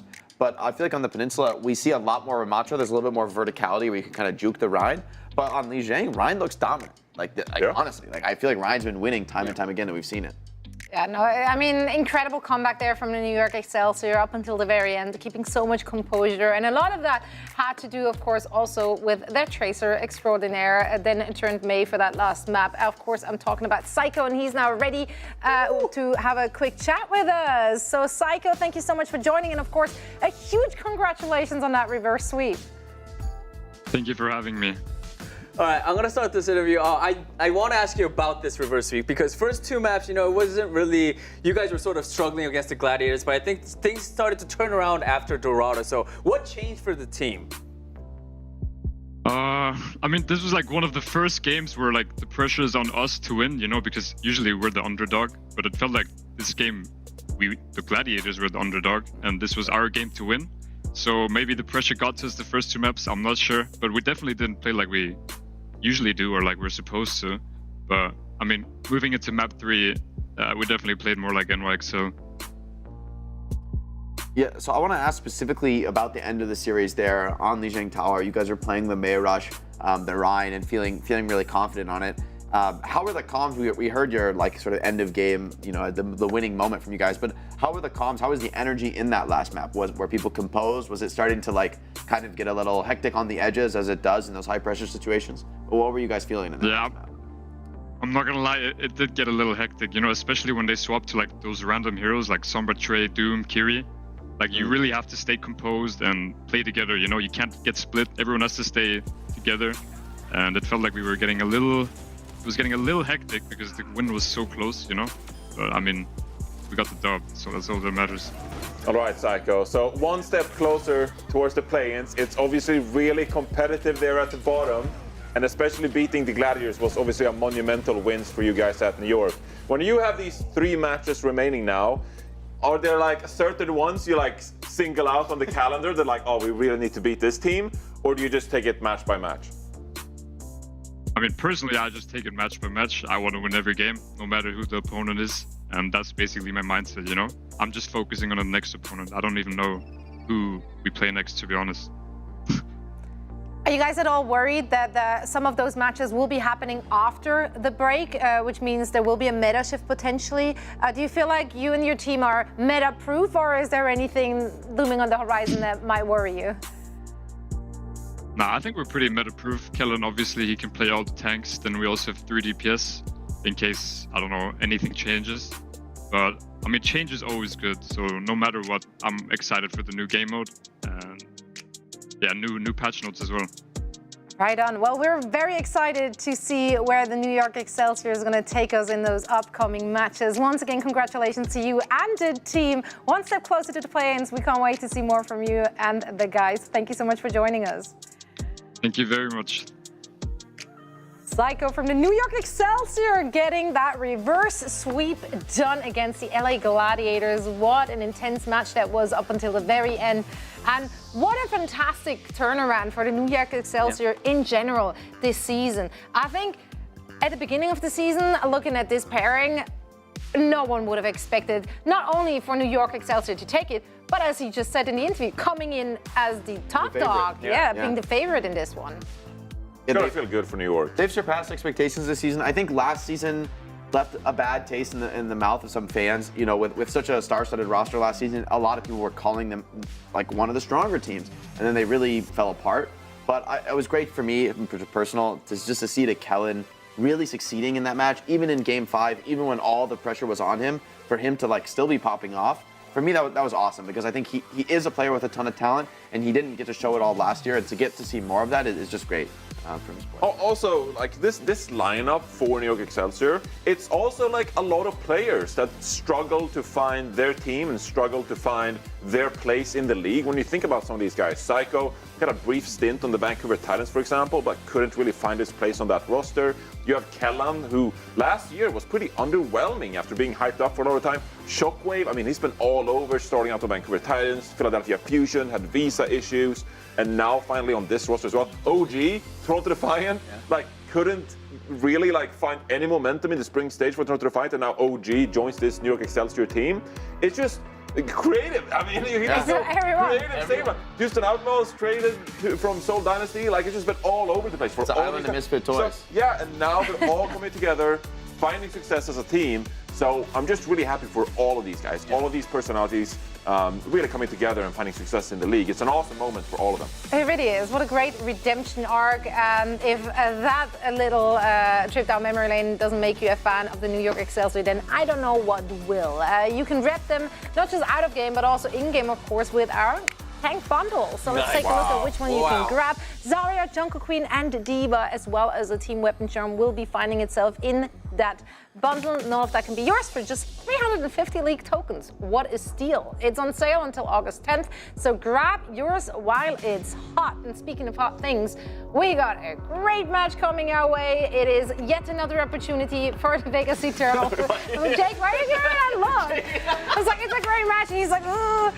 No, I am living for a winless team. I think one knife. Knife finale. Obviously, Vancouver Titans have been looking great. They will be facing off against the Vegas Eternal. Vegas Eternal still winless, and this is one of those things, right? Is today the day? I'm getting flashbacks to the Shanghai Dragons. Maybe it isn't. This is why I'm making that face, Zoe, because if you are this Vegas Eternal roster, you've been rebuilt, retooled. You've got so many better components. You are bringing these like great moments to life and showing so much potential. But the weight of expectation starts to bear down on you. And you're going up against a team like the Titans, who've looked rock solid. It feels like they're coming into their own. They're playing the best they've played all season. Maybe you can say, maybe there's something to be said about the pressure on the Vancouver Titans to not want to be the first team to drop an L. Another key factor, right? Nobody wants to give a winless team. I told them straight off, but season 1, man, we're going up against Shanghai Dragons 0-37. We didn't prep for the other team we played that week. We prepped to not lose to Shanghai because you don't want to be the team, especially when you're the Titans now. they're not locked for play-ins, but they're looking pretty good. Yeah. And so I think this is a match where you're like, for Titans, you're taking this 100%. You're not giving up any kind of ground because Vegas have shown strength, right? They have shown that they have to be respected. And I think that the danger is that now other teams have become sort of hyper aware of that because you don't want to lose to the winless team. And so as that team struggling for your first win, the hill gets higher and higher the further down you fall. And it's a dark place to be, honestly. I feel for these players. It's hard. Poetic. I love it. Let's take a look at our predictions, of course, in just a little bit. But first, I want to, before you making your final predictions, I do want to show everyone. Oh, there it is. Yeah, let's go. Well, here we are. We're all very confident in the Vancouver Titans. A part of that is they revealed their pre-match preparations. Let me just say, that one convinced me. I didn't see. What do you? Yeah, they sent it out on X. Ooh, feels weird. But I know. There we go. They're eating them already. Oh, chicken. I like this strategy. It's chicken. Got Just it. the Vegas Eternal logo. Because they have they have the rooster. They're gonna eat today. Yeah, they're feasting. Someone's cooking, so we're about to watch him cook. I'm just saying, you gotta be careful about that post-eating kind of like hangover, No, just one little egg. I would not recommend person. fried chicken for a pre-match meal. I hope they didn't accidentally just eat that right before the game. We did this as a massive mistake. Why is fried chicken a bad? We played at It makes you Apex in tired Korea, and sluggish. and every time before our matches at Apex, the organizers would just be like, "Do you want pizza? Do you want pizza before this game?" And we're just throwing down like pizza before the game, and then we're going to game like, oh. Some real gamer I was moment. like, is this strats? Like, are you stratting against us? But they just offer us pizza. They poisoned us with pizza. I think We're just tired of if they sluggish. only gave one little chicken leg to each of them, then it's just a little something, like a moose bouche, like you can make them hungry for more. Chicken leg moose bouche. A moose bouche. It's just a teeny tiny little chicken leg. The only one who knows what a moose bouche is laughing on the desk. I appreciate it. Pretty Why bougie. not? That's very bougie of you. That's all right. Your age is showing, and Danny, you're just, that's all right. It's just not your thing. What? I'm not gonna say it. What? He's young at heart, all right? You're young at heart. That's right. You want to European words. Yeah, let's go. But we're unfortunately not rooting for the Europeans in this one. Vegas coming in as the underdog for this one, evident by the chat vote as well. Yep. Vancouver Titans looking strong. Is their game to win? Alas, maybe we have some believers in the studio. No, he's like, don't. These are the believers. The Vegas fans. No, but like, truth be told, I mean, you guys were our resident Vegas casters. And you're back for yet another Vegas game. However, this time around, Vegas are looking good at the moment. Well, better. I'd really like to thank Vegas Eternal. They understood that they had a match against Valiant and they could have won, but they decided not to win because we weren't casting. Because they knew we should be there when they get their first win. So maybe they get it against the Vancouver Titans. No? Okay, cool. That's facts. I think Knife is pretty good though. That's the thing. Okay. The team looks good, man. Okay, yeah. It was close. And if I want to give some free advice to the coaching staff of the Vegas Eternal, here it is for you. Don't sub out Knife. That's the first step, is to not sub out Knife. If you're the Vancouver Titans, this is a team that... If the Vancouver Titans, sub out Knife. Yeah. Sub out Knife, Dave. Okay, if they have the ability to do that, they should definitely try and get that done. But Vancouver Titans have been rock solid, as Jake has been saying. Like, they are a team that have had their ceiling where they haven't been able to take down, the top four of the Houston, Boston, Florida, Atlanta, or anything like that. But middle of the pack, they've been pretty much solid. The only middle of the pack team that they've lost to was Toronto Defiant in a Map 5 banger very recently. But overall, this should be one where they can put the Vegas Eternal away, because that's what they've done so far throughout this season whenever they've played a weaker opponent. I saw that yawn, Punk. Hope it's not that chicken. Oh, it's the chicken getting to him. The amuse bouche. The moose bouche. Scott's like, you know what moose bouche is? And I'm like, bro, I'm not like Yeah, no, yeah. Are you serious? You're just trying to get the ramen going. Hey, you don't talk smack about my noodles, bro. My ramen goes crazy. Straight from the packet into a bowl. Yeah. What's the recipe? You just the secret ingredient is do what it says. Just follow the instructions. Okay, sweet. Okay. Put water in the pan and you water in the pan, bit of salt. Okay. Bit of salt in the water. You put salt in the water, Jack. Please tell me you put salt in the water. I'm English. We don't season anything. Oh no! We You don't season admitted it on fraud. anything. Oh, I'm working with an idiot. Okay, let's focus on this. Last game of the day has got game number 3. Yeah, thanks for that. Yeah, sound strong. Okay, well, Crimso's trying to focus, okay? Please give me my shoe bonus 2020, please. Punk will never forget. Yeah. And neither will we. Yeah, that's all right, they're we going to were roll lied out.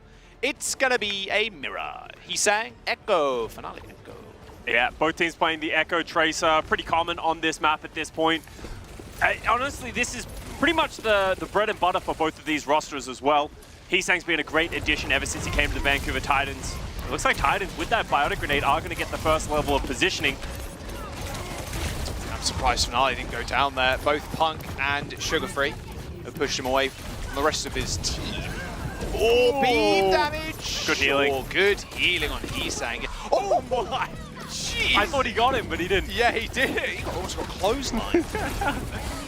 TU's going to fall as well, and great dive, great backline presence, able to keep Heesang alive, and that's going to be the first cap going over to the Vancouver Titans. Sugar Free with a pulse bomb in 10. Very slow, not the slowest start in the world, but a little bit of action back and forth, and this high ground is so hard to assail. Yeah. It's the biggest thing. Like, you want to get TU into a position where he can jump up, but he can't be up HP. And Crimzo's nades. I mean, the last few weeks, Crimzo's just flexed how much of an insane Ana player. We were talking about good Ana players earlier. I didn't actually mention Crimzo. Should have done. TU and Punk dead. This is advantageous for the Vancouver Titans though, because Vegas Eternal are the ones who need to take the position. They're the ones that need to go in. If they don't have TU, they can't do that. Knife is holding onto a pulse. We know how accurate he is with these. But as I said, Eternal just not able to get anything done. Nano boost online for both teams. Coming up to the duplicate as well. Heesang antied. Pulse bomb for Knife. Oh, hit the recall. No one was in front of him though, and still gets hit by Crimzo. So pretty low at this point. Has to get himself back. The rest of the team receive a pack. But with Irony dead, it'll be Vegas hitting the reset button. Yeah, Heesang used his duplicate. Enables the dive with Punk, able to take down Raktak. Oh, sorry, Irony. And now 70% and counting. Doesn't feel like we've had many team fights at all. It's been a very slow round, and with Knife going down, that's not going to change. How far was he away? Yeah. The tri-shots do so much damage. Like if you even if you hit three, one, if you hit two and like one's a headshot or something like that, it absolutely crushes 150 HP targets. Punk's going very aggressive. Hits the primal. Oh, and Ironies are gone. Sleeping with the fishes down under. All right, Rack Attack, try and get to the point and help the rest of your team. Punk is up and away. Back to the team. There's the rally. It's been popped. Rack Attack's last stand, but Heesang's already found another kill. And now the nano has been applied, and so is the damage to the backline of the Vegas Eternal. I mean, nano is still available for Irony. And pops it onto TU. Primal's hitting, but so is Heesang. He's keeping Irony in spawn, who's already half HP. I mean, duplication, there's no hope. Rack Attack. He's on the Weaver. Oh, it's all good though. Round's over, Scott. Just pumping those Weaver stats, you know. He's pumping up those seconds. He's like, I'm going to be the rank 1 Weaver player. And to be fair, there was a discussion the other week about Rack Attack jumping on the Life Weaver. Yeah. And it did kind of work. Okay. Kind of. Kind of work. And the problem that I think Lifeweaver has as a hero overall is he actually does pretty good healing. The grab is nice. The problem is that it doesn't add up to enough as we get a nice little Punk Primal. Oh, only a one tap. Yeah, that was well done. You know, not known for his Winston. Showing his Winston mechanics, much improved. As we go over to University, Ramatra, Rush for both sides. Are they both going to stay on the Symmetra, or are they going to switch? Switch and Sojin and a Sombra. Okay. All right. Okay. Oh. Back to Lifeweaver. Huh? Oh, what? Huh? Huh? 2x. Huh? Oh, God. Is Finale in trouble as well? Sorry, Knife in trouble as well? Oh, it gets him as well. This isn't very pretty so far here for the Vegas Eternal. There's been a lot of hype around this roster of can they get their first win? Obviously very close against the Valiant. So far, it has not even come close on Oasis against the Vancouver Titans. Yeah, not the best start in the world. Crimson almost getting triple tap there. Already taking so much damage, forced to use a shift on himself. Crimzo doesn't end up falling, Scott. Okay. But look at it. Someone look at Sugar Free real quick. Okay, maybe not, because Knife is killing people. Knife has entered the building. Yeah, they're going to pick on both the backliners of the Titans. Knife is killing people. Yeah, and that should be a pretty easy flip. Great play from Eternal, just able to get the picks, close that out. Sugar Free is closing in on an EMP, so Titans should be able to find a way back into this fight. But Knife has really just impressed so many people coming into this league, not just on the Tracer, but his Sojourn is really impressed. He plays it consistently on this point. I think in general we're going to see Knife for a long time in Overwatch Esports, that is for sure. EMP lands, Rack Attack, and Knife saved by the lamp of Irony. And here comes the window. That's a lot of damage. Faith finding the boom kill onto Rack Attack though, and maybe it's not as much damage as I anticipated. A slide through the window, but no fancy plays for you, Knife. Not today, not when Faith's on the case. The chase down to you as Vancouver Titans find the flip. They actually held on after that EMP quite well, but they just couldn't recover after that. Now Sugar Free's back to charging up another EMP. As Eternal charging their ultimates incredibly slowly, just because, as I said, we're not really having these big team fights. It just kind of feels like straight picks all around the map. And now they have to find a way to get Crimzo off this high ground. He has an amplification matrix of his own. Yeah, he's deadly on the Iana, and he's deadly on the Batiste, that's for sure. Oh, Blizzard throw now is going to hit Punk, but they actually just dip. They just dip into low ground. Yeah. And there's the window on the heights. Oh, a little bit of damage, but yeah, not enough. I'm pretty sure I had Lamp there too, but didn't have enough time to deploy it. That was a cheap fight, actually, for Vegas Eternal there. Same with the Vancouver Titans. They didn't use window. Yeah, they use window at the end there to maybe find some value, but Sugar Free going down in the back line, there's nothing they can really do to keep up. And now we're just going back and forth of trading fights. Eternal still holding onto a lot of their ultimates. Early overclock coming out from Knife. He's not even going to have a target to shoot at. Oh. Unless they peek their heads. Heesang is determined to get at least one icicle shot down. Nice disruptor shot, it's going to slow them through the choke, but no, it's actually Finale, whose heart is slowed to a stop there by Crimzo. Here comes the annihilation from both teams. There's the beat though, and some more booms for Faith. Oh yes, sir! A nice little boom. Wait, Knife got away? Wait. I need to see that again. Did Knife throw wings? Like, did Knife just parkour off of the side of the wall? I think he slid almost midair, yeah. All good though. Refs. We need an investigation. That looked wicked from Faith, I will say. It was wicked. Okay, Eternal now having to walk into an EMP. Rack Attack does have the sound barrier. You can see him trying to hide. Does not want to get hit by this EMP.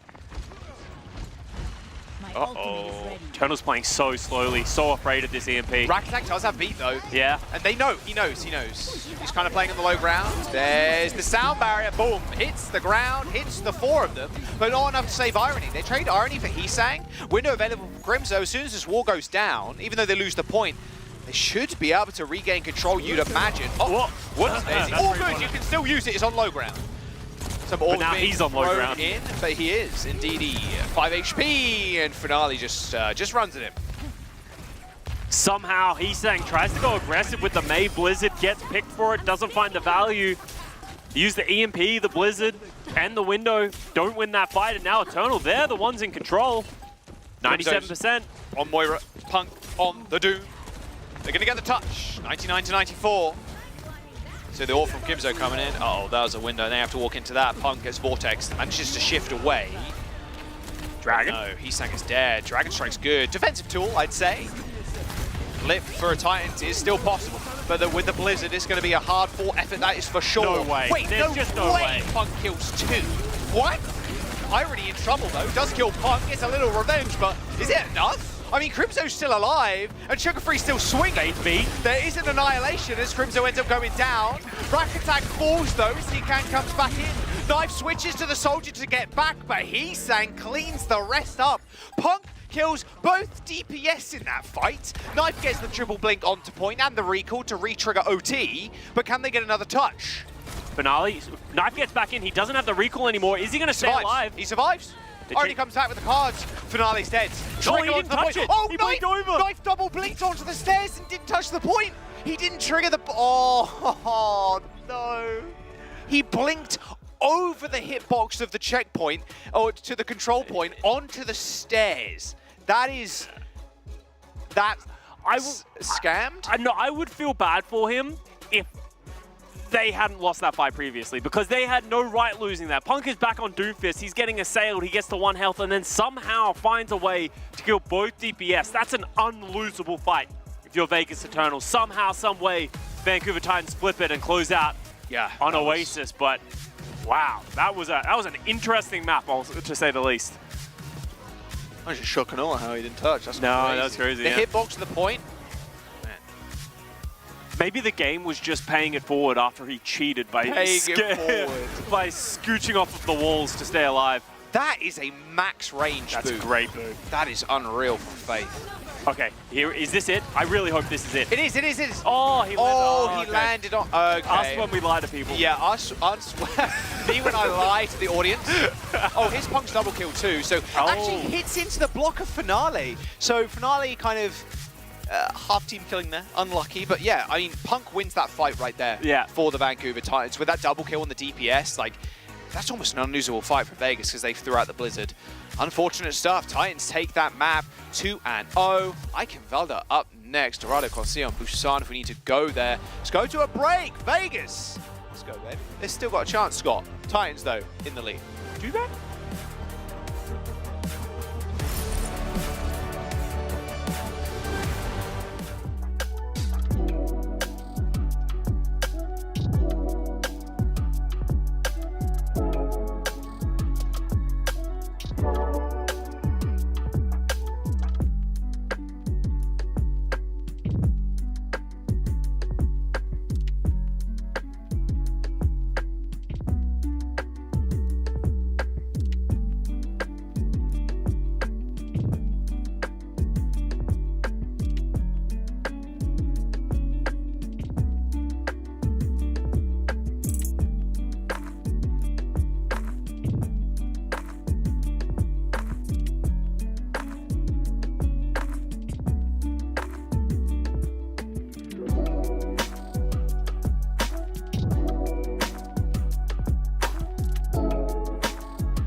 to on Oasis for the Vancouver Titans.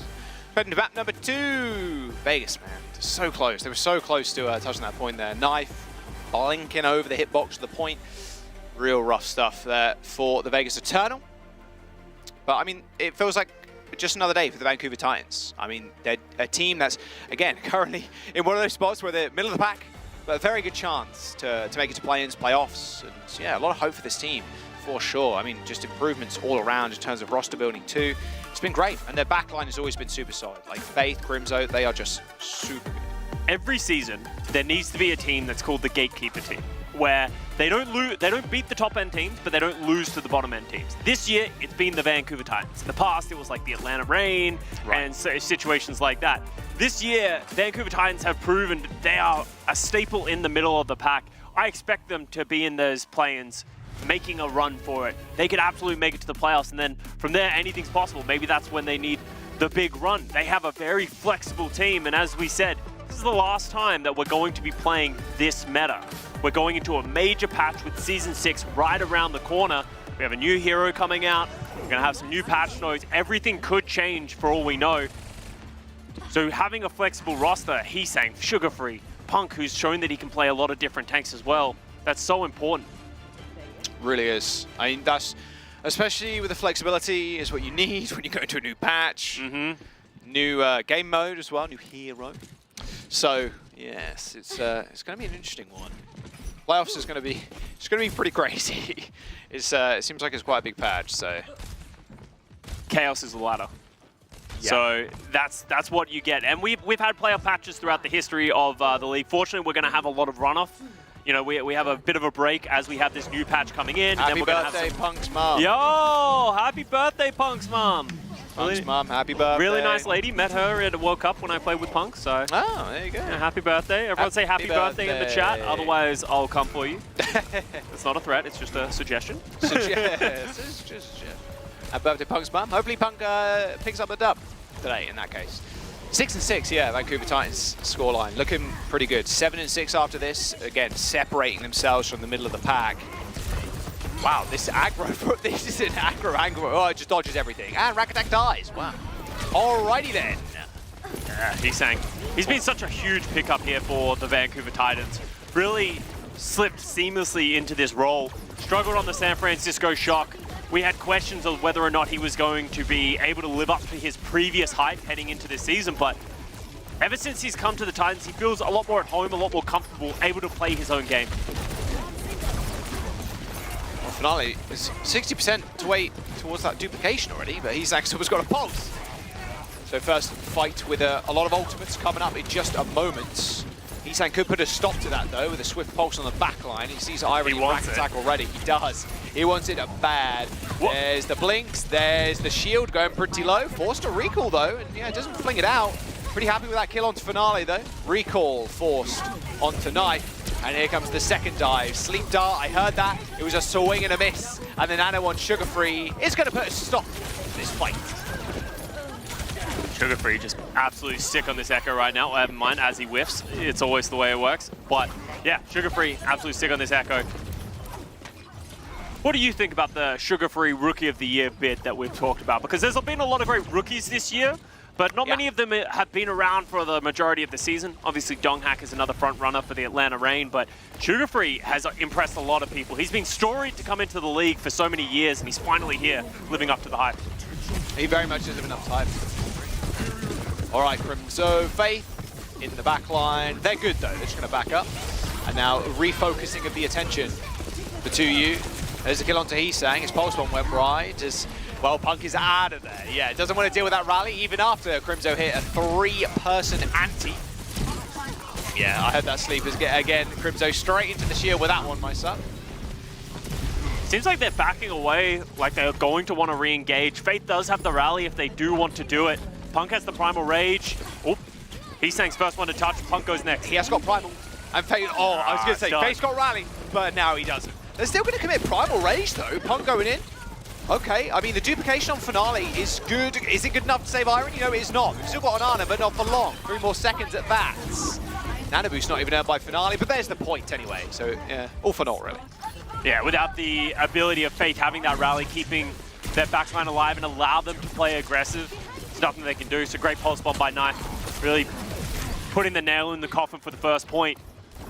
And now we move over to the second point, and this is where it can get really difficult for the offensive team because you need to find a way to assail the backline of the Titans because Crimso's going to have this great spot just up here where he can sit long sight lines, heal his teammates, while the Vegas Eternal, their backline's going to be stuck at this gate trying to find anything to look at. Double support ultimate for the Vancouver Titans. What was that? Pulse. Finale just shooting sticky bombs from across the map, hoping for the best. Both recalls coming out of the traces. Nano boost from 2U falls short. I wonder if he got whipped by Faith. Probably got whip shot, to be honest with you. Faith hits those. Oh, yeah. Doesn't dodge those, though. Yeah. Knife with a good pulse bomb again. Yeah. Although he sang with a seemingly better one. Sleep! Oh, the beam! Oh, he got his toes at the very end. All right, Sugar Free, we'll call it even. We'll call it even because you woke it and missed it, but... We're chilling, we're chilling. Dude, Faith is never going to get this rally out. He's just going to keep getting stuck by Knife. I know, yeah. But it's not bad. Like, the fear of the rally sort of is slowing down Eternal in a lot of ways because they can't fully commit to a dive. Because if they do, the rally comes out, and then what do you do? Right, yeah. It's tough to get onto that high ground where Faith just pops rally, that's for sure. Slowly but surely jostling the payload. I mean, Vancouver Titans is just running down time. Like, yeah. That's all they're doing right now. They're not taking any big engagement. They're not taking any big fight. They are more than happy, sitting on the high ground, just chilling, just waiting for Vegas Town to do something. Where did he go? TU trying his best to get onto the high ground. He just can't. Every time he tries to step up, there's just too much damage. I guess Sugar Free's dead. But... Yeah, that should give them somewhat of a window. A lot of that damage is taken away from the Vancouver Titans, but they don't have TU to force that objective, so they're kind of at a standstill themselves. Oh, Irony's completely alone, gets biotic grenaded. And then Punk closes that out, and that's going to cause a reset from Eternal. Someone gets stuck again. Crimzo gets stuck this time. I mean, nice pulse bombs are really sick. He's trying his darndest. Yeah, but unfortunately, they can't help the rest of their team if he's just sticking one. Sad. What? Crusoe puts the sad. Okay, bro, you got pulse. Come on. Yeah. Come on now. Should have dodged it, bro. Yeah. Should have slept the Tracer when she was blinking through the air. Missed the sleep. Sad. Look at Vancouver Titans ult back. All five. Faith ripping the rally. There it is. Rack attack 1. Sticky bombs. Well, it's a finish him off quite easily, actually. Duplication from Sugar Free available 2. He sank 4 to Irony. But look at this. The hounding down of Finale right now. Oh, the sleep. And there goes your dude. Yeah, Finale doesn't get anything from that duplicate. Irony falls as well. So now they have 0 Annas after they had 2 for a second there. But that's another reset here for the Vegas Eternal. 24 seconds remaining. Titans firmly in control. I'm really proud of Faith for getting that rally off. You know, the first one of the game. Mad props to Faith right there. Faith, well, they had it for like, it was 4 minutes. It felt like. Nano Sugar Free. Yeah, Nano on to Finale 2. Oh, goodbye, Crimzo. I'm waiting for the stat to be posted in chat right now. Oh, 2U's dead. That's a trade. Duplication available for Sugar Free, as well as that Primal Rage, but Knife's got another Pulse Bomb. Spawn very much in favor of Vancouver Titans right now. Punk hasn't got a sleeve, hasn't got a nade to worry about, and nice little boom, but that's all I think Rack Attack can do. Just a juggling Rack Attack away from the payload right now as Finale ascends to the skies and then swiftly brought back down to earth. A duplication of the Tracer for Sugar Free. Nice Pulse Bomb, not finding all too much as Faith has made their way back and kills Rack Attack. And that will be it for the attack. And, well, the Vancouver Titans, they may have gotten their rally off quite late into that round, but it didn't matter in the end. The Vancouver Titans are going to hold Vegas Eternal, what, just before second point? Yeah. Oh, man. Yeah, just on the bridge there, so rough spot actually to hold, I will say. Making light work here of Vegas Eternal, showing why they are a rock-solid team. Just really, they don't play down to their opponents. We see a lot of other teams, when it gets scrappy, when the opposition start, throwing some curveballs at them or just doing something different, a lot of teams will get in the mud with them. But Vancouver Titans, they're just playing their game. Sugar Free and Punk just really doing everything that they need to do, harassing the backline, keeping the space. I mean, to carry on that kind of thread of conversation from before, yeah, I do think Sugar Free is up there in terms of Rookie of the Year. Rookie of the Year, yeah, absolutely. Guys were, he was hyped to come in, right? I mean, everybody was super excited for him to join the league. Finally, he comes in. Didn't have the biggest splash straight away, but like, they've warmed up, and that was like domination. And as soon as they warmed up, the Vancouver Titans win percent also kind of went up, and surrounded by players like Punk, another very consistent player, and now Heesang coming from the San Francisco Shock and not under like, or like in the shadow of Proper anymore, and Faith and Crimzo, just an unbelievable backline. Like the Vancouver Titans, they're gonna, you gotta be careful. Yeah, catch some strays from them in the playoffs and the play-ins. Like, this is not a team to mess with. And yeah, I like that comment too, Scott. They're not playing down and they're not getting in the mud. They're not being scrappy. You saw how tempered they were on second point, just waiting for the Eternal to do something. Yeah, and we you know, I don't want Gladiators to catch a stray, but that is a classic team that does play down to their opponents, where when it gets scrappy, they're all in. You know, they're willing to go that direction. While Titans, they're just playing clinically. They understand what their objective is, and they're not going to stray away from that. We're going to see Miracomps once again. Sugar Free playing around this Echo, trying to get the better of Finale. Wasn't able to find anything with Sticky Bombs. And now all of a sudden, Vancouver Titans' health bar is getting incredibly low. No, if that's got recall, that's to back up. Ooh, it goes Heesang though. That was an unfortunate death. They were about to have a huge advantage in terms of nano boost. Could have given them the edge, but with Heesang going down, they're going to have to slow down. They're just going to go in anyway, but a knife stick. Again, the connections from this guy are crazy. Vancouver Titans, they do trade him for 2U, so with 2U dead, I mean, Titans can step up here. They can step up. Knife currently has 5 final blows with pulse bombs and 5 attached as well. Pretty much all of them onto supports, big plays. He's being hounded down, but they weren't able to find the pick. Knife, you know, we can talk about the woes of the Eternal the whole time, but Knife has been sick ever since he's come into this league for this team. Super stellar. Oh, Heesang slept. Somehow Heesang gets away. Almost went murdered too. Yeah. Just I love how Traces sometimes don't shoot their whole clip at each other. That's like, a new thing, I feel like. You know, players used to do that, but this season everyone's doing it, really tempering their bullets, making everyone count. Punk goes in with the Primal Rage, but he's getting so burnt low. down. Nano boost onto Rack Attack, who's got the Primal Rage, and there's no, wait, there's 2 Winstons. There's 2 Winstons, 2 Primal. What is happening in the group right now? They're getting juggled at the bar. No ID, no entry. Sugar Free takes down 2U, double kill. DPS Primal, actually looking pretty decent. All right, okay. That was chaotic. That was Tiny Overwatch in a nutshell. Just Primal Rages everywhere, nothing Eternal could do. They even had a rally running, I'm pretty sure, for a portion of that, but it just doesn't matter. Like, there's just too much damage, the jump packs, the punches. Knife getting a little cute with double blink. But now, 4 minutes for Vancouver Titans to get it back to the bridge. His aim is very, very clean too, I would say. Knife, they got a pulse bomb. Oop. Maybe a little double Blinkerton City over the top and just hit the pulse, potentially.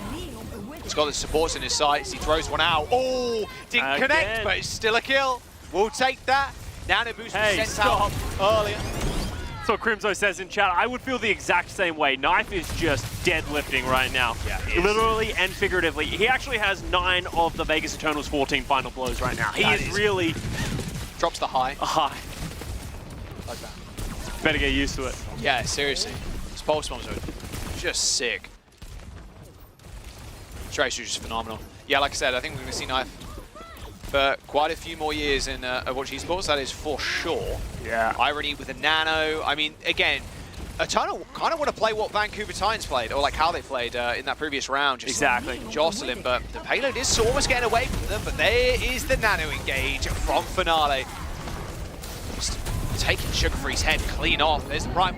Got a free ult charge if you choose to take Finale. But they do end up taking it, yeah. And actually, Heesang connects a stick onto Irony. All right, and the boop onto Rack Attack jumps off the map. Well, I think he got booped and he tried to bash, but okay. Slipped on something. Not sure what it was, but he's in the water now, that is for sure. And the Titans, they're approaching this final corner. That was great play from the backline. Titans just able to live for that little bit longer, and Eternal trying to rush him down, gets punished for it. And as you said, Jack, closing in on this checkpoint. They've given up control of the castle, and Eternal have taken that, but they need to find a way to stop the cart. It's getting very close. Please. Thank you.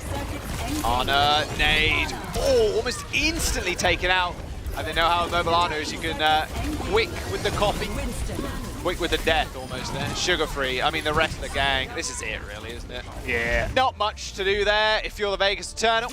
Nice try there with a copy on the high ground. Maybe throw a nade, but face full of sticky bombs as soon as you hit the ground. And there you go, the Vancouver Titans. It's just another day in the office for them. Just a great day of scrims, you know, really close things out. You know, vibes are good, everyone having a good time. Well, Vegas Eternal, you can see it on Rack Attack's face. Like, it's just...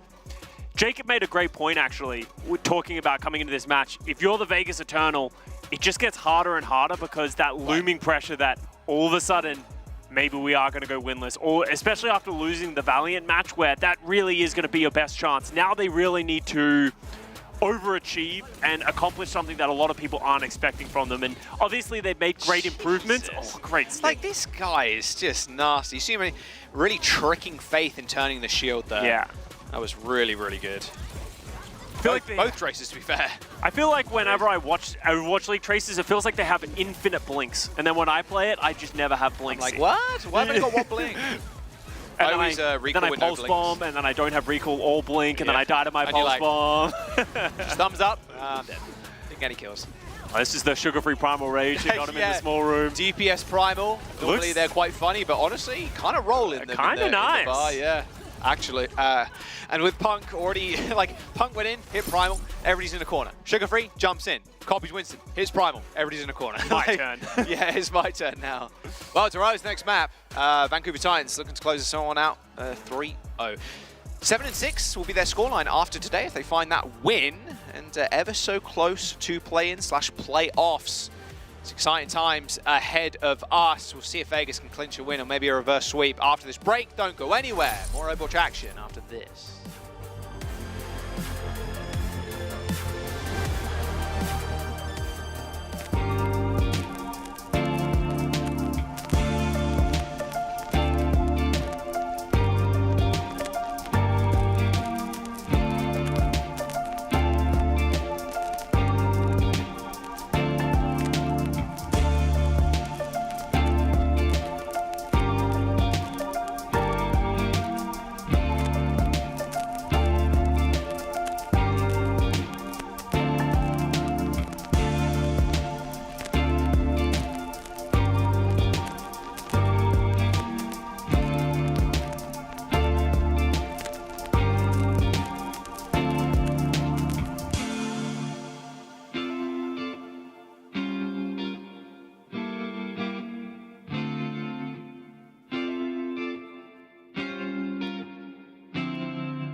Hello, welcome back. Well, the Vancouver Titans, they're up 2-0.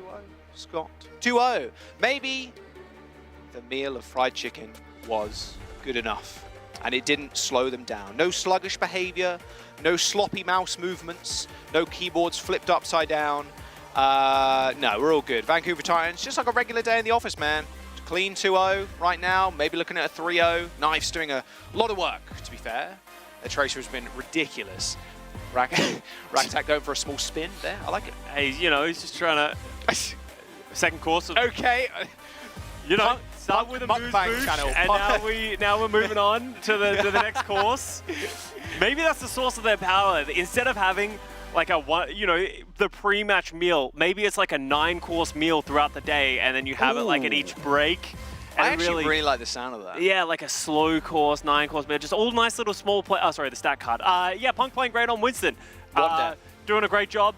He's just, honestly, not much to say. Punk is doing his job. The entire Vancouver Titans doing their job, playing well, shutting down the Vegas Eternal. And yeah. Was he eating a strawberry or was that a tomato? He looked more like a tomato than it did a strawberry. Oh, okay. You know what? Oh, man. Strawberries and like clotted cream. Clotted cream? Yeah, with scones. Oh, dude. Clotted? I don't think I've ever heard of clotted. Is it like heavy cream or is it like a... I think it's like slightly whipped. I don't know, to be honest. You just have it on scones or scones. Yeah. Scones. What's the fastest cake in the world? Scone. There's an old English joke for you, back from the 1800s. Thanks for coming, everyone. Thanks for watching. Thanks for watching. I'll see you tomorrow. Scott's gone home. It's just me, Celicasting. Jokes are bad. Hey, come on now. Vancouver Titans with a 2-0. And they're on attack first. Vegas Eternal. Side them want to go on defense. Loose picks. What side they want to start on. So, there you go. Yeah, there it is. Vancouver Titans. Vegas Eternal. Tracer Echo, sorry, once again. Let's see what the Vancouver... Oh, you're mixing these names up left and right. They both start with V. It's hard. V. Yeah. Vancouver Titans, on the other hand, I don't expect them to be playing the Lifeweaver Diva. Maybe a cheeky sugar-free jump shot into a Lifeweaver grab. Might as well. Give it a go. Why not?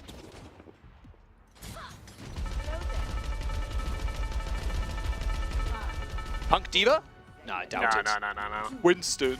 I know he loves his Diva. We saw a lot of Diva in the last stage, but people really moved away from that one. What? Hey, yo, whoa. Nice. I don't want to grab off the building on the right-hand side. Okay, the pedal. Okay. Wait. Wait, who are we grabbing? What are we doing here? All right, there we go. All right, that's back to normalcy. Who did Faith grab? I don't know. I think it was like the Anna or something. Okay. Well, needed to justify the Lifeweaver pick, so I had to grab someone. I got to use one ability, please. All right, let's have a look. How Vancouver Titans push on forward. Oh, wow, Knife is a 60% pulse bomb charge already. He's very quick at charging. Oh, 2U's dead though. 2U is down, and that's a big problem. Now all of a sudden, that should open the doors. Titans stepping up in a big way. Can Eternal get their backline out? Rack Attack is lingering around. He's going to be careful. Good bash away. Yeah, good bash. Little pack thrown out at Knife. Knife has a pulse bomb. That is scary. Keep them healthy. Crimzo. Look alive. Oh, nade to the ground. Not even a hit marker. Crimzo learning, improving, overcoming. Knife was in trouble, but he does manage to get out even after that to use in a corner. Oh, what a sleep! No! Oh, he's out. Oh, and he hit the 3-man anti from Crimzo to follow that one up. Here, he's hanging catch. Yup. That was the definition of call an ambulance, but not for me. Actually, yeah. Wow, 5 minutes. Yeah. I mean, 2U cannot die back-to-back 2 times. Like, you can't die fast like that. He's just trying to get aggressive, trying to create some space, and he's too much damage is coming out. Heesang's peppering him, Sugar-Free's peppering him, so I'm able to stand up. And now, time to actually have fighting for this high ground positioning as much as they can. We'll have to give it up eventually, but Nano Boost coming online, Duplicates online. See what both teams can do with it. We've seen most people nanoing the Echo to get into this fight, potentially being able to blow up a 200 HP target with the damage boost, but Finale's going down without either of them going out. Yeah, now high ground control, you'd imagine, is going to be in the hands of the Titans. There's Punk. Primal Rage, Rack Attack in a whole world of trouble, but no, good bash actually straight under Punk's Primal. Gets him back to safety. Now, the Eternal have 5 ults. Yeah, see how they use these ones. Card is pushing pretty quickly here for the Titans. There's Nano to you in. However, the rally to respond for Faith. Even a Nano onto Sugar Free. A bash, a whip shot. To you not having the best of times in the world. Sugar Free goes for the dupe on the other side of the map. Someone's still alive. Oh no, he can't land the right click. Oh, he hit the good sleep though. No. And oh, that's rude. That is brutal. And those were 4 of those 5 ultimates. The only one not coming off was the Primal Rage, and it didn't mean anything. The Vancouver Titans close out the second point as well. Ooh, rapid rate. 5 minutes remaining here for the Titans. Push, cut, anyone? That is crazy, actually. Knives in the back, just chilling. Water in the garden. Yeah, Knife lurking. Yeah, you can see how much Faith and Crimzo are just trying to keep tabs on Knife because he has been the primary thorn in their side throughout this entire series. We've actually had Finale switch over to the Sombra, realizing the Echo's not working. So hard to get a lot of value for Sombra here. Yeah. Not really too many places you can kind of just poke from without you being sussed out pretty quick. Knife forced to recall. Heesang has a pulse bomb. God, they are just pushing. Yeah. Hasn't been much resistance here from the Eternal. Tuyu is still holding on to this Primal Rage. Finales actually is charging up a quick EMP. He's just sitting on this high ground, spamming down on the Titans. Yeah. Punk. Yeah, well, not giving that up. In fact, Tuyu swiftly ejected from the high ground. Pulse one for Knife. Like you said, he really has been the difference maker for Vegas Eternal. Ooh, he's so low though. EMP on Faith, bubble straight on top of him, so Crimzo couldn't even heal him. No way. But Tuyu still dies. Good stick by Knife. There you go. Okay, even the score. Yeah, Tuyu still holding on to that Primal Rage. He'll use it one day. One of these days, he's gonna Primal Rage. It's gonna be big. Yeah. But not this fight. Yeah. Vancouver Titans, they held on. They had the rally and the Primal Rage coming up themselves. They were kind of slowing that fight down, just trying to get their ultimates up. They had no real way of getting up there, closing out early engagement here from Eternal. Nice little dive around the bubble there from Tuyu. Avoids the sleep, but doesn't avoid any of that sticky bomb damage. There was not even a nade that hit there from Irony. So Tuyu went in without a nade connecting. Yeah. It's the rally from Rack Attack as Tuyu makes his way back into the fight, but instantly put to sleep. Hits the Primal, there it is. It's gonna be huge, watch this. Sugar Free copies the Winston. Double Winston on the map, and Knife juggled into the second spawn, or their first spawn, sorry, I should say. Sugar Free can't quite get a free Primal Rage, but he's forced Vegas Eternal all the way back into the spawn room. Look at Punk's HP, he got slept. Not to worry. Oh, Rack Attack down. I didn't even know how he got zapped down. Must have taken big damage from somebody, and there goes the Eternal. Knife trying his best. Pulse Bomb goes wide. But Vancouver Titans finishing with 2 minutes 17 remaining. Not to be, not to be. Oh, Knife, man. You can see, you can feel Knife's pain through the screen. Head and hands. Keep your chin up, Chief. You're all good. It's been a hard season for the Vegas Eternal. 0-12, looking very likely to be an 0-13. Well, the Vancouver Titans trying to get their record up, pump those numbers. And there's a lot of people around their record. I'm pretty sure it's like the top 4, which we've already highlighted before, and then it goes from like 10 wins down to like 6 or 7. So there is a massive gap between the top 4 teams. So if Vancouver Titans can close out and win their last 4 matches, end up at like a 10-6, or even go like a 9-7, that's a pretty successful season, and their seeding is going to prop up. Yeah. And that seeding can make all the marbles, because if you don't have to go up against some of these top teams, someone's going to have to go up against whoever the 4th team to fall out of the top end is. So if you're Vancouver, they came in very serious into this match, and they're showing it. Oh, this is the sleep on the pulse. Good sleep by Irony. And then they step up to try. I know, look at, and you'll see them get anti. Oh. 3-person anti, because the Knife, Rack Attack, and Irony were just all looking at the sleeping Tracer. Scott, please, can I have my shoes? Hey, Scott! Hey, Punk, I have no responsibility. I have Scott. no control. If I could get you shoes, I'm getting myself shoes. Let's Give be honest. the man a pair of shoes. I've already said happy birthday to your mum. I don't know what more you want from me. Sorry, Nothing mate. we can do. Sorry, fella. Okay, here we go. Punk, if you win this game, I'll message someone about the shoes. Scott will hand stitch a pair of shoes No, together. okay, let's not promise things that are never going to happen. You don't want to see me stitch. No. I did try. Oh, yeah, I mean. You were about to go down a Yeah, rabbit hole I with was the about to story. go down some crazy rabbit hole. Oh, man. It ain't happening. Not on broadcast, that's for sure. Yeah, Vancouver Titans trying to hold top of red, trying to keep things going. This Eternal trying to force them off. I'm pretty low already. I mean, judging by how Vancouver Titans have been playing, this is very much like full hold territory. Yeah. For them right now. Unless Vegas can show us some magic right now, but they're just getting absolutely peppered from all directions. Crimzo Faith just sitting on the high ground. Sugar Free and Heesang just putting out so much damage. Oh, that could be a pulse ball. Oh, he didn't quite get over the little high ground there. That little roof. But the cost of that backline having to retreat because of the biotic grenade, Finale falls. Knife has the recall, and that will be the first fight going to the Titans. Yeah. And it wasn't even really a fight, it's just both teams poking and prodding, getting ultimates up. And he's Crimzo landing a good nade. Heesang's been doing a good job of keeping Knife in check.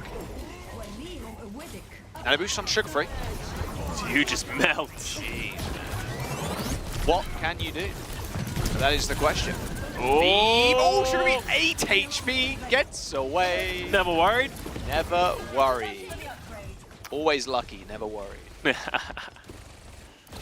Yeah, alright, now trying to... Knife keeps going onto this cart to push it further forward, but Heesang's just matching him in a lot of respects. Because Heesang has so much healing, he's just always hounding Knife. Makes it so the cart can never go. Oh, Tuyu gets whipped as soon as he gets the nano. Big whip shot. Oh, the pulse bomb onto Finale. That's a rare one, I'd say. Someone got slept. Yeah, I believe it was Knife. He unleashed the pulse bomb. Crimzo hit the sleeve. Doesn't end up going down. There's the rally. Who's Tuyu's target? Nobody. He looks like he's leaving back to the rest of his team to help out with the rally. Punk problem. Punk is in a is full problems right now. A big problem. 240 HP in primal range. Has a lot of ults on both sides, but not a lot of results coming from it. I guess you will start to see the cart inch forward a little bit, but Vancouver Titans still have control of this high ground, and Tuyu can't be too aggressive because he doesn't have the primal rage or the nano boost. There's the nano. Irony and Rack Attack. They've been split up from each other too. I mean, those stick. Oh! They do trade back though. Crimzo's down on the other side. I mean, Faith is still alive, and Sugar Free's got Doom. Another Doom Winston. Okay. Really loving the double tanks. And there goes the dupe from Finale. Oh, go on, Sugar Free, hit him in midair. Zippity zap. Yo, no, didn't quite get him. Rack Attack and Irony spawning just in time to heal him up. Yeah, that's 10 ultimates. Finale moving over to the Sombra. Well, Sugar Free will save his life and stay on the Echo. 35 seconds remaining. Knife has a pulse bomb. Can he do it? No. He's dead. Yeah. They're dead. Okay, well, pulse bomb. Not connected. Not yet, anyway. Yeah, maybe later. Oh, go on. Oh, you saw he, not the best angle in the world. Finale falls as well. 15 seconds remaining, Jack. Yeah. Nice back. Oh, wow. Oh, there's the pulse. All right, triple blink from spawn. Hits the pulse, hits the recall. Job's done. I got my one. Titan's still holding down the fort, though. With Irony dares up to Tuyu to touch. Chasing Crimzo. Crimzo backs towards the Mega Health Pack. Fine. And he is more than okay. But then so is Knife. Not again. Not another 20 seconds, C9. No, please. No, Someone it's touch. fine. They got Someone it. They touch. got it. Winston, no, Winston's got leave. Yeah, no. Yeah, and all right, okay, yeah, Face there too. Yeah, all good. All right, now. C9, please. C9, please. Rack attacks, please. Let it end. We got a C9. Finale and Knife head down. Overtime is through. So are the Vegas Eternal. 0 and 13. But Vancouver Titans, on the other hand, looking good. 7 and 6 in the standings. They'll get their win, man. Yeah. Yeah, I like your optimism, Jack. It definitely was going to be hard getting it over the Vancouver Titans. Just clinical, as we were saying. You see it on their faces. They weren't even too stressed out about this one. Faith gets a trophy? Whoa, Faith got a trophy. Why does Faith get a trophy? Is he their player of the match? Whoa, no, it was taken away. Wait, what is happening? Where's this trophy going? Whoa. Who's it going to? It's like taking candy from a baby. Like, Give that's me just Saber's rude. Yo, give Faith. Yo. Somebody needs to explain We what need a happened word here. with Yeah. Vancouver Titans management. Give Faith back his trophy. Give Faith back his trophy. He What played was great. that? Oh, there you go. Unfortunately, Faith, you're not going to get the trophy. Sad stuff, honestly. That was my highlight of the match. Yeah. No, I want a trophy. Oh, I want Faith to get a trophy. No, you need to get stitching, son. I'm not stitching. I'm not stitching nothing. I don't know how to make shoes. Oh, time to learn. Time to learn. learn. Shoes, okay? Yeah. Well, we'll have a look at the player of the match in just a moment. The Vancouver Titans pick up another win. It's good for them. Again, the win here in play-ins. Every win kind of counts here, regardless of the team who it's against. 7-6 in the scoreline. Just separating themselves from that middle bracket. And like you said, if they end up with 9 wins, 10 wins, they're looking great. No trophy for Faith, but Punk has got trophies. Honestly, Punk got it, but the real player of the match to me, Punk's mom. Happy birthday. Happy birthday, Punk's mom. And that's why Punk played so exceptionally that Punk got player of the match. This actually was sick. The Doomfist play gets both DPS somehow. Into the ice block too. That is crazy. Yeah. That was a sick play. And honestly, you know, all jokes aside, I think Punk has been playing very well on the Winston. We've seen a lot of off-tank players try to pick up this hero to varying degrees of success, but I think Punk has really shown his ability to adapt, really learn how to get these primals. We saw a couple of great ones. The one in Eichenwald, the small room, that was followed up by Sugar Free. That was another great one as well. So absolutely. Look at these stats. I mean, you kind of expect it from a 3-0, that's for sure. Convincing one as well. Yeah, exactly. Punk looking good, so the rest of the Vancouver Titans, they go up another win in their record and separate themselves from the middle of the pack, which is the most important thing right now. Yeah. We got a break after this weekend, and then, you know, rest, relaxation, and then, New patch. Yeah, there's a big patch. So you need flexibility right now. And like you said, Punk has been demonstrating that. Very, very proficient on the Diva, one of their best heroes. But jumping onto main tank duty, playing the Winston, he's looked clean. He's really looked clean. The whole team just seems so cohesive right now. Yeah, absolutely. They deserve it. Important win in the books. Vegas Eternal. Still looking for that last win. First win, sorry. Yeah. Their first win. Yeah, maybe their last too. I mean, look, Vegas Eternal, I really do hope they end up finding their first win. For everybody's sake, really. Obviously, it is painful going through that many losses in a row after that many matches like Rakatag. You do see it on his face, and you want to just find that first dub. And I think they've got the team to do it. Like, Knife, he sometimes just hard carries, man. It is crazy. But to break the game down and round out the day for us, we're going to jump to the desk. We'll see you all very soon.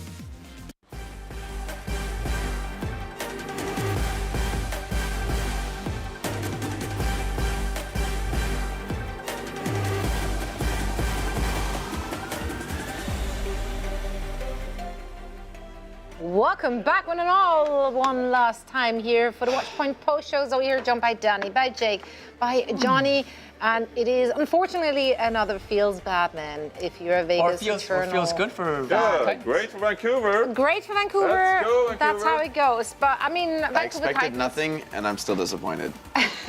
That's rough. They did not do it for Rakatag, and that's a real disappointment for all of us. But I mean, again, Vancouver Titans have been looking really, really good in this current meta. Why is that? Why is it so suiting to their style? I think if you can look across the roster, I think the first player I'd want to talk about is Crimzo. I think Ana is his best hero, and he's at his best when he's staying on that forefoot and being really aggressive, not nading for himself, not sitting back and trying to kite dives, but initiating them, throwing those nades in. We even saw like Creative copied his nade lineup from Nimbani earlier today in New York's match. So I think a lot of teams are actually going to take that nade lineup from Crimzo. It looks really good. So he's still innovating, been in the league a long time, but still pushing the limits. And then I think it's the DPS, right? I think it's Sugar Free and Heesang together. They're a dynamic duo. They look great, whether it's Echo, Sombra, Tracer, and I think these players have even more to show us if the meta were to shift. I think they're both flexible players. So that DPS lineup is great. And Punk looking like a solid Winston. I mean, there hasn't been many Winstons that have come into the league not being a Winston player and actually made it look good. I think Kaluj is kind of in that category, and I think Punk's in that category too. Like really looking solid. Doesn't it doesn't seem obvious that Winston's not their hero, and it's sort of, you wonder in a meta shift where maybe Punk can play a hero where his aim and mechanics can shine, he could be an even bigger star for the Titans. I don't know as well, Jake, if you feel like I'm just cooking with this one, or like if I'm just being an absolute lunatic. But I feel like Vancouver Titans, they don't have like, they're very composed players. Like you think about Punk, very composed, smart. Absolutely. Same goes for Sugar-Free and Hee-Sang. They're more the quieter types, and I feel like they're incredibly tactical. I'd love to have more insight into the coaching that goes on with this team and just like some of the discussions behind the scenes, because I really do feel like they're a really smart team and they're always improving and they are sort of like iterating on their gameplay all the time. I don't feel like they're this kind of like up and down team. They play at a really consistent, solid level all the time, and that's a really good skill to have. You see some of these teams sometimes that they have their ups and downs and they drop maps they shouldn't and they choke, etc. I feel like this is just a really composed team, and now we're seeing Vancouver Titans arguably played the best Overwatch they have so far, to the point where like they're almost above average in the league as we're getting closer to the playoffs, right? So who knows what the meta is going to look like in the next couple of seasons, but I think you can say without a doubt. By the way, happy birthday, Mom, from Punk. So love that, actually. Yeah, That's cool. Love that. Yeah. But they're peaking. They're peaking. They are. Do you still feel like they're going underneath people's radar, or do you think people now have their eyes? I think people have to take the notice now. They've had too many, not just wins, but like solid 3-0 wins. They've looked great in this new meta when Echo's being a little bit more relevant. I think Sugar-Free gets a little bit more oomph on that hero versus the Sombra, where he's all solid on the Sombra too, but the Echo is more of a superstar role for him, which I think he's a natural for. And speaking to their veterancy, I mean, yes, Hee-Sang's a rookie, but he's played on another team. He's gotten some experience in that way. Sugar-Free obviously doesn't have that much experience in the league, but he's been around as a player for so long. He's seen so many metas.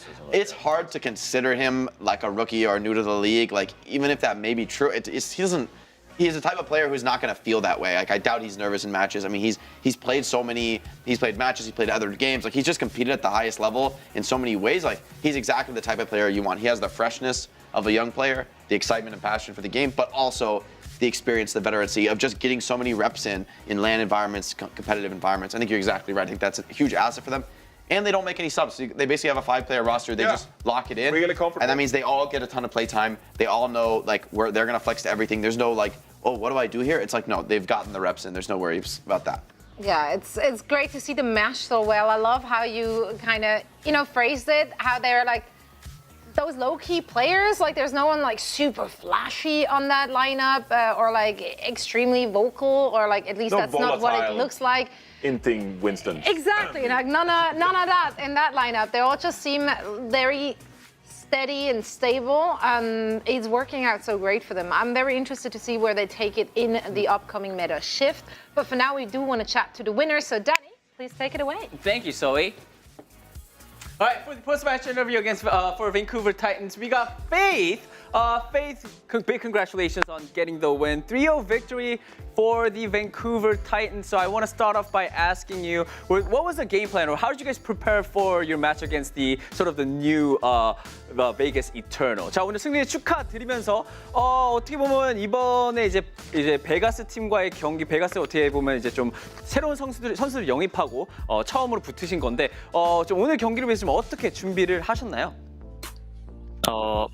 일단 좀 새롭게 베가 선수들이 왔었는데 그래도 저번에 경기했었던 걸 바탕으로 좀 분석하면서 좀 준비를 했었던 것 같아요. I think definitely Vegas Eternal, they had some new players. I think what we did was we strategized against how we played against our previous opponents and sort of improved on that, and that's how we went into the match against Vegas Eternal. All right, so the important question I have to ask you is that trophy thing. Faith, we saw that after the match. We saw someone handing you the trophy, and then they just took it away. Hi, I don't know who that was, but hi. Yeah. So can you sort of give us what happened? Tell us what happened. 자, 이제 정말 나왔네요. 이거예요. 제 질문이 이거였습니다. 이 트로피를 줬다가 뺏어갔는데 다시 줬어요. 이게 뭔가요? Thank you. Crimzo, thank you. Is that you, Crimzo? Never mind. You just walked away. 크림조. Okay. Crimzo. 뭐였나요? 이게 그냥 이제 제가 이제 인터뷰 하게 될 것 같다고 해서 그냥 주셨는데 그 다음에 그냥 가져갔어요. All right, so he says that that trophy it was given to him by his staff because they thought that it was gonna be Faith who was getting the interview, but then apparently they just took it away. And then now you got it back because you were interviewed. 근데 다시 근데 또 받으셨네요. 이제 인터뷰를 하시게 되셔서. 네, 이제 다시 한다고 방금 줘가지고 갖고 있게 됐어요. Yeah, and that's like I said, he just got it back because he's getting interviewed. I guess this trophy thing is only for people that are being interviewed for the Vancouver Titans. 이 트로피가 이제 앞으로 밴쿠버 팀에서 인터뷰하시는 사람들한테 계속 이렇게 주는 좀 그런 건가요? 이 원래 의도가 저희 이제 일주일 동안 제일 잘한 선수들한테 수여하는 상이었는데 조금 이제 의미가 살짝 변질된 느낌이랄까요, 이제. 다음은 잘 모르겠어요. 다음은 잘 모르겠어요. Okay, so it is right now. It is the trophy is sort of like internally in that week, internally Vancouver Titans team they give it to a player who they think did their best or who sort of really shined. But it's sort of right now kind of the meaning sort of changed and now it's being for the interview. I don't know, guys. I don't know what's happening. I think Faith is a little confused as well. So I'm going to end the interview here. Faith, thank you so much. And again, big congratulations on getting the win. 자, 인터뷰 여기서 마치도록 하겠습니다. 페이트 선수 감사합니다. 네, 감사합니다. Thank you so much, Faith. And Danny, of course, a bit of a whiplash, being given a trophy, then they yoink it away, and then you're being handed back. Like, it's not right. It's not right it's what like they're doing. I guess it's like the belt that we have for Wait, what? No. The Pickens. Pickens belt. Why? Zoe, you scared me. Pickens belt. I had a rough child. The Pickens belt. It's like that for Vancouver Titans, but they have it for The Pickens champion belt. Yeah. That was so obvious that you meant that. Yeah, but then she just said, I just saw her face and she just freaked out. And I was like, got scared. I was like, what's wrong with you today? I'm older than you guys. It was a different time. Oh my God. Jake, would you deploy such strategies during the trophy?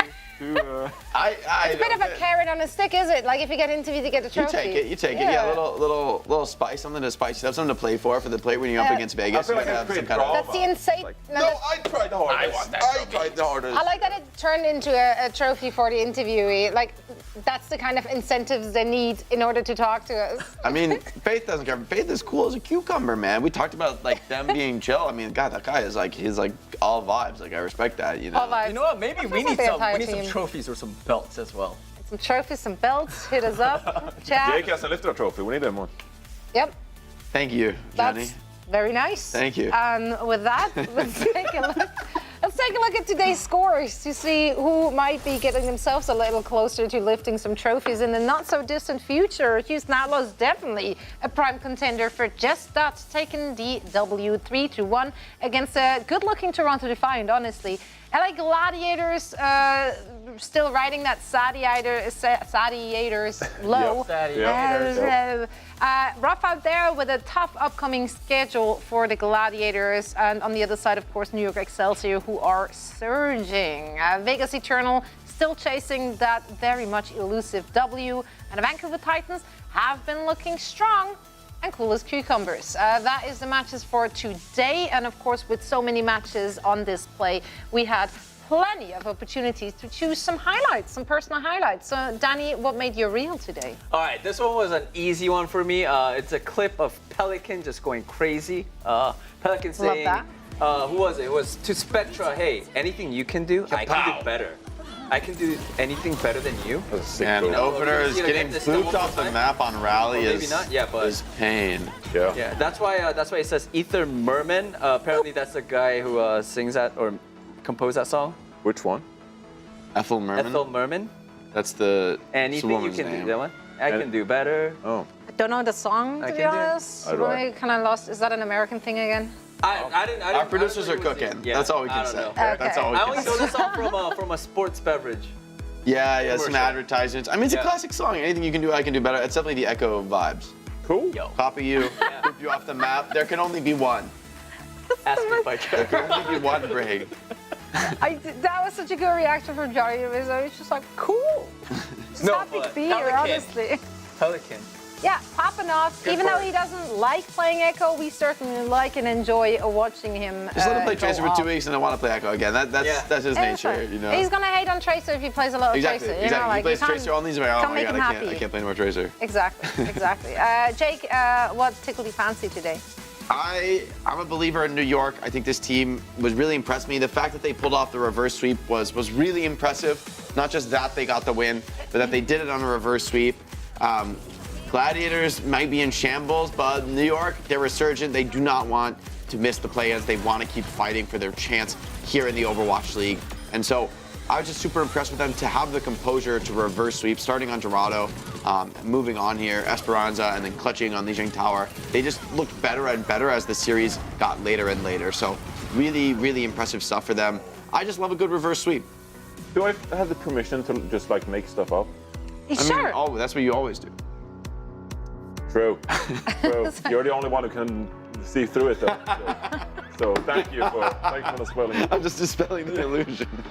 I feel like, aren't New York kind of like locked in for the play-ins now? Because they could go 0-3, but they'd still have superior map differential over Gladiators, almost for sure, right? So, Wouldn't Gladiators have nothing is more really wins? locked, but like, okay, nothing is locked in, but it's kind of very unlikely that New York will be out of the play-ins. I think New York's in a great spot, but I still think there's a road back for Gladiators probably has to be Houston. You know, it's like there's some things that probably aren't going to happen, but they could happen. It's very unlikely that this is a New York misses big play-ins. win. Yeah, it was a massive win. I'm not even Similarly, it's a massive win for Toronto Defiant. Someone who hasn't gone and wins is the Vegas Eternal. Great But they have a transition. good player though. Yeah, they have a good player though, which is Knife, and it's very obnoxious to play against Knife if you are the enemy backline. Or so stick a butter. Crimso had to experience this firsthand. First the pulse onto Crimso, and then I believe he takes down this Echo as well, just following down here on Ikenbalde. And just takes Sugar Free out. And then Crimso in the all chat, hey, stop! Damn! And Knife says hi. So I love that. I kind of, you know, He's doing all he can. This is obviously highlighting Knife because Knife is sick. But he did kind of get dominated by Sugar Free there. And also, I just love Crimso in the all chat. So thank you, Crimso, for chatting in the all chat. It makes everyone stay better. We like a little all chat spam. Yeah. Yeah, no, we like some good interactions. I also absolutely love and adore player cams because seeing that raw emotional response after victories as well as losses, that just always gets me. That really makes you remember that those are people. Those are real people playing, you know? Like, so they take this serious and it means a lot to them. And OG's player cam in the winning moments here really, really caught my attention.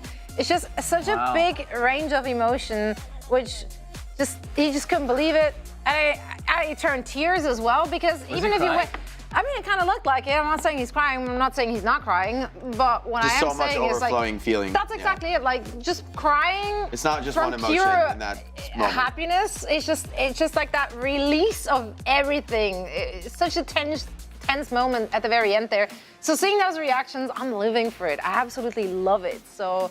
Yeah, that's why he made my best of the day. Thank you for joining my TED Talk. Nice. Now, unfortunately, that does conclude all the matches we've had today. Alas, if you just can't get enough of Overwatch, fear not. We have more coming your way. Of course, Eastern region is going to be back in action tonight, starting at 1 a.m. with the Soul Infernal and the Soul Dynasty. Who's the real Soul team? The Soul Bowl. The Soul Bowl. The Soul Bowl. I stole that from Avril. It was in his. Love it. Gotta call it out. Yeah, good. Thanks. Avril will be very thankful to get the credit for that brain child of his. Hangzhou Spark will go up against the Dallas Fuel after that. Contenders O2 Blast will go up against Poker Face, and the last match of the night, starting at 5:30 a.m. potentially, is going to be Charge and Dreamers. Now, of course, if that's way past your bedtime or too early to get up. It should be, frankly. Which it should be, but I'm not your mom, so do what you want. Sleep is However, or if you work the night shifts. Fair. Exactly. You can rely on the Watch it at work. Yeah. Also, people just happen to be in different regions. Turns out NA is not everything. Oh yeah. Jake, you're like, I don't know. But the character. In case you want to catch the action in the morning, we do of course have a morning recall as well, and this is where you can rewatch the Hangzhou and the Dallas Fuel for a more more human hours. I want to see Dallas make a crazy comeback and win the season again. Be back-to-back. Is that your story? I'm not predicting that. I just think what about Houston? You want Dallas to win over Houston? You want to call you out again? At this point, all the APAC teams are like ultra underdogs. I just want to see one APAC team beat one Western team somewhere in the playoffs. I want. I'm desperate. No, I don't want that. It's one of the other NA teams. There's plenty of NA teams you could beat. Not Houston. Okay. I couldn't take it if Dallas beat Houston. That'll be That'd be painful. rough. But That's still painful. It's just. I don't think it's likely. I want to see some competitiveness. Okay. Imagine a battle for Texas in the grand final. Now, I like the sound of that. See? Because I'm pretty sure Houston will win. maybe speaking it into existence. I don't know. Either way, we start small, and that's with tomorrow's schedule. So we still have some way to go until we actually end up in the finals. Houston Outlaws will be going up against the LA Gladiators tomorrow. After that, the Washington Justice and the New York Excelsior will be going to bat. And we're going to end the day with the San Francisco Shock and the Vancouver Titans. Which of these matches is the most hype and why? He's saying revenge match. Yeah. Revenge match. And the Titans are looking serious. Shock. They look great after the rebuild, but sort of slowed down a little bit in recent times.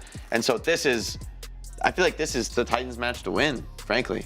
Yeah. And I think he's saying he's gonna want blood right now. Like if you always want to beat your old team, it's like, yeah, nice job letting me go. Now I just beat you down into nothing. Make him regret it. Exactly. That's exactly. The ex-girlfriend, boyfriend arc. Yeah, and the whole team is going to get in on that. The whole team's going to be like on that wave. Like you want to win for your teammate. And that can be one of the strongest emotions. You want to win for somebody else. That can be like one of those powerful uniting forces for a team. Really setting it up here. I like that, Jay. Well, and you don't want to miss that action, so make sure to scan the code you see on your screens right now, because you can sync the Overwatch League match schedule with your calendar. How great is that? Never miss a beat, and you'll be with us all the way to the grand finals. That's actually convenient, man. I should actually do it because nice. I'm blissfully unaware of our upcoming schedules every once in a I just while. like have an all-day thing. It's like I work this day, and it just covers my time calendar. I was like, this is it. I'll be busy. But yeah, that wraps up this day. It's been a wonderful one once again. And we are back for more action all weekend long. So make sure to tune in for all of that and more. Same place, same time tomorrow. So we hope to see you there. Bye-bye.